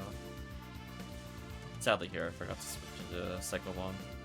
Should have done that while I was waiting.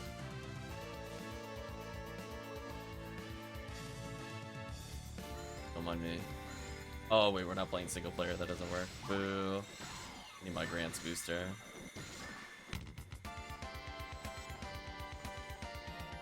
Alright, I was autopiloting my single player strats, because normally that's what you do in single player. You cycle one in between them, and I'm like, oh wait, that's right, ice resistance is so terrible in multiplayer. Which I just like to say is an absolute crime that they left it like that.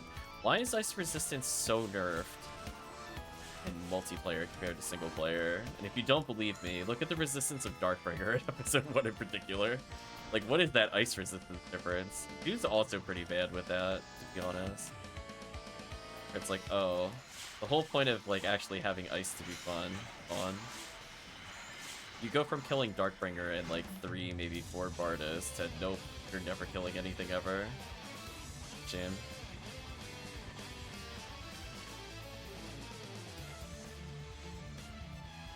That works, I guess.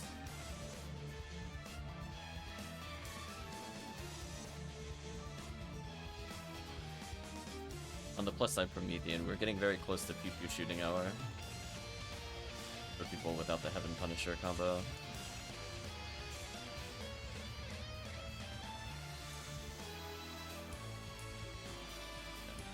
Let's attempt to find the magical spot in this room. What do you think, chat? Do you think I found the magic spot? Might be right here. A little bit more, a little fraction more. Yeah, there we go. That feels right. Let's see if we have the magic spot. Am I wedged between the Goron detonators? Ooh, I needed one more step forward. Like, this is how close I was, chat. I need to be right here. That would have worked. It is what it is. So if you're, like, perfectly dead center in the room, you can avoid spoofing the Rappies. But now, if I stay here, the Pyrogoron can't hit me and has to do this long trek in order to smack me. So as long as the... I was gonna say, as long as the team is freeze trapping, I shouldn't get hit, is what I was about to say. There we go. Anyway, back to Konvoy stacking. Similarly, if I never move from the center of the Goron detonator that spawns here, can't hit you either. You try though. He's going on a magical journey. What a fun magical journey he went on. I think he just got like hit by the Quadra Demons. He got deleted. I know. That's where Frozen Shooter's needed. It's like Freeze Trap. Or if you have a Snow Queen, like Freeze Trap. Okay, Galatine chance. One day, chat. Maybe that'll be the goal for next year. We have somebody with Snow Queen.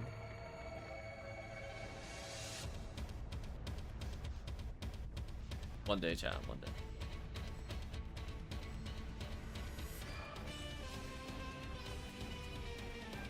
Okay, that's orange, so I don't need to care. I want to check if his character bank has a Robarda merge here.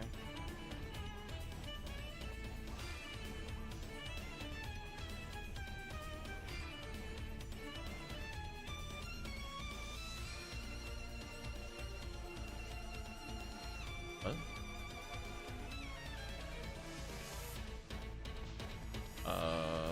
What happened there?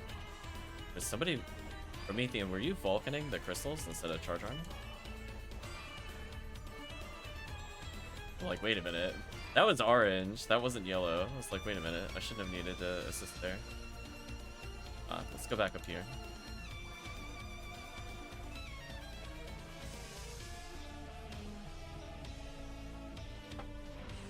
Crazy, crazy. We're sitting at like 320,000. We're about to beat the boss for like 110,000. Kinda silly that even at like level 180, it just takes 2 quests to level.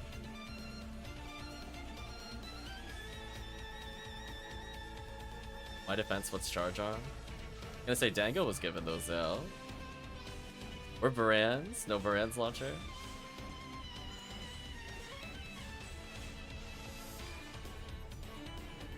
I was gonna say you should have minimum probably gear up the Ramar, or else you can't get cookies faster. Oh, look at that Resta. Perfect Resta. Wait till he centers. Oh, I got knocked over. That's fine. He's still saved it. Thank you, Resta. Apparently Promethean isn't using Charge Arm for some reason. Probably should get one as Romar. He doesn't use Baran.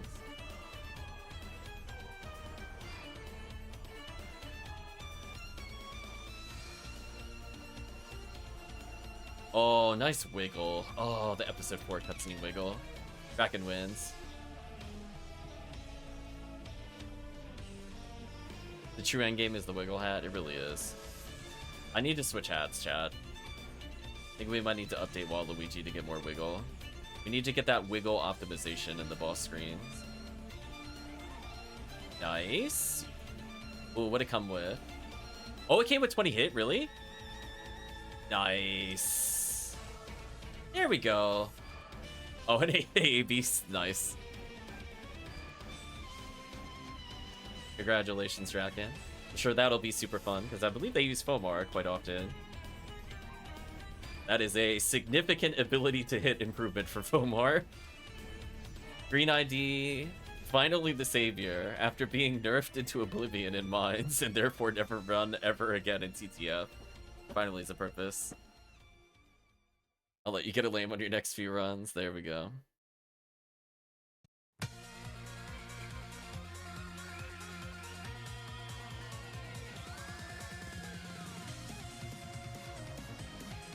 Super Bomberman version of this song?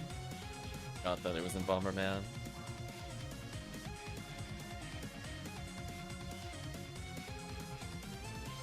There we go.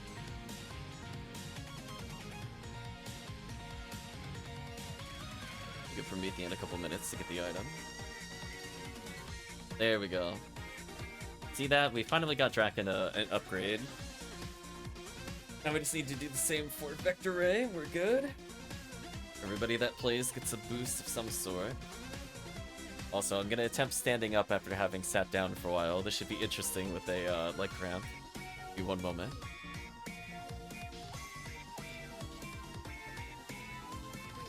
Oh. Huh. I actually didn't feel any pain that time.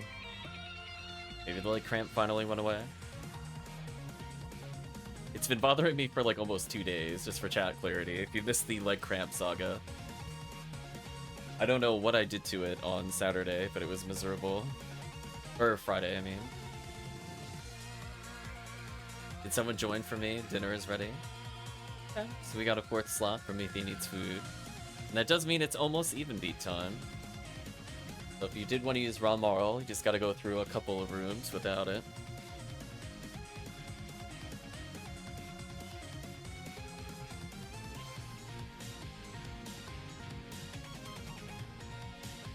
Okay, we'll fall over dead. But congratulations, Draken, on the upgrade. Hopefully that ends up being a big help.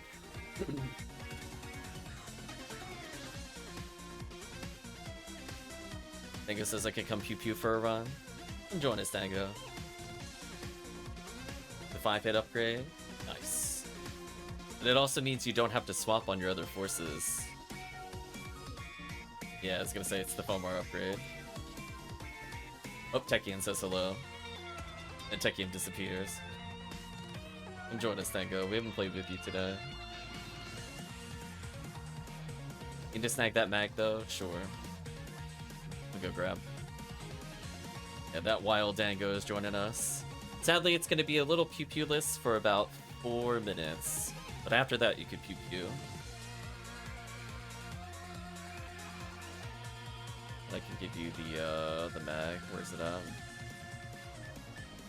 Do probably MST. I'm assuming you with the MST one versus the ATP one.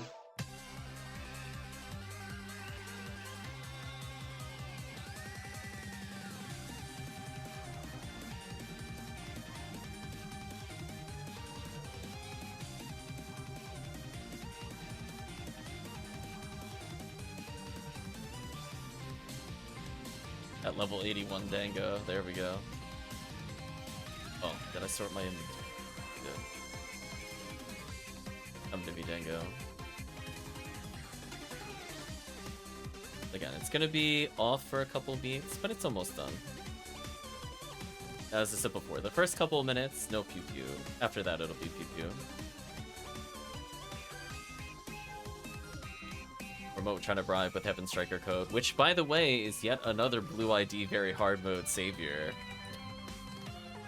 So if you haven't made a Blue ID yet, it has literally everything. It's like it gets your endgame hunter gear, it's got your endgame armor for forces, accuracy boosting while leveling every ATP class, Jaya. Ridiculous. What a loaded ID.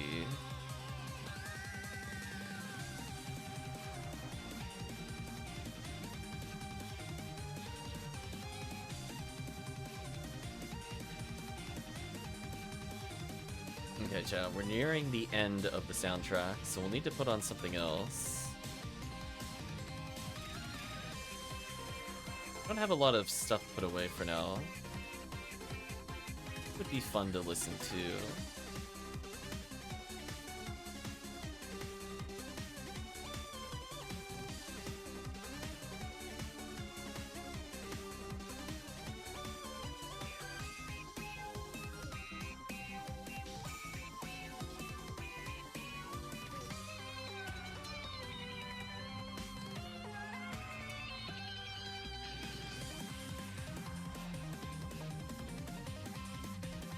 Definitely don't want to do Streets of Rage 3 soundtrack. That one was kind of.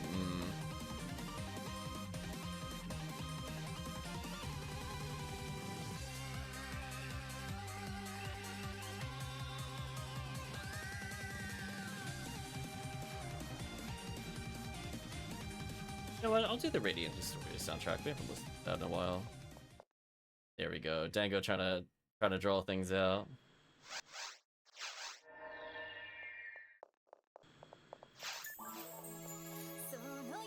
Oh, skip lyrics. There you go. Dango just trying to time it out so that 7 o'clock means pew pew laser. We know how it is.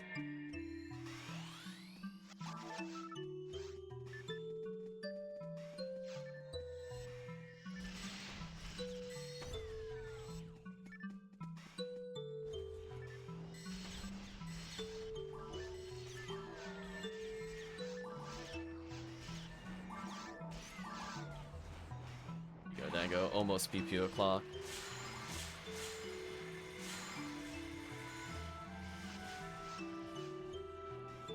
Getting there.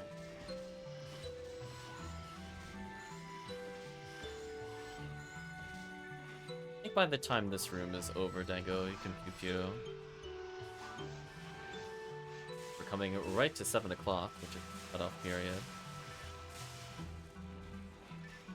My enemies.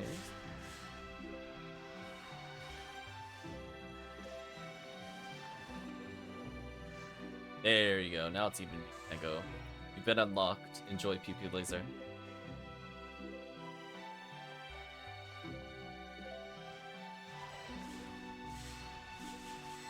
Just so unfair.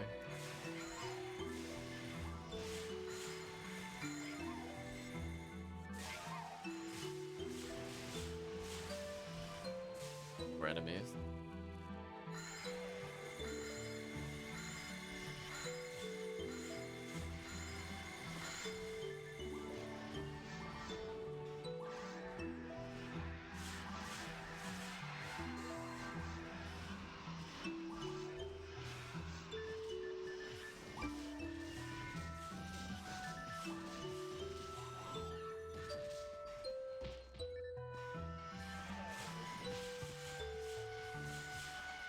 Oh, why did I was like, wait a minute, nobody's actually shooting anymore. It's just pew pew time. I don't need to gel on them that much.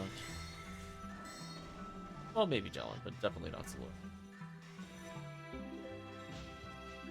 Almost dodged. Oh boy, chat, our like bajillionth 40 hit club. Thanks, game. Appreciate you. Definitely did want to see a better weapon there, for sure. Stupid clubs. Clubs and strikers. We're gonna ban them from the game. That should be the milestone. Just remove club and striker from the weapon pool. For like 1 week. Just fine.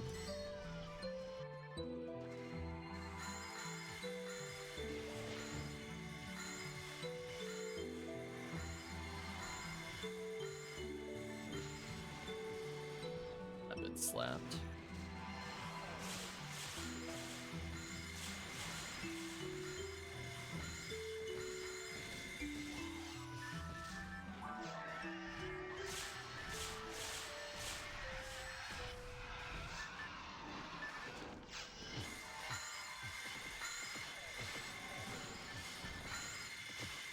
I just lured to see which one was actually alive. I'm trying to debuff them.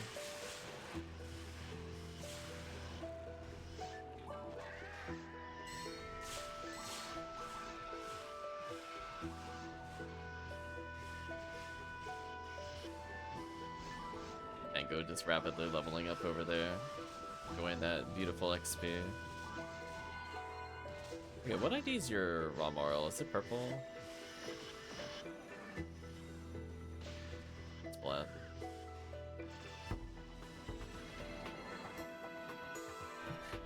it's easier to check when giant gun isn't blocking the ID. Assuming it's raw moral. Makes sense.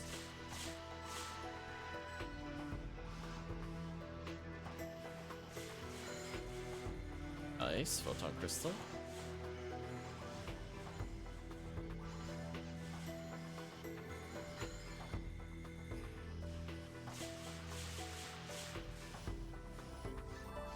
Like, how dare they interrupt my Gafoe stacking? What I live for in episode 4. It's so fun.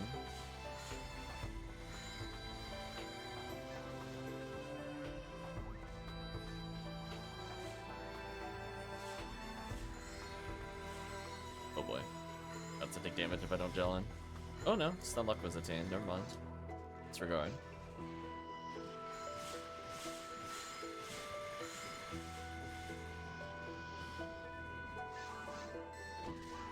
Okay, damn it. You know what's kind of sad though, chat, but totally true? We have not seen a rare enemy so far today. I think they got patched out again. I think we need to check the latest updates.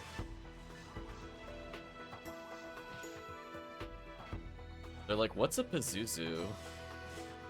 Gorfon Eclair? Is that a dessert? Never heard of it.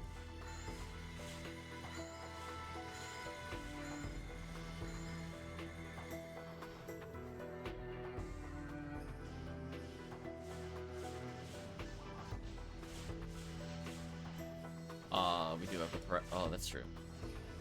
So we shouldn't do our other strat that I was doing earlier. Be more careful with my Gafoe timings. I did like the triple force strat on this quest. Just stand in the middle, assert dominance with Gafoe. Might do that again in the future.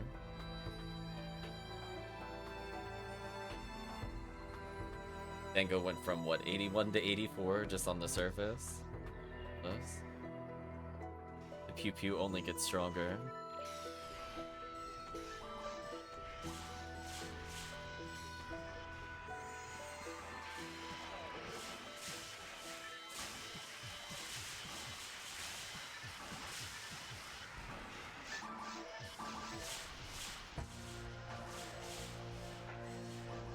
I think we've seen somebody get a Heaven Striker from the Pyros already. But even if we don't get Conjure, this is kind of like the great consolation, right? Like, you're always getting Heaven Strikers, so you don't really feel cheated. If you don't see Conjure, then you just get Galatine chances, which most people, I think, are probably okay with, given that it's still a weapon that can auction for a lot. Comes with any hit percentage. E101 from Zeus is kind of nice for when we never see Pazuzu. I guess the only bad drop, quote-unquote, is from Gorfon Eclair, because well, no, Gorfon Eclair is fine, because that's kind of rude. I guess it's just Delrappy then. And maybe Marissa Double A, because I have no idea what it drops in Great ID. I'm assuming it's not Ophiel Seas.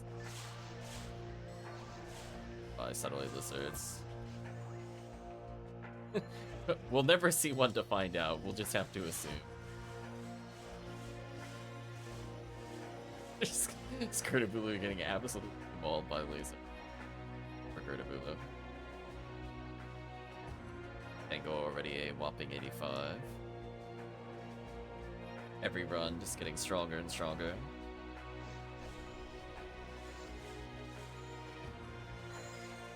I'm gonna make sure I'm in the middle here to debuff, and then after this I don't care what happens.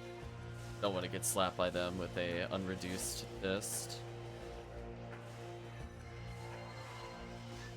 I believe in the team damage there. I'm just gonna focus on it. Wow, look at that damage. See that? If even 2 other Gafoes were there, it would kill. That's crazy. If you really get a good Gafoe stack there in multiplayer, the other player doesn't necessarily need Magical Piece, but oof, so strong. I'm gonna go ahead and gel in them so I don't get hit for any significant damage.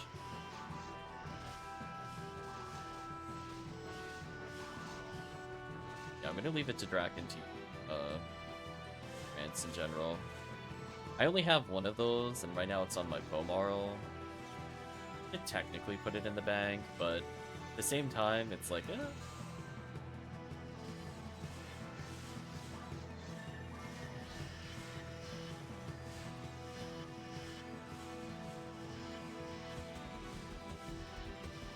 Wow, that took an embarrassing long amount of time for me to land the demons. It was like, nope, nope, nope. I like Slicer better.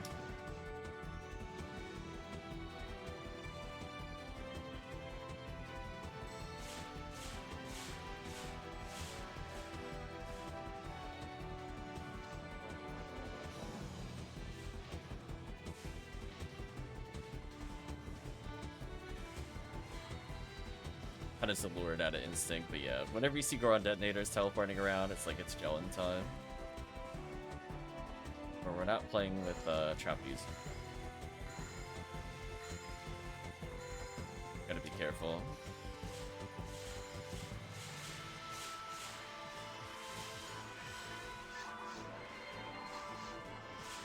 We're about to take pain damage. It's nice, nice, nice, nice. Ideally here, we're gonna see a V101 in the next couple of runs for someone to acquire.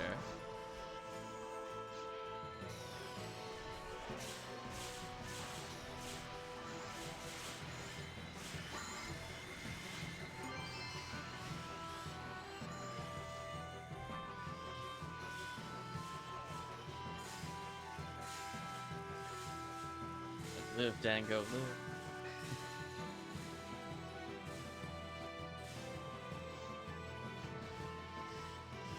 There we go. I laid at the demons that time.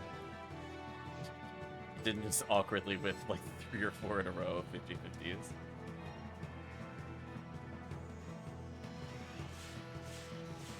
I'll rebuff just in case other weapons are used, but it is pew pew o'clock, so I don't blame other players for just pew pewing.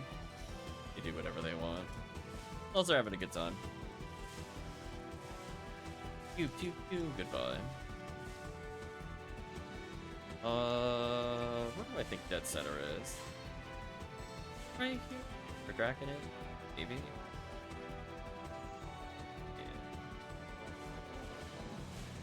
Yeah, see how the Rappies aren't spooking here?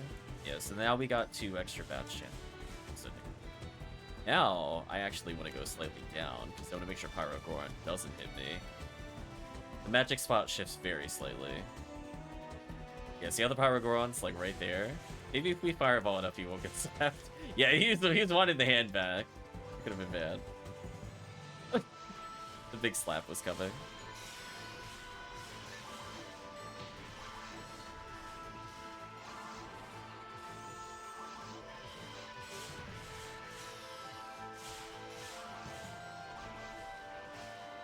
Poor Goron detonator.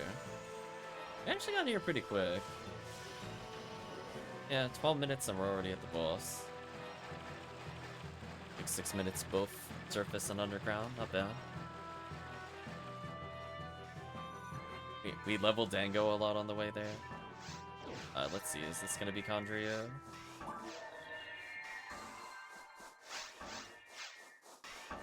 Everybody says. Oh, I was gonna say. Oh, okay.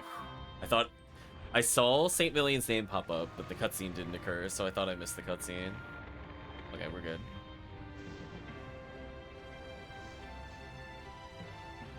I'm not gonna hit the yellow one, I'm gonna aim for the orange here. There we go. Stopped it near the team, we should be good.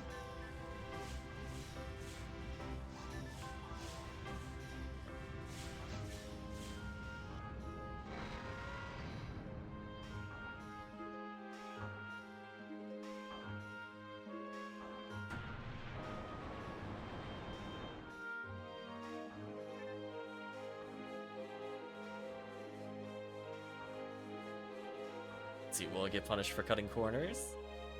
Nope. Not even punished. Look at that. Look at that shortcut I just took. Get out of here, boss. And I got the Resta. Oh, godlike. Just like, get out of here, boss. See, chat, that's how you know you've been doing too much worm boss. When you start timing the Resta, so bad. I'm gonna take damage here, though. Sadly, the spinner's messed up my timing. What jerks. Nice. Well done. Just walk up, Resta through, HP, walk away.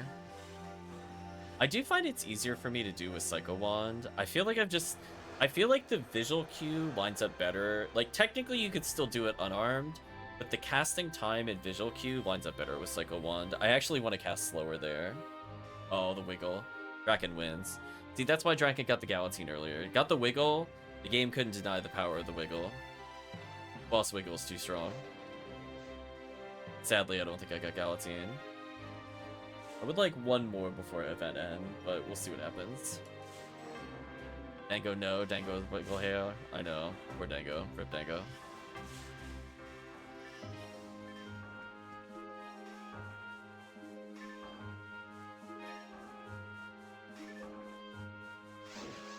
Dango started at 81, ended at 89. Yeah, that seems fair.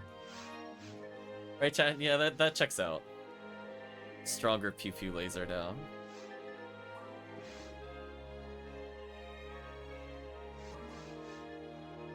V. See, I don't see anything too fun in the quest list here. Kind of, I mean, the 5-hour ultimate game is something. There we go, pew pew here.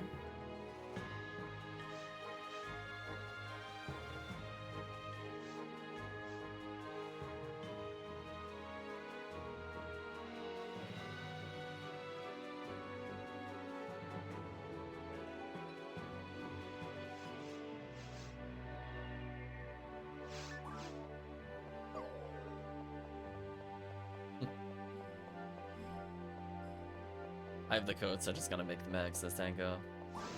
Dango's like, I will do all self-found. I'll just borrow stuff when needed. Dango will be there. Peace.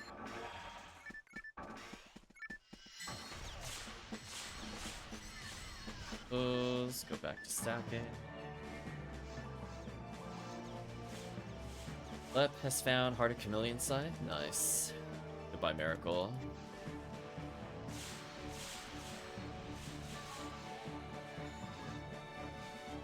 Doubles for Dango.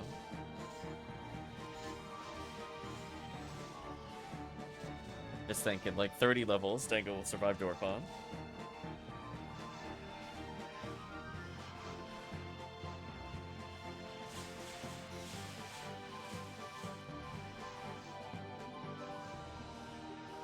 Satellite lizards.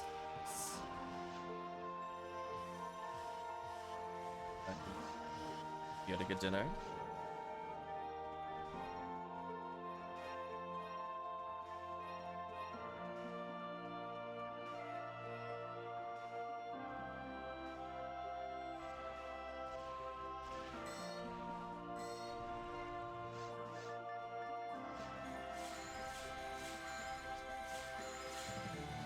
Good mag back after a run, no worries, Dango. You had fun using the pew pew laser. Taking a little mental break from a deep grind with Guyguiz.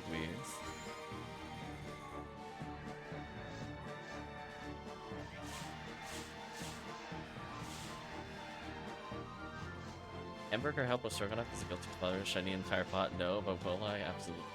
I don't think I've ever had that before. Oh, oops. I mean to go there. Hopefully it won't matter. We'll find out if it did. No.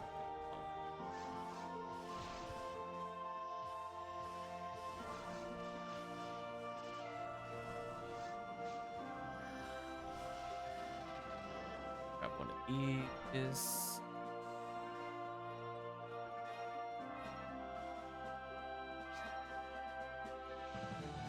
HH Stroganoff is goated. I don't think I've had hamburger helper in general, but I also don't eat a lot of burgers, to be honest.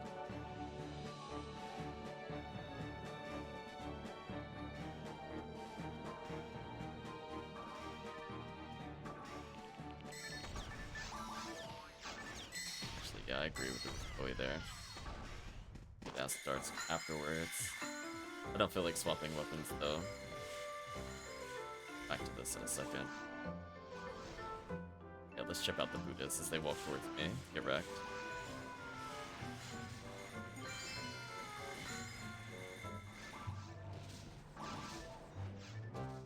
Oh. He had a draw.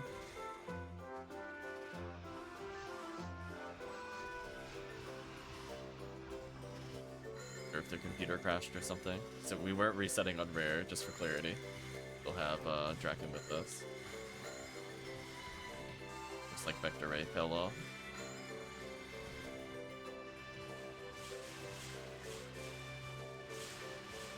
They're doing okay. Just PSO had a random crash versus computer had some serious issues or power outage. Or Wi-Fi died or something.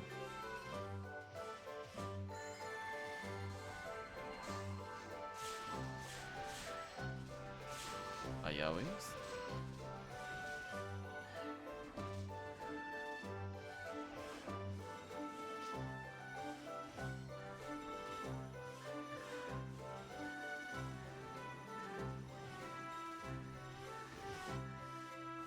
What do you want to do? Do you want to lobby? Can run? Yeah, I was gonna say, I'm not sure. Oh, Vector Ray's back. If Vector Ray's back, I think lobby. That's up to you, Dango. Did you want to go for another run to finish the run, or give it over to Promethean? Sadly, this one was cut short. Yeah, we'll probably reset then. I'll take the mag back.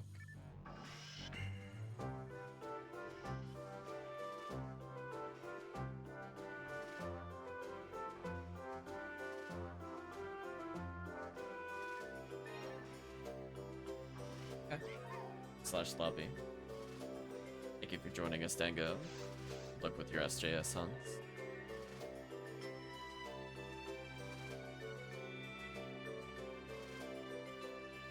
Ray says I'll give Drac back his HP, then Promethean can join. We got a free slot.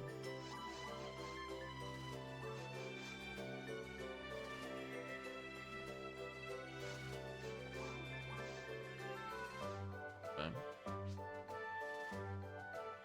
Then immediately Prometheus is BRB. Rip. Put this away. Then we'll do probably 2 more runs. And after that, we'll switch up what quests we're doing. Prometheus is switching to Pew Pew, that's fair. We're gonna have Vector Ray, Promethean with the Pew. I'll just fall over dead in the meantime, don't mind me. Even the Galatine doesn't matter. Hope I don't DC again, hopefully not. It does suck to have connection issues or internet issues.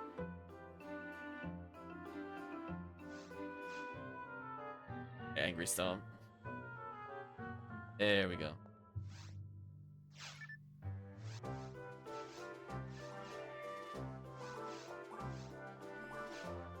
Back to Cycle 1 briefly.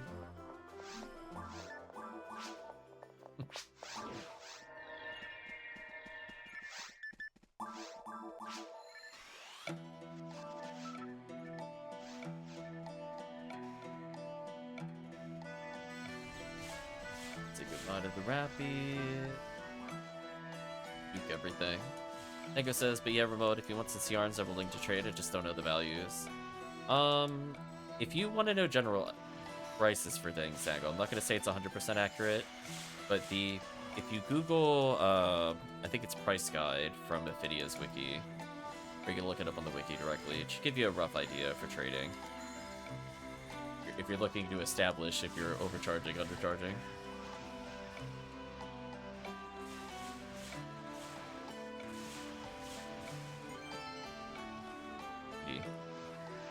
One of these in a while.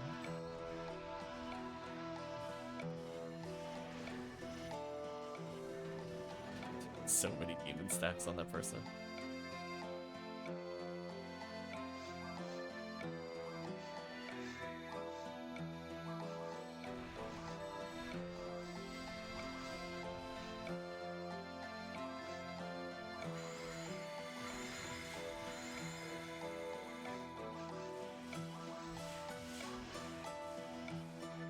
we go, chat. We're menu casting now. Look at us go.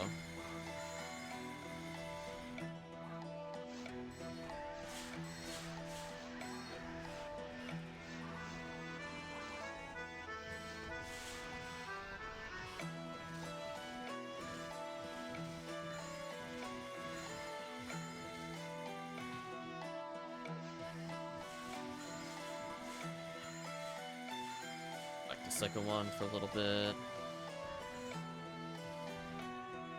45. It's always a club. Chat, I swear. Another 40 plus hit item. I got clubbed again. Taking my head, chat. Where are the other item types? Where are they, chat? It's like, welcome to the club. And also the club. So silly. On the plus side, I won't need to use a tri-fluid as decent as I might need to, just because I'm about to level. Might see me a tri-fluid in this run, we'll see. Always nice to be, or miss out a positive in any given run.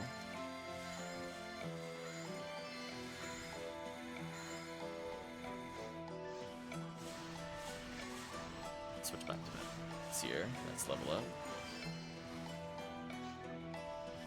Silver badge, pick those up as well.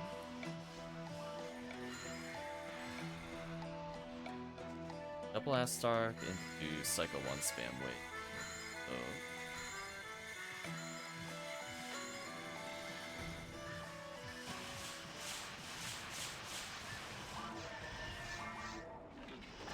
Yeah, charge arms are generally worth a decent amount. Charge Vulcans are the same way. You'll probably get a PD for them. That's about right. There we go. Now we got the battle music. Representing our eternal struggle to find something useful from these enemies.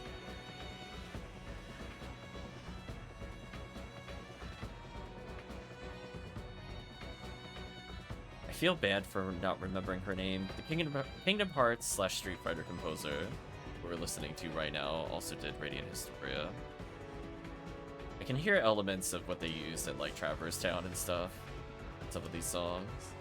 It's interesting to hear little music motifs carry over between series. Like Yoko Shimomura, I think.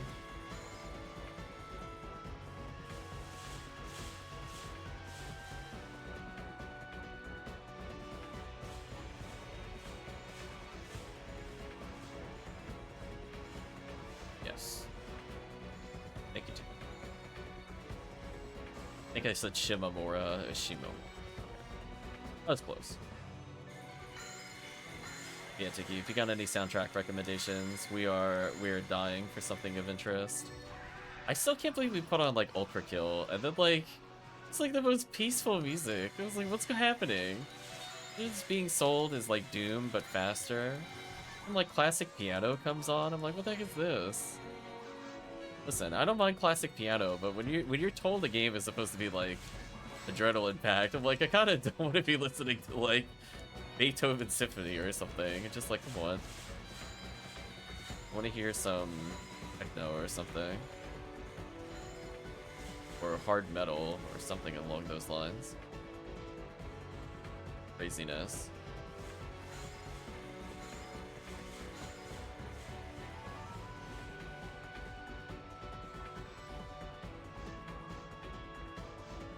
Rare Dorfon.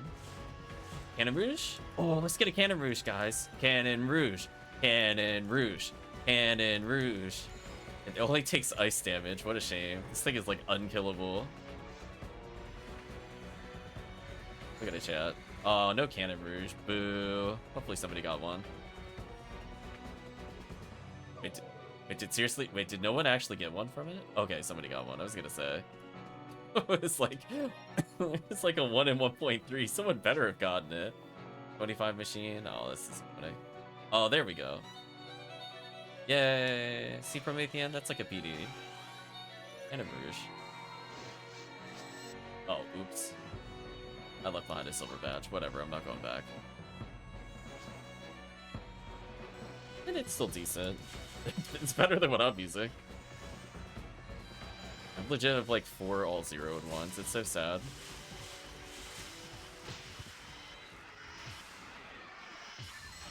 The King of Dragons, yeah, if it's God Nature. Oh, I thought you were referring to the Cannon Rouge. You get the soundtrack.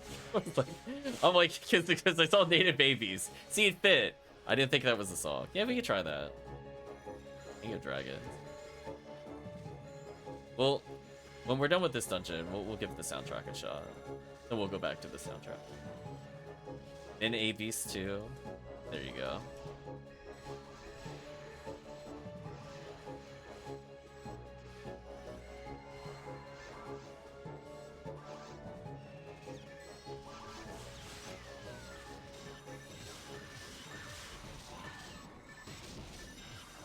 Yeah, I'm trying to remember the one that you recommended before, and I definitely feel bad because I forgot to save/favorite it on this account.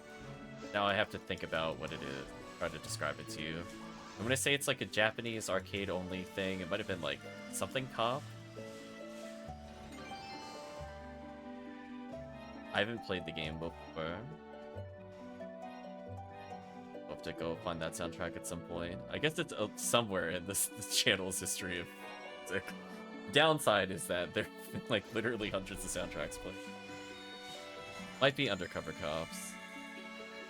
Sounds right. I did like that soundtrack.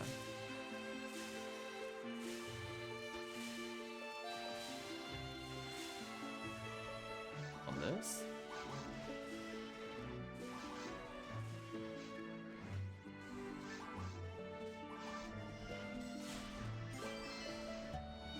Bronze badge.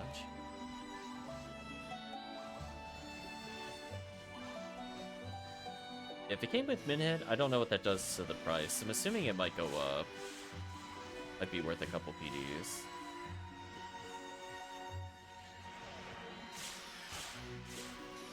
So we did finally see a rare enemy, and of all things, it was Dwarf on a Claire is the first one. Yeah. That's why I think it's like worth doing Green ID right now. Like, would I do this hunt normally for Cannon Rouge? No. Would I do it with all these bonuses? Yes. Yes, I would.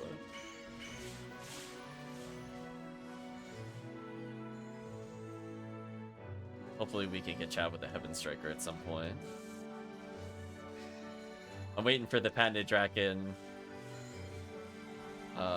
Conjure's 1 in 5 BTW. I'm waiting for it. I'm ready for it to not be Conjuring again, chat. I'm telling you. I don't think we'll see one.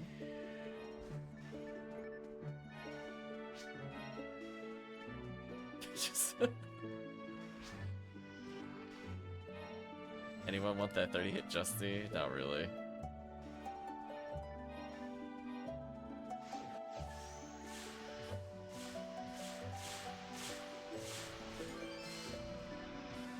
All the snake spires dropping. What a disappointment. Do you see the Goron Detonator saw me charging him again? He's like, let me just swing at the wall. It's so dumb. That is my favorite episode 4 behavior. Other than making the Zeus dive bomb you by running at them, it's very funny to watch the Goron Detonators get really confused. Oh, never mind. You got a good freeze, so I don't have to worry about damage.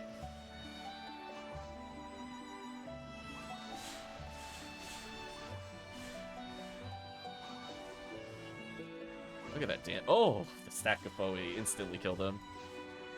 Nasty.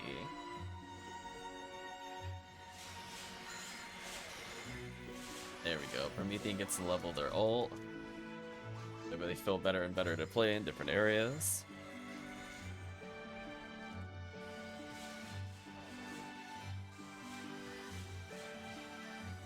Dango suddenly the arms dealer with all the charge arms.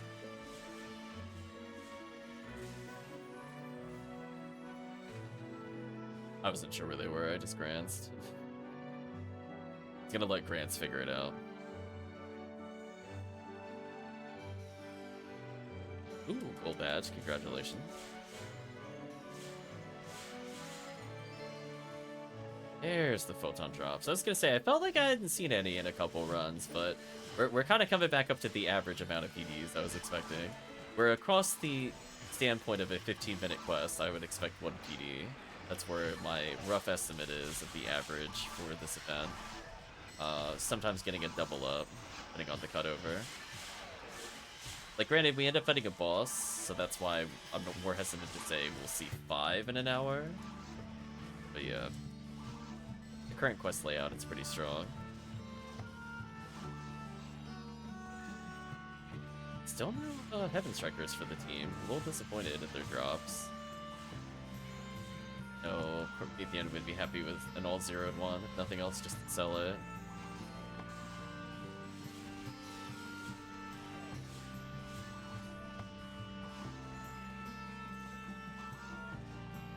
It's got a badge. Or banner, I mean. And a Heaven Punisher. Nice. Uh-oh, the Sinnoh Spiggle was the dropper. That one's for remote right there. Honestly, I'm kind of at the point I might try more Sky ID ones. Just so we can mix 2 Ubers at this point. Given we've tried so long and so hard to get dress plate, it's just not happening. I think we're just with PDs at this point. But that'll be post-event. Oh, chat is going, like, really far. Whoever player 1 is has to get way closer to the center or the cutscene won't trigger.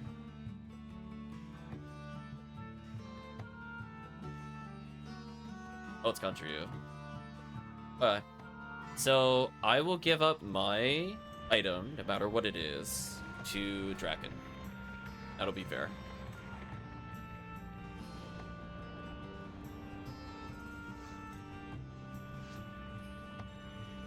Yeah, 25 BTW, there we go. Oh, right, it's weak to ice. I forgot the weakness changed. Stupid Conjure you. I'm not used to seeing you, normally I just get trolled. So eventually, we'll have Draken leave. I believe I am player 2, unless somebody came in a wrong order. I actually don't know who was second into this quest, to be honest with you. Draken would be able to, or yeah, Draken would be able to tell. Question mark. I know Promethean left at one point, so hopefully it's me. I never pay attention to the player color, but we'll see what happens. Some damage here. Ooh, I was incentered. Thank you for the good luck.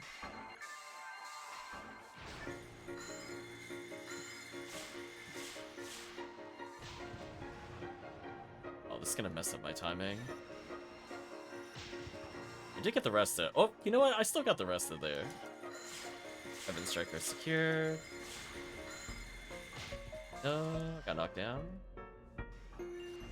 Yeah, we're fighting for Draken's Heaven Striker. It would be funny if I did get like a high hit. And they're like, congratulations on the Heaven Striker, and I'm like, about that. It's not technically mine. Oh, I framed through Conjure you. Get wrecked, Conjure you. Get out of here.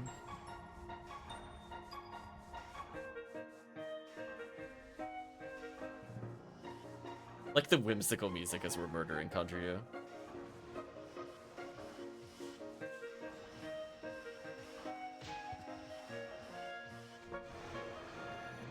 Sadly, I have no wiggle. I'm so sorry, chat. I don't even have Mag Blast. I failed you all. Alright, chat, we need to change our hat in the future. We're not getting optimal wiggles per minute. Look at that. I can walk around. Doesn't do anything.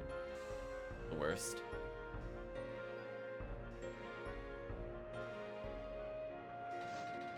Sadly, no Heaven Striker. Nobody bannered either, so I'm assuming no. I hit one if it did drop. Take the money though. Conjure is such a lie, chat. Conjure rare is our suggestion. Heaven Meseta. Yeah, that's it. We tried.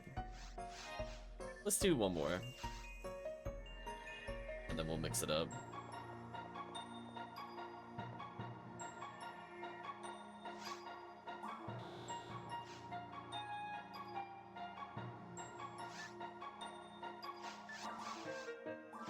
Nice, I can use Slicer Fanatic as is now.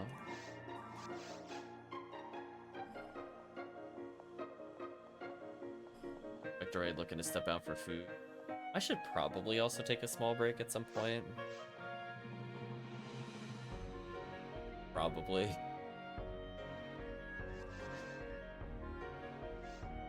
Does order matter?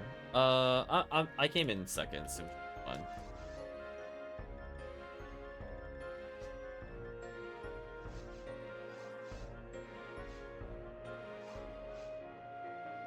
Okay.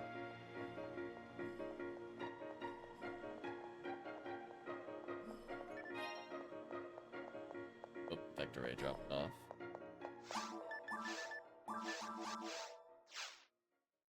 I'm assuming it might have been to hand over the Heaven Punisher, and if it was, then we have a free slot. Otherwise...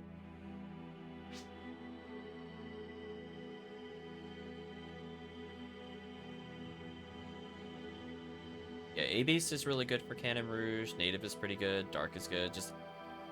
people I've seen use it for Vault Op, but... it's all for breakfast, nice. I'm like, meanwhile, me, 7:40 p.m.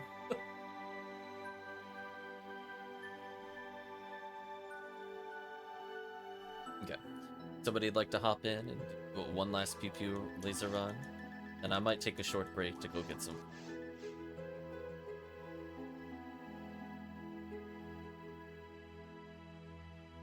oh, bench.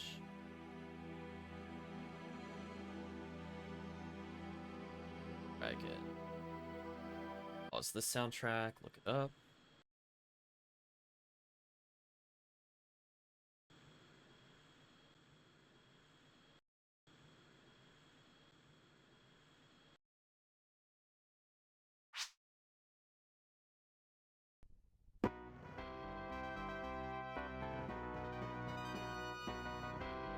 Okay.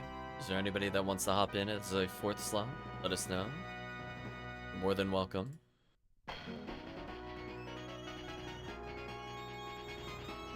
At least we got to see Green ID pay off the way it was supposed to, more or less, except for Contru not giving a good Heaven Striker. That is the intent of the run, for sure.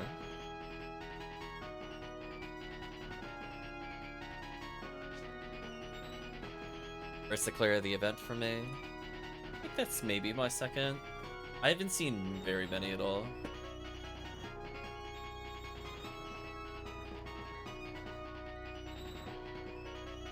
Plunk.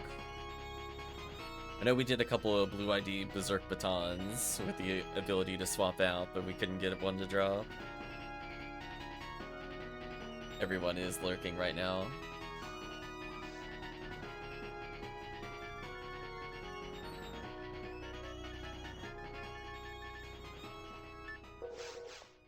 I'll just fall over dead, don't mind me.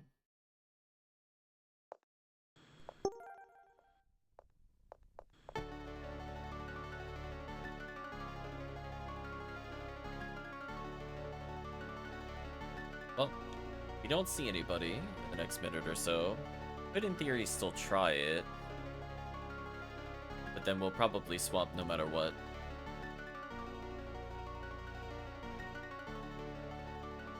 As I said before, I'm also going to take a short break for food. I'll probably leave stream up, though. Why was I pinged? Are you free remote for a run? I'm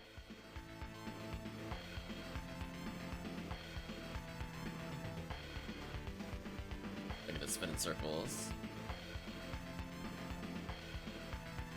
Otherwise, we'll get started in a moment.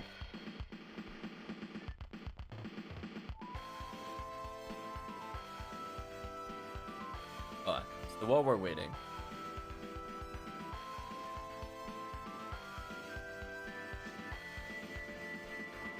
just go to desert while we wait. See if we can fish out anything for the team.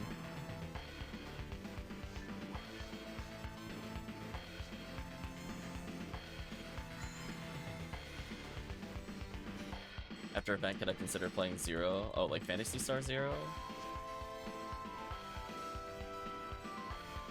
Maybe. At some point I was thinking about playing Ramar and showing the... oh, I was not expecting that to kill me. Crit was real. I'm showing off the gunblade glitch.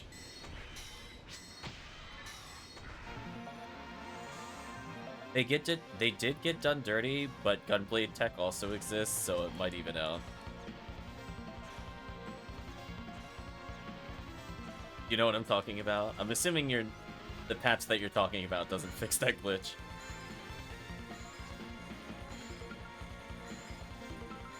Hunter sees gunblade better. There, I guess. Yep. Oh, look at that, chat. I'm messing around, I get photon drops. Life is unfair. Why am I getting value? Yeah, they nerfed Ramar. Ramar needed to get nerfed. He really is just way too strong in this game. It's kind of sad that you look at him and then Humar exists, and you're like, wow, Humar got done dirty. Oh, there we go. Now we teleport out. Alright, let's finish up this wave and we'll go topside. I'm leaving. There you go, chat. Random PD. Not that many weapons, but there's a few interests. I've played Zero before. So it's just... It was fine. I mean, I played it mostly in car rides. I mean, I've gotten to, like, the end difficulty before. It was just kind of like, I don't really enjoy running tower endlessly.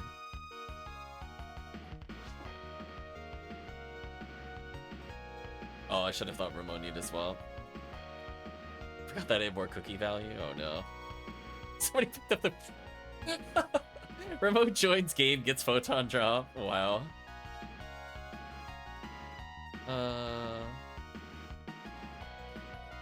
In the attack aim. I mean, you could literally go to the point where you just, as fast as you can tap it, it infinite fires Gunblade. There's no animation, you just machine gun, delete everything. That's what I was talking about with the Gunblade, just dead. Oh, yeah, that's a speedrun trick. Yeah. Oh, I guess maybe if you don't watch speedrun stuff. Yeah. It involves, like, something about one of the quick menu swaps, and then it deletes the animation. So it really is just rapid-fire shots. You'll see people run Ramar with it, because he has the most accuracy at the beginning of the game. And they just use it to begin. I've seen it with different classes. It works for basically anyone that can wield it, technically. Another club, come on. Chat, I swear, are there weapons other than clubs in this game? I'm not convinced.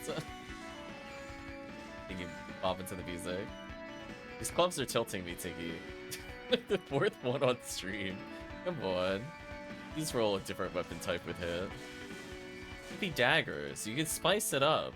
It doesn't even have to be a good weapon type, just something other than Club Striker. I beg of you. But yeah. I think the big issue with Zero is that it was really awkward to quick menu in that game. It definitely is not as good as having like 0 to 9, like PSO at the bottom. And I remember for like the first couple of hours that I played, I didn't even know how to quick menu at all. I was like, ew, how do you swap? Yeah, I just remember like 80% of the gameplay just being magical star sign spam or whatever it's called, just over and over. That was kind of the extent of the gameplay, which made me a bit disappointed. I like the idea of the weapon specials, but it literally was just that the whole time. So I was like, oh, you know, weapons do damage based off MST now. Magical sign, I'm sorry. It's kind of like one of those things. Where I'm like, it became very linear with gameplay. Like, do you have a power or personal attack or whatever it's called? Yeah, if yes, spam. If no, then I guess sometimes you have to try. Sometimes. I know I did some of the gimmicky Newman classes. It's because they were new to the game, quote unquote.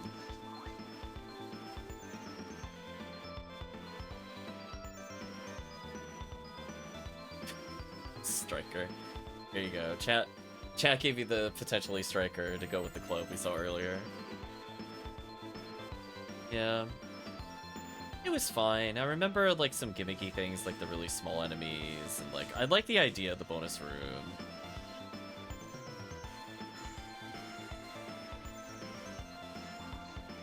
To make it a bit more replayable. I like that it had, like, built-in milestones to get stuff like backspace. That I actually liked about the game. It gave you kind of, like, objectives even while doing story mode stuff.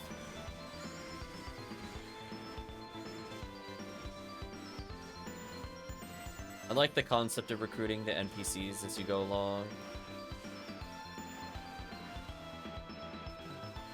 But there just came a point where I'm like, I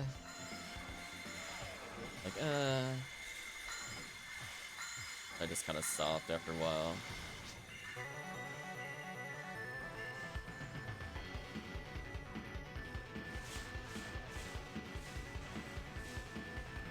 Yeah, I know a big thing is they kind of standardized mag beatings. Stats aren't quite as wild as regular PSO.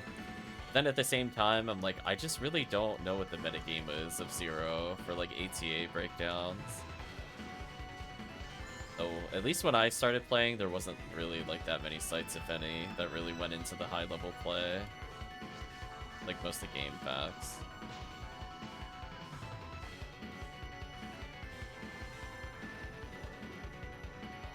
Most of them don't know what is needed for endgame tower or what the good stuff is.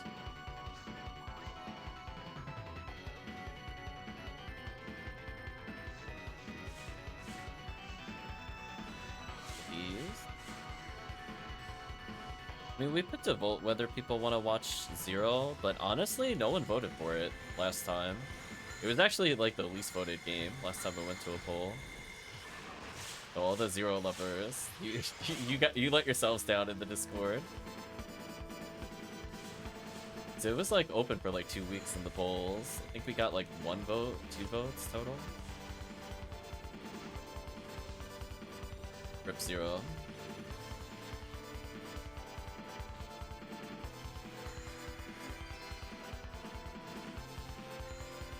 Star. Do I still have my save file? Maybe?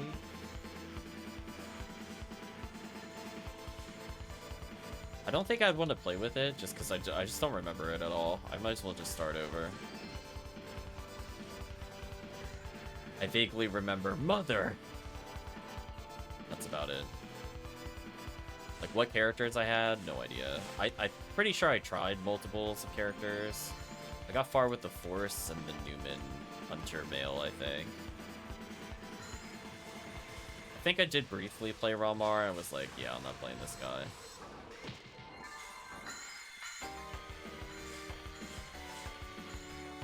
Because the big thing is, like, again, I had it for Game Boy, so it's like, from that perspective, am I really gonna see any kind of return on investment moving it over to like a PC file? Probably not. Also, I should have said we were going to go for the 3-man force strat. That was my bad. I made a bad assumption there. We were running 3-4, so I was ready to just duke it out in the middle. It's fine, though. Kill these things. Let's go this way. We were in the PSO 0 talk. Grab these. Lots of bronzes. Guess I could hold on to Rissa's Devil for now.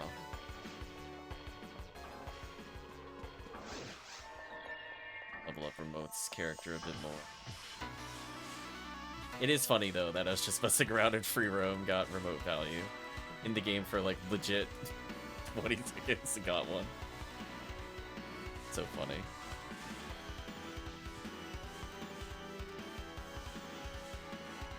There you go, child. It's proof we need to do more free roam apparently. Like, look at the value you got in desert. Imagine if you did that in seabed free roam. Which I'd also like to state, by the way, why is free roam like the best of hunt for like 2 of the enemies in this game? After many years of custom quests, like really? Come on, we could do a little better with our quest design, people. Come on. Free roam should not be competitive, I'm sorry.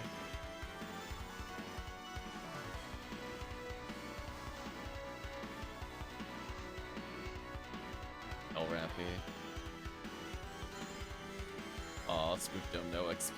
Rip. I was ready to assert dominance on him for that XP. All we're missing now is Pazuzu. We saw the rare enemies episode 4.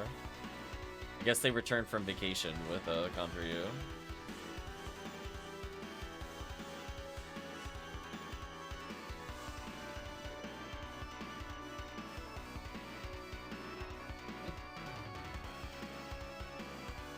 I was just thinking when I go to take the break whether or not I want to do...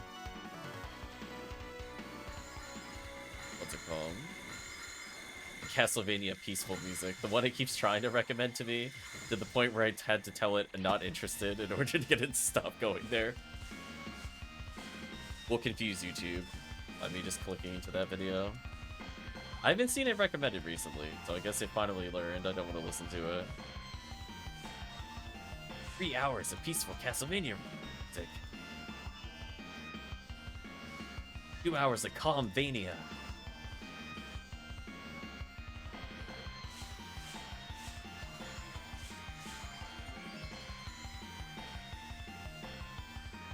Damn, I actually killed him with grants. That was disrespectful.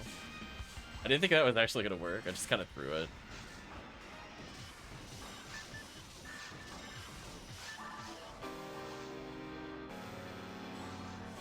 Satellite lizards.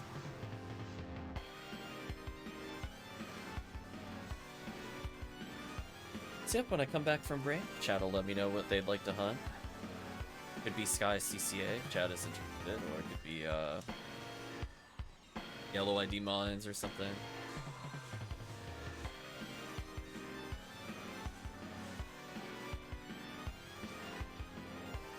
Anguished Twilight. I wouldn't mind a Twilight Sanctuary. I don't know about Anguish though. I think it's already Anguish whenever we don't have enough freeze traps. Or like we got the Anguish part down. We don't need assistance there. That is a 2 cast minimum quest for sure. We've learned the hard way.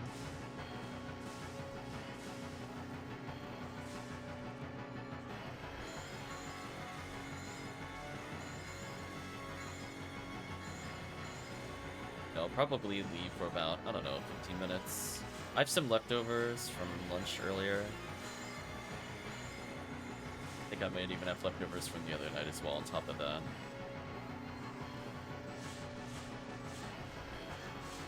Goodbye, satellite lizards. Yeah, I'll probably pause the recording and then we'll boot it up later. We got a solid 5 hours recorded so far. Pretty good. We even had free roam value. Like, come on. How often do you see that in like random VODs? It's like, we got it, chat. Got 2 PDs and a badge worth of value from doing 2 room. Well, 1 and like a quarter room. Let's resign here. Look at us go. The alternating resign was very satisfying there. I'm not gonna lie to you.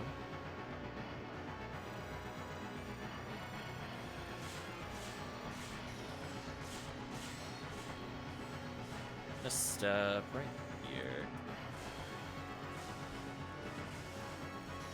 Looks like Draken's in alignment with me, basically. Another photon drop, nice.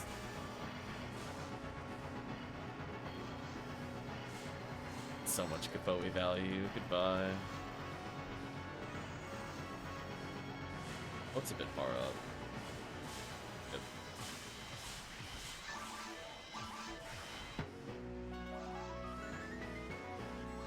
Join us, Remote. Come to the spot of safety. Yeah. See that? If you're too far forward, you get slapped by Pyrogoron. You're back here. They can't hit you. Yeah. I think Draken was in a better spot for the previous one. I think I'm in the perfect spot for this wave. I'm not gonna move. Yeah, see how the Goron detonator is swinging forward? If he's swinging at you, you're too far forward. There you go. Beautiful. Now we grants.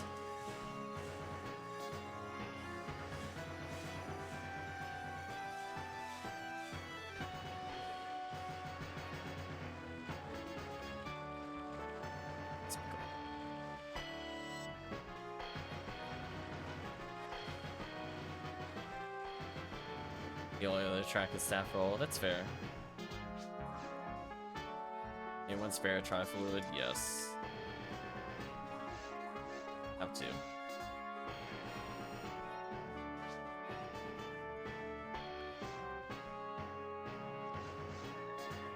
Alright, moment of truth. Let's see what we got. Mach 3's rule has found S parts. Nice. It's a short soundtrack, but the game itself is a bit over an hour long, which is long for an arcade game. Oh, an hour for an arcade game. Yeah, that is pretty long. Alright, let's all get our Galatine chances in before the food break. Oh, that's yellow. I ignore that. There's red. Die red.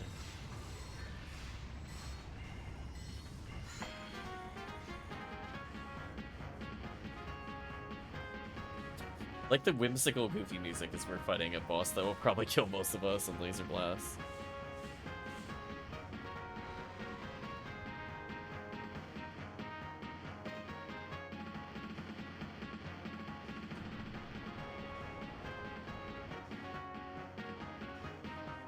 Alright, chat, let's see if I get punished. Will I get punished?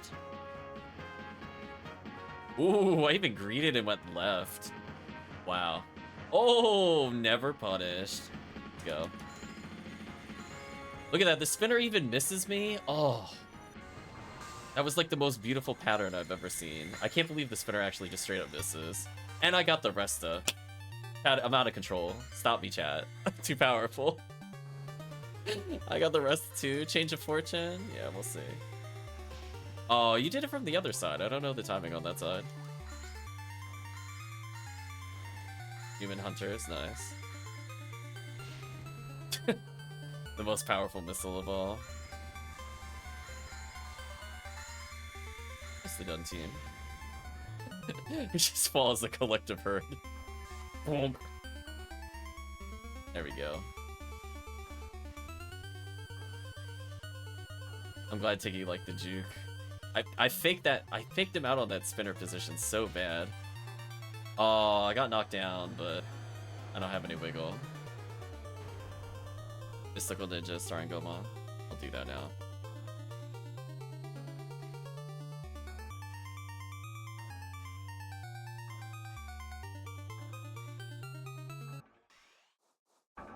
Oh, the N64 game. Oh, get that when I come back. Oh, no Galatine.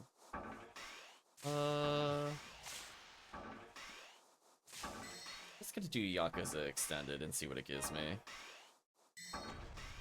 That way we can just let it loop while I'm gone. I like the person that did it. They called their extended music like an extender. I like that.